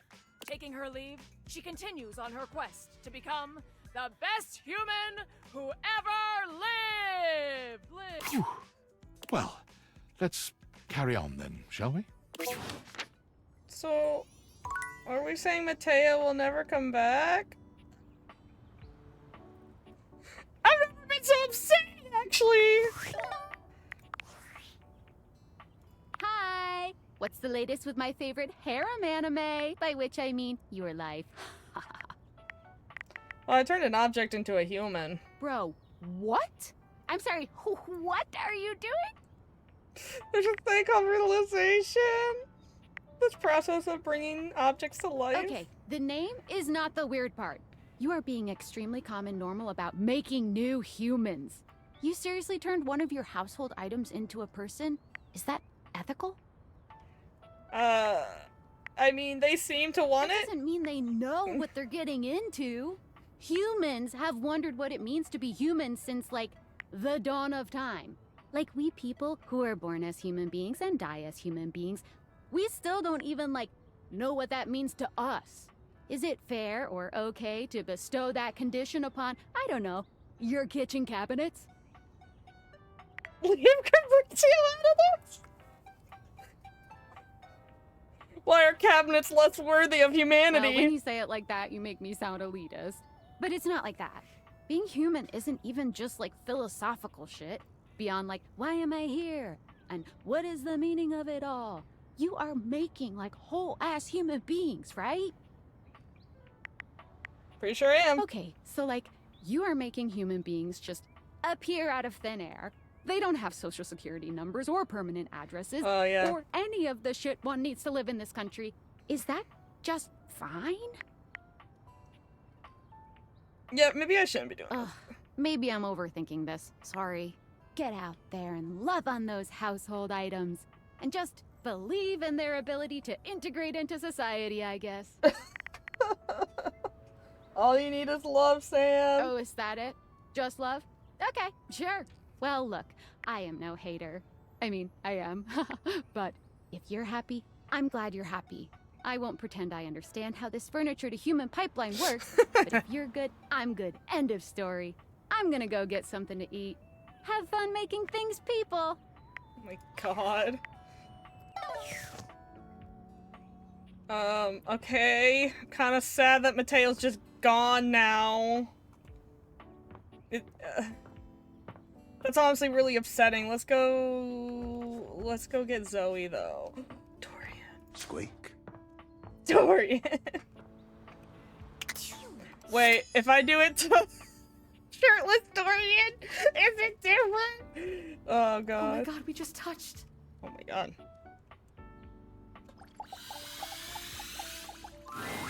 Oh, hey.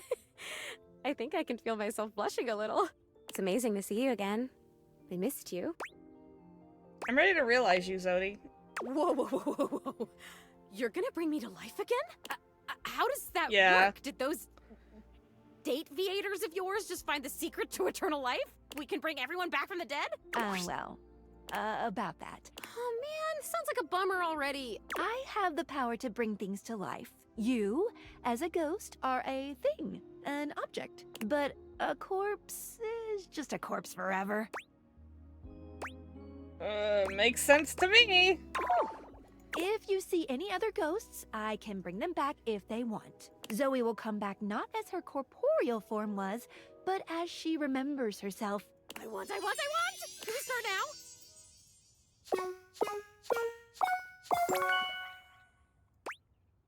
Yes, I have what it takes. Come on, Zoe, that's the spirit. The spectral energy flows through your date. Like I'm bringing somebody What back was to once life. merely an ethereal spirit becomes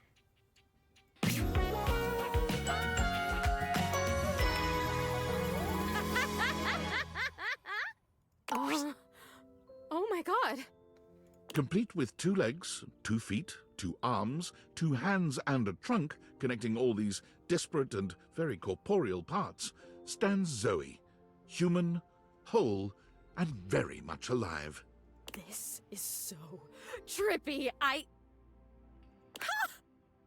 That's so funny. I just heard that and I could totally actually trip on something now. Woo, let me tell you.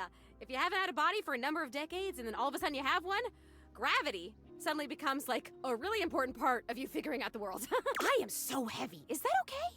Yes, Zoe, it's called having mass, and it comes with the territory. Yeah, okay. That makes sense. Cool. Are you gonna be a human, Skylar? You'd make a great human. No, we'll just have to wait and see. Though you look so healthy and very lifelike, is there something... There's something I'd like to try before you go. Wow, really? I mean, your other ideas have been winners, so what did you have in mind? Are you up for an experiment? Absolutely I am. I know I haven't told you this yet, but I've dreamed up the most wonderful job for myself, and let's say it's quite rooted in all things scientific. What are you thinking? Hold out your hands. Okay. Zoe looks at you with curiosity and trust, and extends both of her hands slowly in front of her, as if testing how they will move and how far out her arms will go. You reach out towards her and take both of her hands in yours. At first, she jumps. This is the first time since her passing that she's touched another human being. Her eyes go wide, and she stares at your conjoined hands. You can feel her nerves pulsing under her skin, the warm blood moving through her as her heart beats strong and steady. She stares at your hands. You sit quietly and wait. After what seems like an age, her eyes rise towards you like sparks from a desert fire. They are brimming with tears, her irises shimmering in their own reflection. She lets out a tiny breath, a brand new smile. Oh, wow. You give her hands a final, gentle squeeze and release them. For a moment, they hang there in the air, as if seeking the touch again. After a beat, she lets them slowly fall. Her eyes never leave your face. Thank you. That was my favorite moment of my whole life. I hope you have many more and better. The tears finally spill as she blinks. She turns towards the attic door and passes through it to join the living world. Zoe went directly to her local library and did an internet search for most haunted places near me. Jesus Christ. To her surprise, she learned that the area in which she'd been living, and dead for so many years, was a hotbed of paranormal activity. Ah, perfect! For Zoe had decided to take Skylar up on her offer and scour the area for ghosts ready to resume their lives. This wasn't her only goal, of course. As a former ghost, Zoe recognized that many just needed a little help to keep moving to the other side, that they had simply become stuck and needed a push. Zoe Bennett, paranormal facilitator, was committed to servicing the needs, whatever they were, of any and all ghosts she could find. She felt uniquely qualified for the job, and she was delighted that her fun and ebullient sense of style seemed to be a selling feature for her services. Can't have a paranormal facilitator in a suit now, can we? Zoe, happily and paranormally ever after, lived.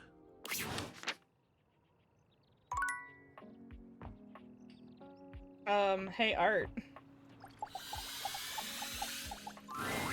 My heart soars, my knees weaken. My raison d'etre has appeared at last.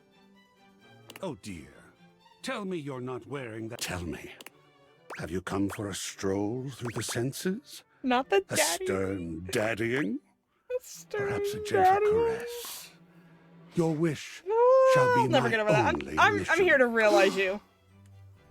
Oh, my sacred paint! Do you truly mean you're prepared to paint me upon the canvas of reality? Indeed I do, and I have all the colors I need. Okay, Art, let's make you our latest canvas. The spectral energy flows through your date theaters, and in place of the abstract representation of art, you are now privileged to behold... Oh my god. Yes! Take that jacket off. Take it off, it's awful. No! No! Is that a Rembrandt? Like how he has a Incredibly, sketchbook. Art's human form somehow outdoes the perfect sculpting of his former, inanimate body. He's just as chiseled as he once was, but something about the sheer tangibility of his humanity elevates his current form into something truly divine. Look at me. So long have I been inanimate. Merely the intellectual representation of art. The art that I love. And now I am art.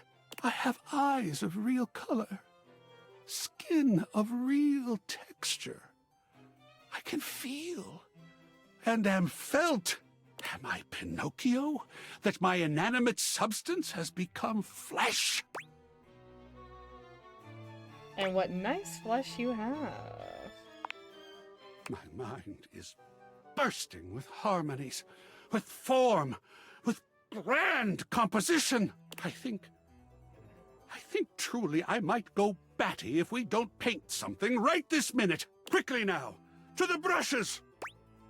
Oh crap, I don't have any! Not a worry. Then I shall get myself right off to the bristler. I don't think Coolsville has a bristler. Damn it! Then to the art supply store! Before you race out that door, why don't I paint your glorious figure? And I don't need brushes to do it.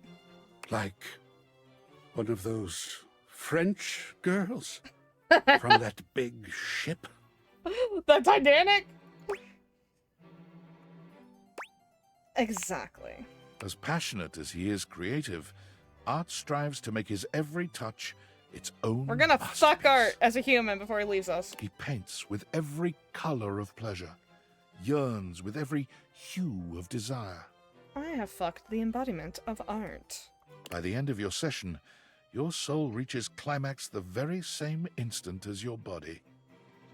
Voila! Your pleasure has been the great work I shall never surpass. It was true. Art's works were passionate, daring, brilliant. My soul can finally speak. Hear me, O world of fecund radiance. And entirely unmarketable. Wait, what? After spending 2 years creating works of staggering genius and refusing to cave in to the pressures of the vox populi and the art-collecting market, Art was destitute. Poor baby. Well, that sucks. I did not think that if I became flesh, I'd be subject to the same woes that other flesh is heir to. Yep. That's rough. Better believe it, sugar. Well, suppose I'd better go find some gainful employment then. Forced to take on a side hustle, Art quickly found work as a museum curator. However, refusing once again to cave into the demands of the museum's biggest donors, he was promptly fired. Blind fools! Why would they launch another giant balloon animal?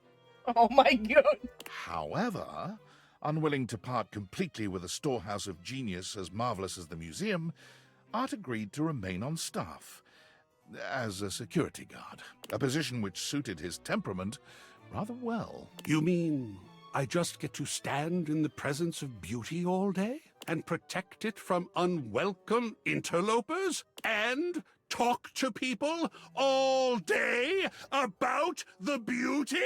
Sign me up! Aww.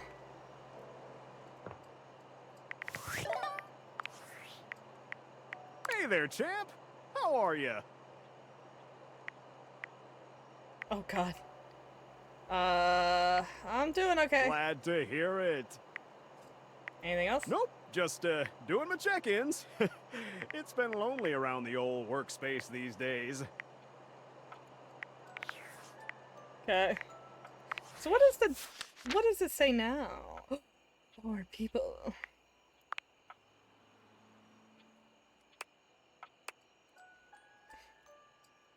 Bitch left me.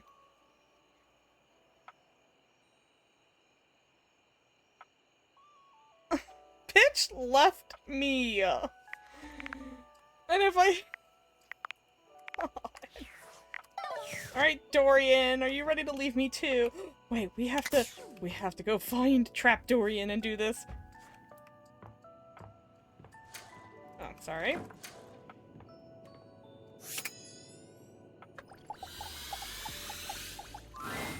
My darling, you've opened the way to my heart.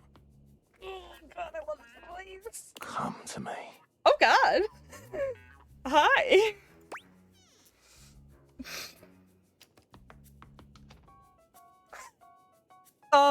Forgive me. Forgive me, I am weak. I'm too weak for this. I'm already dressed for it. Damn, that's it? Oh. Alright, we'll talk to him tomorrow. And yes, I'm realizing half-naked Dorian. I thought there would be more. Forgive me, I am weak. I just love his voice so much. Alright, I'm back, whore. I mean, Dorian. My darling, come to me. Stop it. Actually, I think... What do you think about being realized? I'm not opposed to it. You have the requirements, I presume. Yes, I have what it takes. Knock knock, Dorian. Here comes a whole new form. The spectral energy flows through your Dateviators, and what was once merely a door becomes... A man with the sexiest voice? At long last, I stand as a human. How do you feel? A bit wet. Squidgy. There's something I've been looking forward to trying for a very long time. From out of his pocket, Dorian pulls a jump rope. How that got in there is a miracle of Dateviator technology.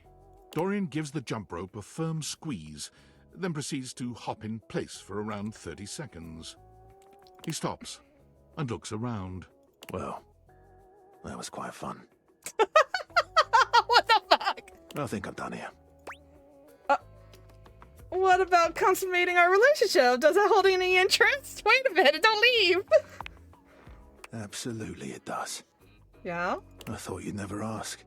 I like to keep it professional. But if you say so, I'm all yours. Dorian may insist he keeps things professional, but he takes to lovemaking with a shocking passion. Gone is the immovable stone-faced door who once guarded the rooms of your house. There's only a warm and generous lover left in its stead. Dorian is attentive and courteous, putting his considerable strength into ensuring your every desire is fulfilled. When he departs the next morning, there's an echo of his old self in the stoic expression he wears, but when he kisses your forehead, he's just as gentle and sweet as he'd been the night before. Dorian places his hands on the front door frame as he looks back into your house one last time. Stay strong. He turns to go.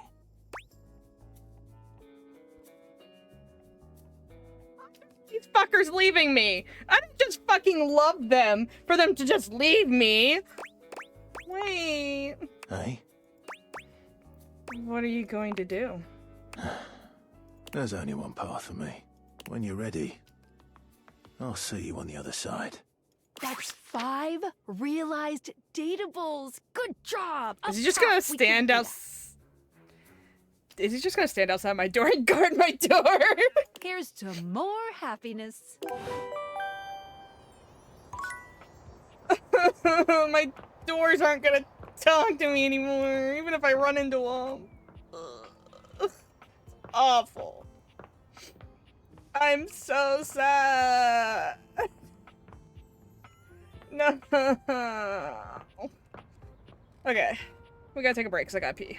I drank a lot of stuff.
So if I had clicked the other option on Mateo, I would have gotten like intimacy of some sort. That kind of pisses me off, I'm gonna be honest.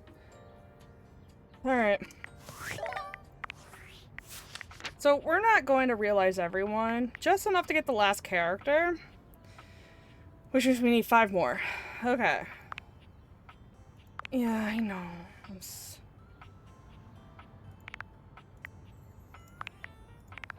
Okay. Get rid of all this.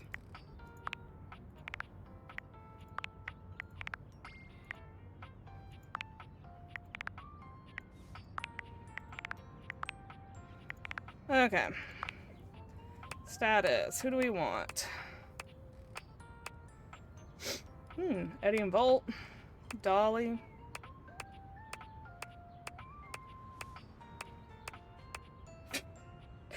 The little freak. I'm actually curious where he goes. Barry? Gotta realize Barry. And Dasha and Mac and Chance. Bobby. Tony. Bodie. Sophia. Okay, Curtain Rod. Okay. Start from the top. Who do we want to go? Let's get Eddie and Volt. Got it. Easy. We'll just do that. Oh, my doors are shiny.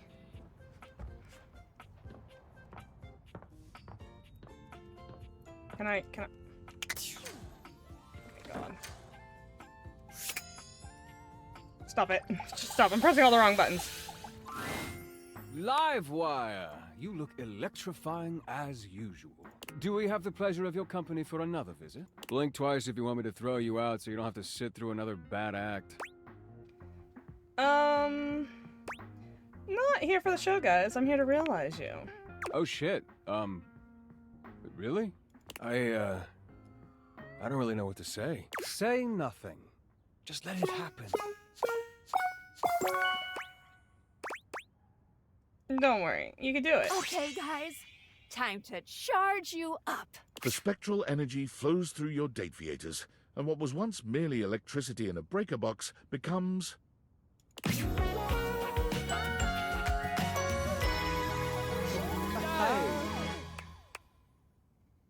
a flash of light and a crackle of electricity that makes your skin tingle. And then... My. Now isn't this something? So many new sensations. It's all rather electrifying. Was that a joke? Don't. I already hate myself for even saying it. Oh yes, you can clearly tell by the way you're smiling. Realization must have scrambled my circuits, or whatever it is humans have in place of circuits. Whatever, shut up. Whatever, shut up! Look at him, practically vibrating with excitement. You've given us such a gift, Livewire. Thank you. Vibrating with excitement, huh? You know what? Yeah, kinda. I wasn't really sure how this would go. How it would feel to be, I believe the word you're looking for, dear Eddie, is free. Is that what this is?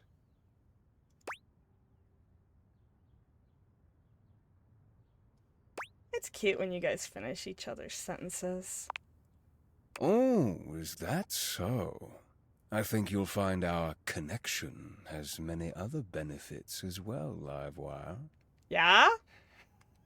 You know, when Volt and I were running the club, I kind of left all the, fun stuff to him. All I did was work. Bro, are we about to have a threesome? I think I'd like to change that. Mm-hmm. By all means. You know I'm always more than happy to share. Oh my god, this session's turning into smut!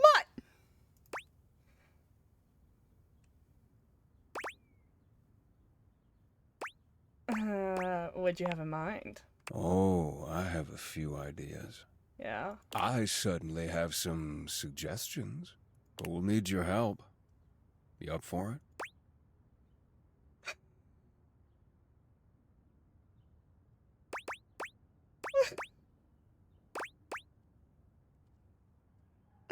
Let's go.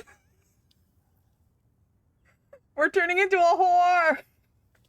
But literally, these guys are gonna. Every fucking character leaves you, so you might as well fuck them on the way out. I'll always help you, Eddie. Oh, plus, I don't know what the fuck I'm reading. I had a feeling you'd say that. That's our live wire. It takes some time for Eddie and Volt to find their place in the human world. They try their hand at several jobs, but nothing seems to fulfill both of their needs. No, I should have clicked the 6! Aw, god damn it! Construction work leaves Volt bored and understimulated.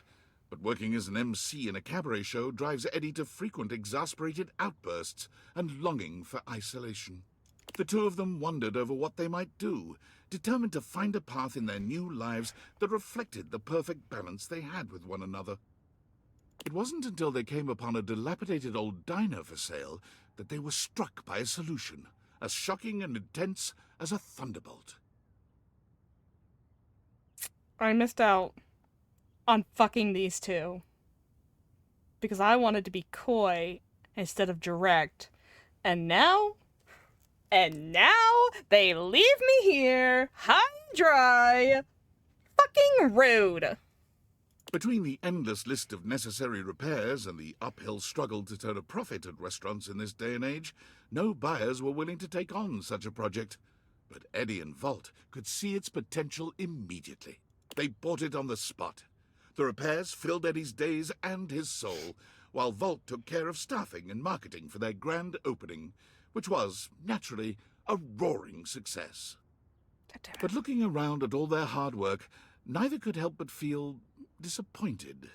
As it turned out, the fantasy of running a diner was far more exciting than the reality of it. What they both truly craved was the challenge of getting it started in the first place. It was then that Volt had his own brilliant idea: sell the place and find the next big adventure.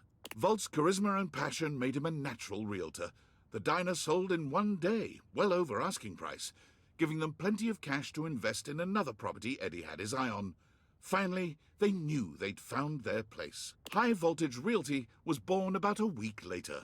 Eddie restored old and unloved properties, and Volt sold them with his inimitable flair and pizzazz. They became flippers. Whenever they get a new listing, Eddie and Volt invite you over.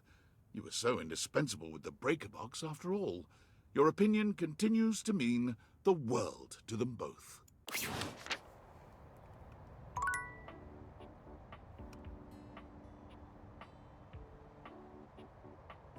How could this happen to me? God damn it. Fuck! I just wanted to fuck! I'm gonna come back to this.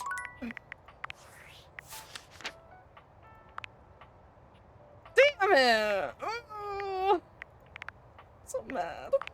Alright, who's next? Dolly? Yeah? I'm trying to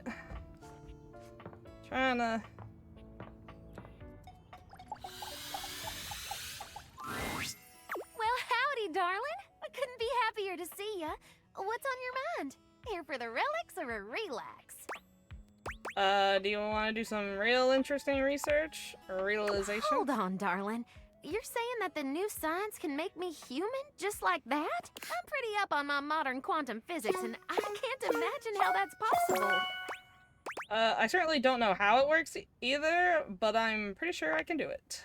Hello, Dolly. The spectral energy flows through your Dateviators, and what was once merely a dust bunny becomes... What is that? What is that rampant? Why does it look like that? Oh my god. Not them using real... Heavens to Betsy, I'm human. What is this? It's like they took a rabbit's face and then like squished it around.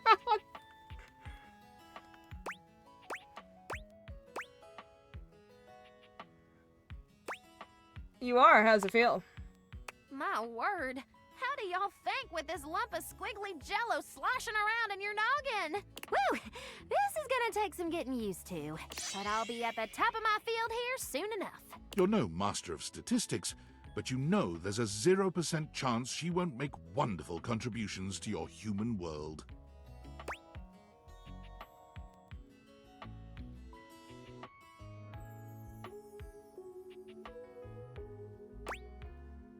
You know what? I respect Dolly as an intellectual. Like, she's cute, but like, I like her brain, so go get him, Dolly. Well, darling, I've had just about enough of the underside of that couch. It's time to head out into the big old world. But I'll be seeing you soon. Once Dolly journeys forth from the house, her horizons are vast and limitless. She immediately gets hired at the best Ivy League college in the state, teaching high-level courses in several subjects. Shortly after, she breaks the record for most subscribers ever on Fans Only. Her screen name is Lingerie Lectures. There are no nudes, only seminars that are somewhat sensual. You support her in all of her endeavors, and she is an incomparable companion in your life. And whenever you begin to miss her a little too much, your phone rings, and you hear that old familiar... Howdy, darling. Nice. Alright. Dante. Well, if it isn't my beautiful blue flame, what's on your mind? I'm ready to realize you, Dante. You mean stoke my flames all the way to personhood? The only thing is, that kind of transformation takes stats. You got enough of those? You know it, Broseph. Dante, let's bring the way of the flame to the world. The spectral energy flows through your Dateviators, and what was once merely a fireplace becomes...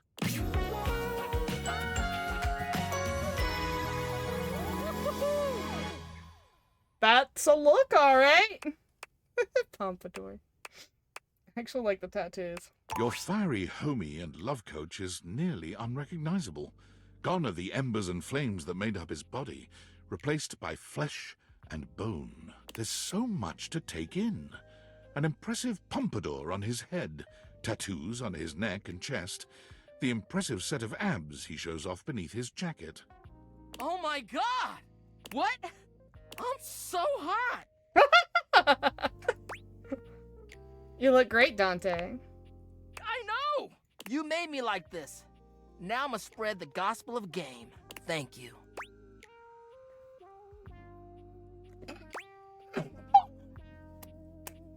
I'm trying to help you spread the gospel of bang, baby. Well, honestly, no. This form is new to me. Will the student become the sensei for this old flame? Here, I'll show you a thing or two. Slowly, you stoke Dante's interest, showing him all that you know. He's the ideal student, taking in everything that you give him, while also being curious enough to take lessons deeper and further. Afterwards, you lay in each other's arms in a blaze of glory, and the long, slow cool-down is magnificent. Dante quickly finds himself going to all the hottest clubs to strike up conversations with humans for the first time, where he finds that his eagerness to bring people together in healthy ways is a fairly useful skill. He becomes the brightest light in each bar he goes to, a beacon of friendliness and sexiness in equal parts. Bringing all the lonely customers together in laid-back, congenial ways makes people trust him, and word spreads out that he is the ultimate wingman, willing to step back and give others the heat they need. You got this, homie. Be kind and be sincere. His winged motorcycle jacket becomes an icon in the clubbing scene for years to come. Nice. I do not know who's next. What? Who? Valdivia Nights. CEO David Most coming at you from the Penthouse Relaxation Grotto, starting the day with endless gratitude for our Valdivian family and the incredible work you all do. Let's make today amazing! Superstars, before today's upcoming all-hands meeting, I just wanted to address the elephant in the Relaxation Grotto. Recently, some 10,000 of you may have received a strange email not intended for you. This correspondence has understandably raised a lot of concerns, but let me assure you, those concerns are misguided and unnecessary. The truth is, my email was hacked by a sophisticated internet hacker. We have yet to determine the exact culprit, but all signs point to a disgruntled former employee.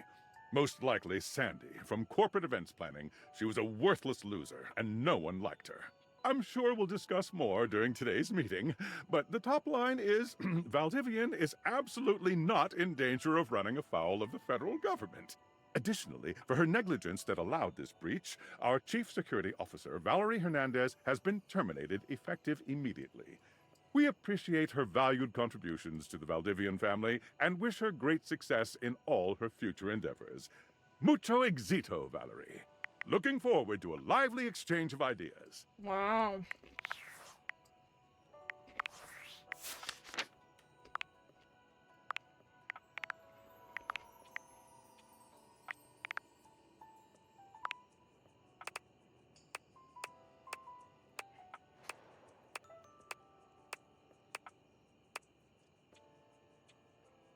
Really? He's gonna make it to the list today? So the reason why I would even consider is because this fucking freak is a freak. He's a fucking freak. And I'm so fucking curious what happens to him. But I'm also gonna skip him for now. If you didn't catch it, let's just say it's hard to look at mozzarella sticks the same. And I definitely do still eat them because I fucking love them. Barry! Fuck yeah. Let's fucking go.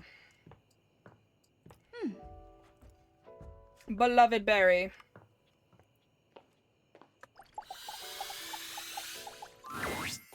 Don't mind me, hon. I'm just trying to discover a new color.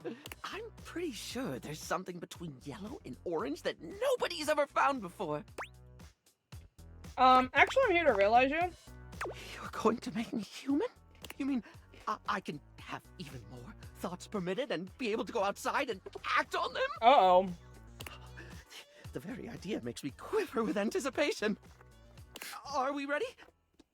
Uh-huh. I'm gonna go first.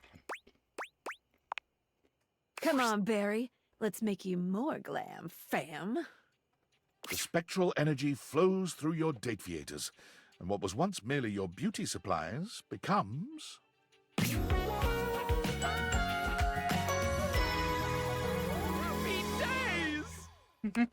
Barry laughs, the joy of his new humanity clearly written all over his face. I've already forgotten what it was like to be a toothpaste. What? Though I might never forget what it was like being a Q-tip. Did you forget what love is? Oh, that I will never forget. You bring Barry into your chambers to make love. Wow, that escalated quickly. But he seems distracted. All right, how best to do this? Should I put my arms there, or my legs around this way? My torso? With some deft maneuvering, you show him how. Now then, I have heard that rhythm is rather important here. But which one? 4-4-6-8? The forbidden 12-2. Oh, can you hand me that book over there? No. Sure thing. Excellent! Let's have a look. Barry's book is an absolute treasure trove of techniques and positions for adventurous lovers. You spend the rest of the night reading and finding all sorts of new and unexpected ways to please each other. Now that's style. Barry strikes out on his own with a bag of makeup and no particular direction. Wow. Passers-by notice his stylish form and begin asking for grooming tips, which he readily gives. He begins to make a name for himself and ends up being interviewed by a local news anchor. Well, you simply must try Mapeline Bran Powder. It'll get right into the crevices you didn't know you had. He's trotted out onto commercials immediately for his candor. People trust his brutally frank approach to reviewing cosmetics. Exalta brand spoolies. I wish I could accept these into my soiree of beauty, but they have the rigidity of a rhinoceri. After repeated urging by his fans, Barry starts his own FluTube channel to do reviews on his own.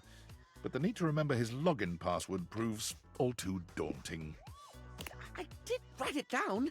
Well, did I write it down on paper or this puppy? Oh my god! Further complicating things, as a trusted name in style, Barry is constantly flown around the globe and never allowed the chance to settle in one place, which proves to be a new and exciting way to test his... Yeah. I do believe I've forgotten which country I'm in at the moment. Well, no matter. Beauty has no allegiance to country, darling. I'm a citizen of the world. Okay. They took all the progress we made in diving into ADHD and memory problems and blah blah, and kind of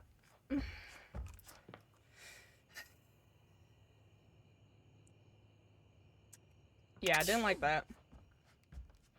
They really did do the squirrel fucking shit. He doesn't know what country he's in. Did he write it on a puppy? Come on.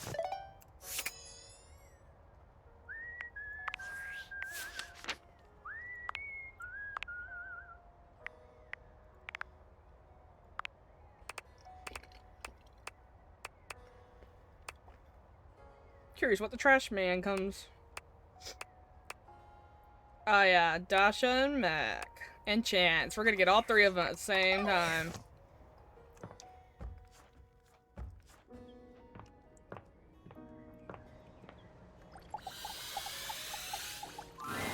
Ah, there you are, my beloved.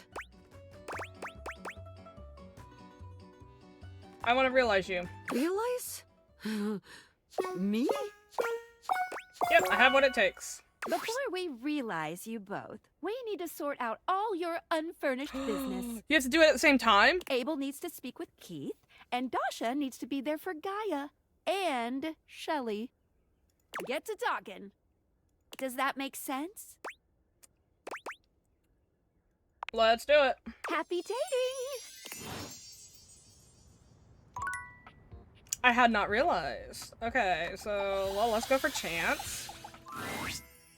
Holy crit, you look fantastic today. I've been thinking about you. Maybe we can get into some fun later? I'd love to play a game with you. Don't worry, I'd never play with your heart. I know, that's why I want to realize you. Holy crit, really? You want to realize me?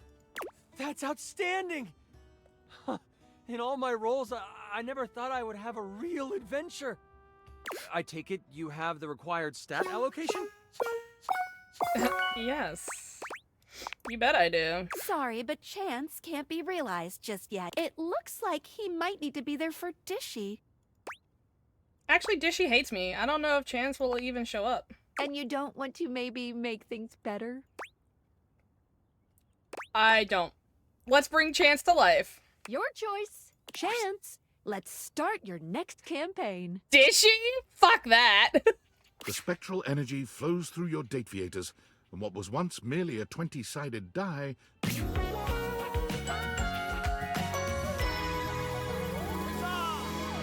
I mean, at least he got some swell robes. Holy crap. I do like that better than his other Look outfit. at that!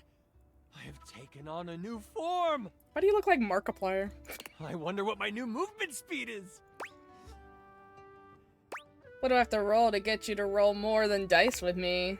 You automatically succeed that check. You have yourself a very willing creature here. Wait, I want to roll a couple things. A 9 and a 6. I think we can make those numbers work. I literally sat there and like, oh, those are shit rolls on a d20. Da da da da da. Wait a minute. God damn it! The nerd outdid the gooner. Fucking. Well, that's a good thing, I guess. I'm fine with that. And you do. As you would imagine, Chance is ready to go with any roleplay you might fancy. And the voices. Oh, the voices. Okay. You can't say that like that in my ear. I mean, you can say anything like that in my ear, but holy shit, dude. A narrator? Chance vowed to keep the love of G&G alive, and he went out LFG.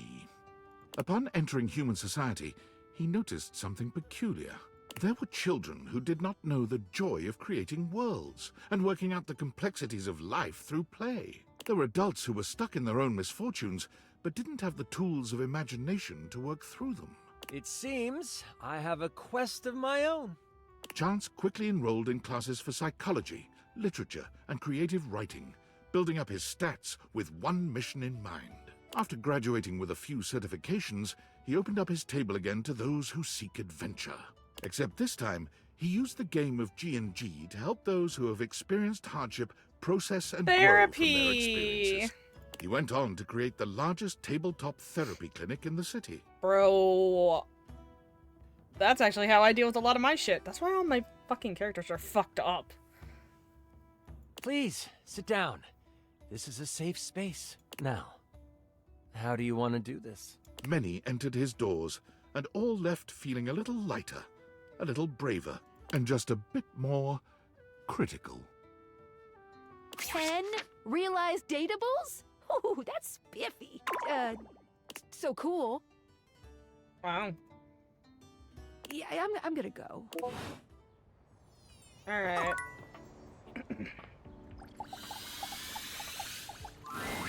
Ah, the source code of my happiness. The algorithm of seeing you makes my seep, you know. Yeah. I could really use some sweet, sweet double clicking if you catch my clever sensual inference. Yes, horn dog Mac, calm down. Actually, I want to talk to you about Realizer. Now that would be quite the upgrade. Although it would probably negatively affect my chess ranking. Are you certain you want to transform our relationship so substantially? I can still teach you how the knight moves once you're human. Sorry, but Mac can't be realized just yet. Mac needs to be there to help out Keith. Does that make sense? But Keith is a friend. Happy dating! Alright. Oh! Oh! Baby! Other baby!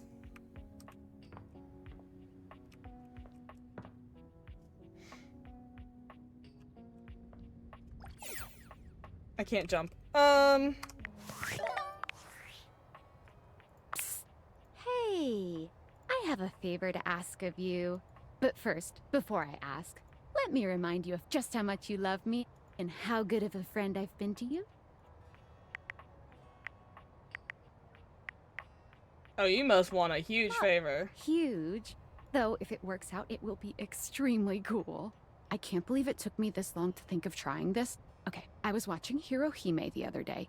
You know, the Grand Slam Crusaders arc. God, it's so good.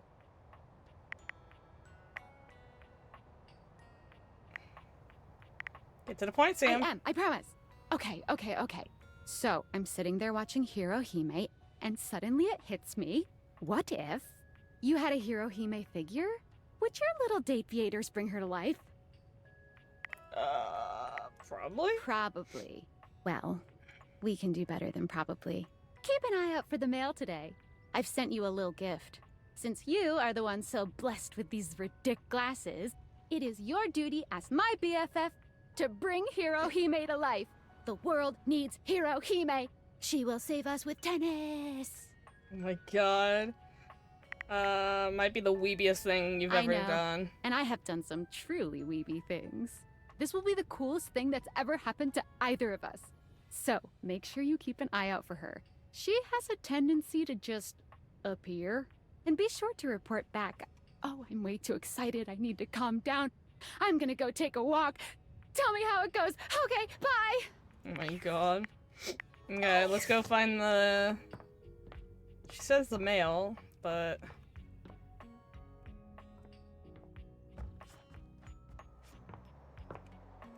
Oh, there it is. We did it, guys! Stop. Oh gosh, I'm late for school! Is what I would say if I were your typical anime schoolgirl protagonist. But that's not who I am. Literally Sailor Moon hair. My name is Hirohime, a college freshman entering Heart Ace Academy, the center of all things tennis. There we go. Hiya! I like her 90s eyes aesthetic. Tennis athletes from all over come to Heart Ace to train and challenge each other to be the tennis star. Right, Nekobaru? Nekobaru. Oh. That was a lot. Oh, I'm sorry. Here, let me start over. Hi, I'm Hirohime, and this is my tennis ball cat, Nekobaru. I'm happy to answer any questions you have. I have a few. Go for it. I'm happy to answer any questions you have. What can I fill you in on? What anime are you from? Starlight Overheaders, the anime. A magical girl sports anime with a single core of 12 episodes. Since most popular sports anime rely on teamwork and the power of friendship, the production committee felt like tennis had an unfair disadvantage of being depicted. The idea of a doubles team was considered, but the creator decided on adding the magical girl flair. But the animation wasn't great from what I remember. Oh, I love the magical girl trope. Me too. Girl power forever. I mean, I don't unless it's... I don't know. Okay, I can't say anything. I like Cardcaptor Sakura, and, you know, it's kind of like... Not Sailor Moon OG, but, you know, it's from the 90s, and it's nothing to write home about, but I love don't forget, it. Those shows are for everyone.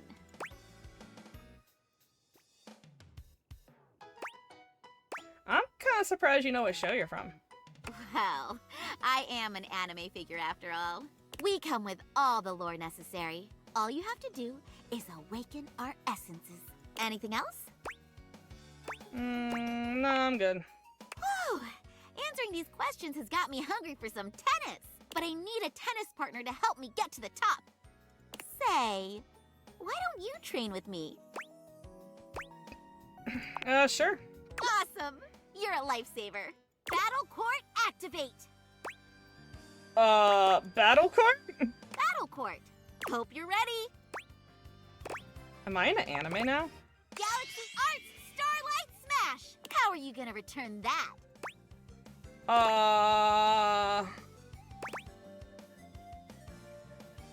Back up and wait for the ball. Maybe if you had enough practice, but you forgot the most important thing in tennis, your footing. The Starlight Smash cracks through the air and strikes her foe in the torso. And that's my point. I think I almost had you. Not even close. You got a shape up, partner. But I guess we can call it here for today. The anime thing to say is, I almost got you. I'm gonna go run laps around the house. Catch you around, Kay? Oh, and don't forget your cooldown stretches. I won't. You rule the day you ever face me. Maybe. Sayonara. Come on, Nekobaru. Nekobaru. That fucking ball. This figure is so janky looking. Oh no, why does it look like that? Okay, so we're in a predicament of one, I've been streaming for 5 fucking hours. I did get the last dateable. I'm gonna have to do the rest on my own. High chance.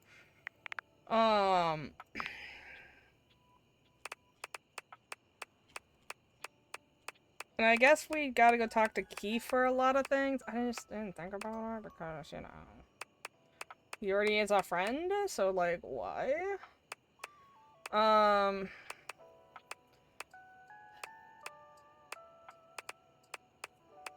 So glad most of these fuckers won't be people. So we gotta go talk to Keith apparently for a lot of things.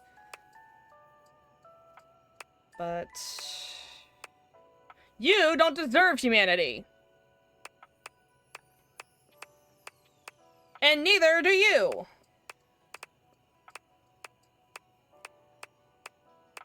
You two deserve the world. But we're gonna stop. Because if I don't, I'll just keep playing for 80, 100 hours. And I actually do have shit to do tonight. I gotta do my dishes. I gotta clean up a room that we've been working on. We finally got done painting. It's time to put up the crown molding and floor molding. Which means I gotta do some measurements. And I wanna do some other cleaning. Like, I got chores I'm motivated to do. So we're gonna stop. I wanted to get that last dateable. So we got that. It was really annoying. Cause, like, the way, yeah, you could realize other people, and I didn't realize that realizing these guys would mean they would leave me forever, and I also missed the sexy threesome. Ugh, so mad. Oh, so cute. I hate that how Barry's was written. Honestly, it was, like, really healthy, way to work through the not symptoms, but some of the difficulties you have to deal with ADHD. And then they were like, okay, time to turn it into a quippy joke. Did he write his notes on a dog? Lol, quirky. Like, it just kind of destroyed the whole point of his story, and that it's shit like that. It's shit like that. That's like, oh, the cracks are there are definitely cracks in this game. And I'm not saying the game needs to be perfectly written, but if you're going to address something in such a honestly good way, and then right at the end, fuck it so hard, it's kind of like, dude, who the fuck wrote that shit? But what do I expect for a game that has people like Rebel and Bathsheba in it? Like, seriously. And Arma. I so badly want to just take the duck without the deviators and throw the bitch in a dumpster and then be like, shouldn't have been an asshole. Bye, have fun in the incinerator. Like, yeah, I'm heartless. But don't sit there and be an asshole and then be like, why are you an asshole? Like, fucker, fuck off. I'm so glad we brought her back. Oh, so cute. He doesn't even tell you where he went. I swear to God, if he's just outside my door. It would be pretty funny. Alright,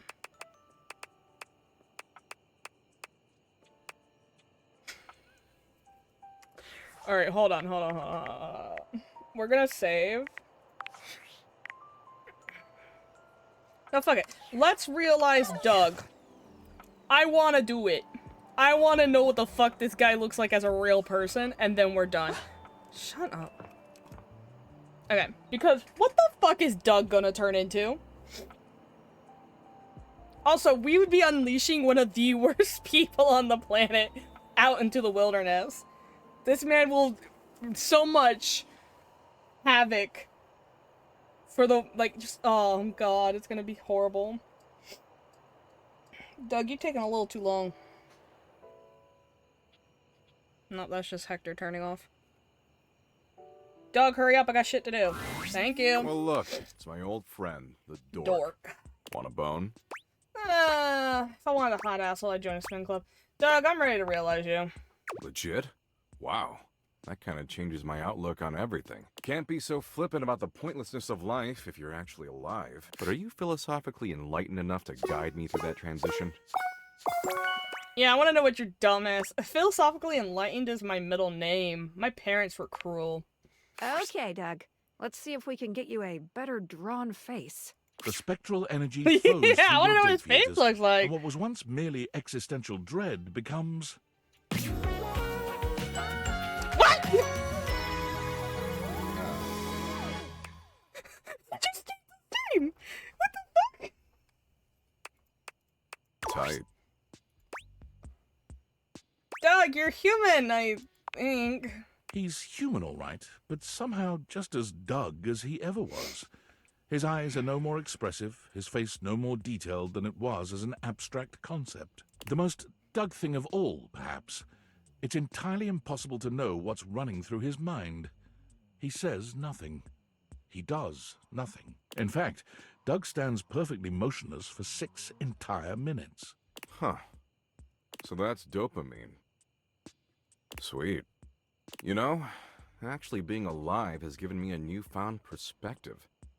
Bro, what? And as much as I love watching gnarly car wrecks and getting into flame wars with incels, I think I want to make the world a better place until it hurls itself unwillingly into the hungry black hole of the sun. I want to cherish every precious fleeting moment. It's time for me to show the world the power of the yo-yo. Doug pulls a small plastic yo-yo out of his back pocket and holds it up. I won't stand in your way, because I don't want to get concussed. You couldn't even if you wanted to, baby. The yo-yo is the ultimate representation of the cyclical nature of the universe. Life, death, rebirth, all moving towards a final entropic state of persistent rest. And it's got flashing lights. Apparently, the yo-yo that Doug had kept in the back pockets of his ripped jeans all this time had been put to good use over the millennia, because he was an absolutely stellar performer. His act traveled the world and distracted humans from their eventual demise for fleeting moments. That is, until his flashing yo-yo came to a stop at the end of his act, and he said his trademark phrase. You're gonna fucking die, bitches.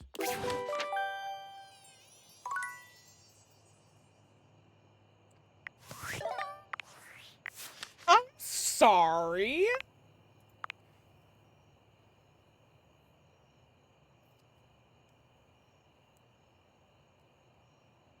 Why did he stay the same?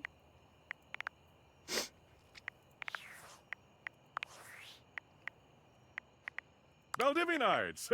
It's me, David Most. And today, just call me your Chief Endearing Officer. I realized that with all of the focus on finding my missing glasses, which are still missing, I haven't been putting enough focus on you, our beloved employees. Well, today, that changes. To show each and every one of you just how integral you are to our annual net earnings, I've decided to send you all 1.4 ounces of chocolate-inspired Munchables. Yummers! Your chocolate will be delivered shortly by Valdivian drone to your place of residence. Oh, and if the drone starts to surveil your residence like it's searching for something, like, oh, let's say glasses, for instance, do not be alarmed. That's totally normal drone activity that all chocolate delivery drones definitely do. Say that 3 times fast. But in all seriousness, don't, as that would waste valuable company time.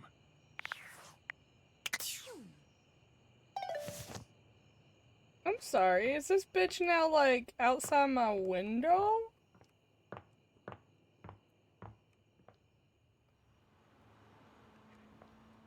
Oh! Also, we gotta see Doug's fucking picture. Doug, what are you doing next to Art? Oh my god.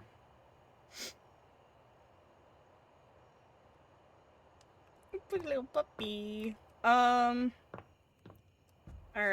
Yeah. We're done. I guess. It's just wild. There's now drones outside. I'll save it. Okay. Alright. Yeah, we're gonna end it here though. I guess there's just no end to this. Like, this game is so fucking long. And maybe we'll come back to it, but we got a full schedule for a while. We got Final Fantasy 14 patch dropping on Tuesday, so we're doing that Wednesday and Thursday. Hopefully it only takes 2 days.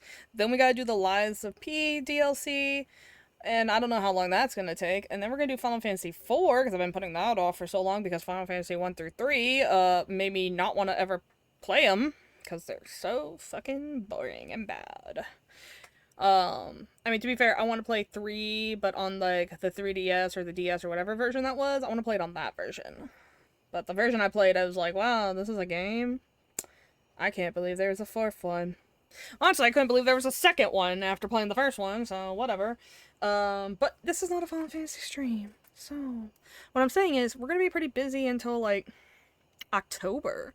Because Final Fantasy IV, I can't imagine being short. They're gonna start getting really, really long. We might have to... I don't want to pick up another day, because school's starting. It's almost August, literally tomorrow. Actually, literally today. Oh, it's 8/1. Oh, no, that means I have to start thinking about work. Fuck. Anyway, so I will see you guys next week with Final Fantasy XIV 7.3. But yeah, bye everybody.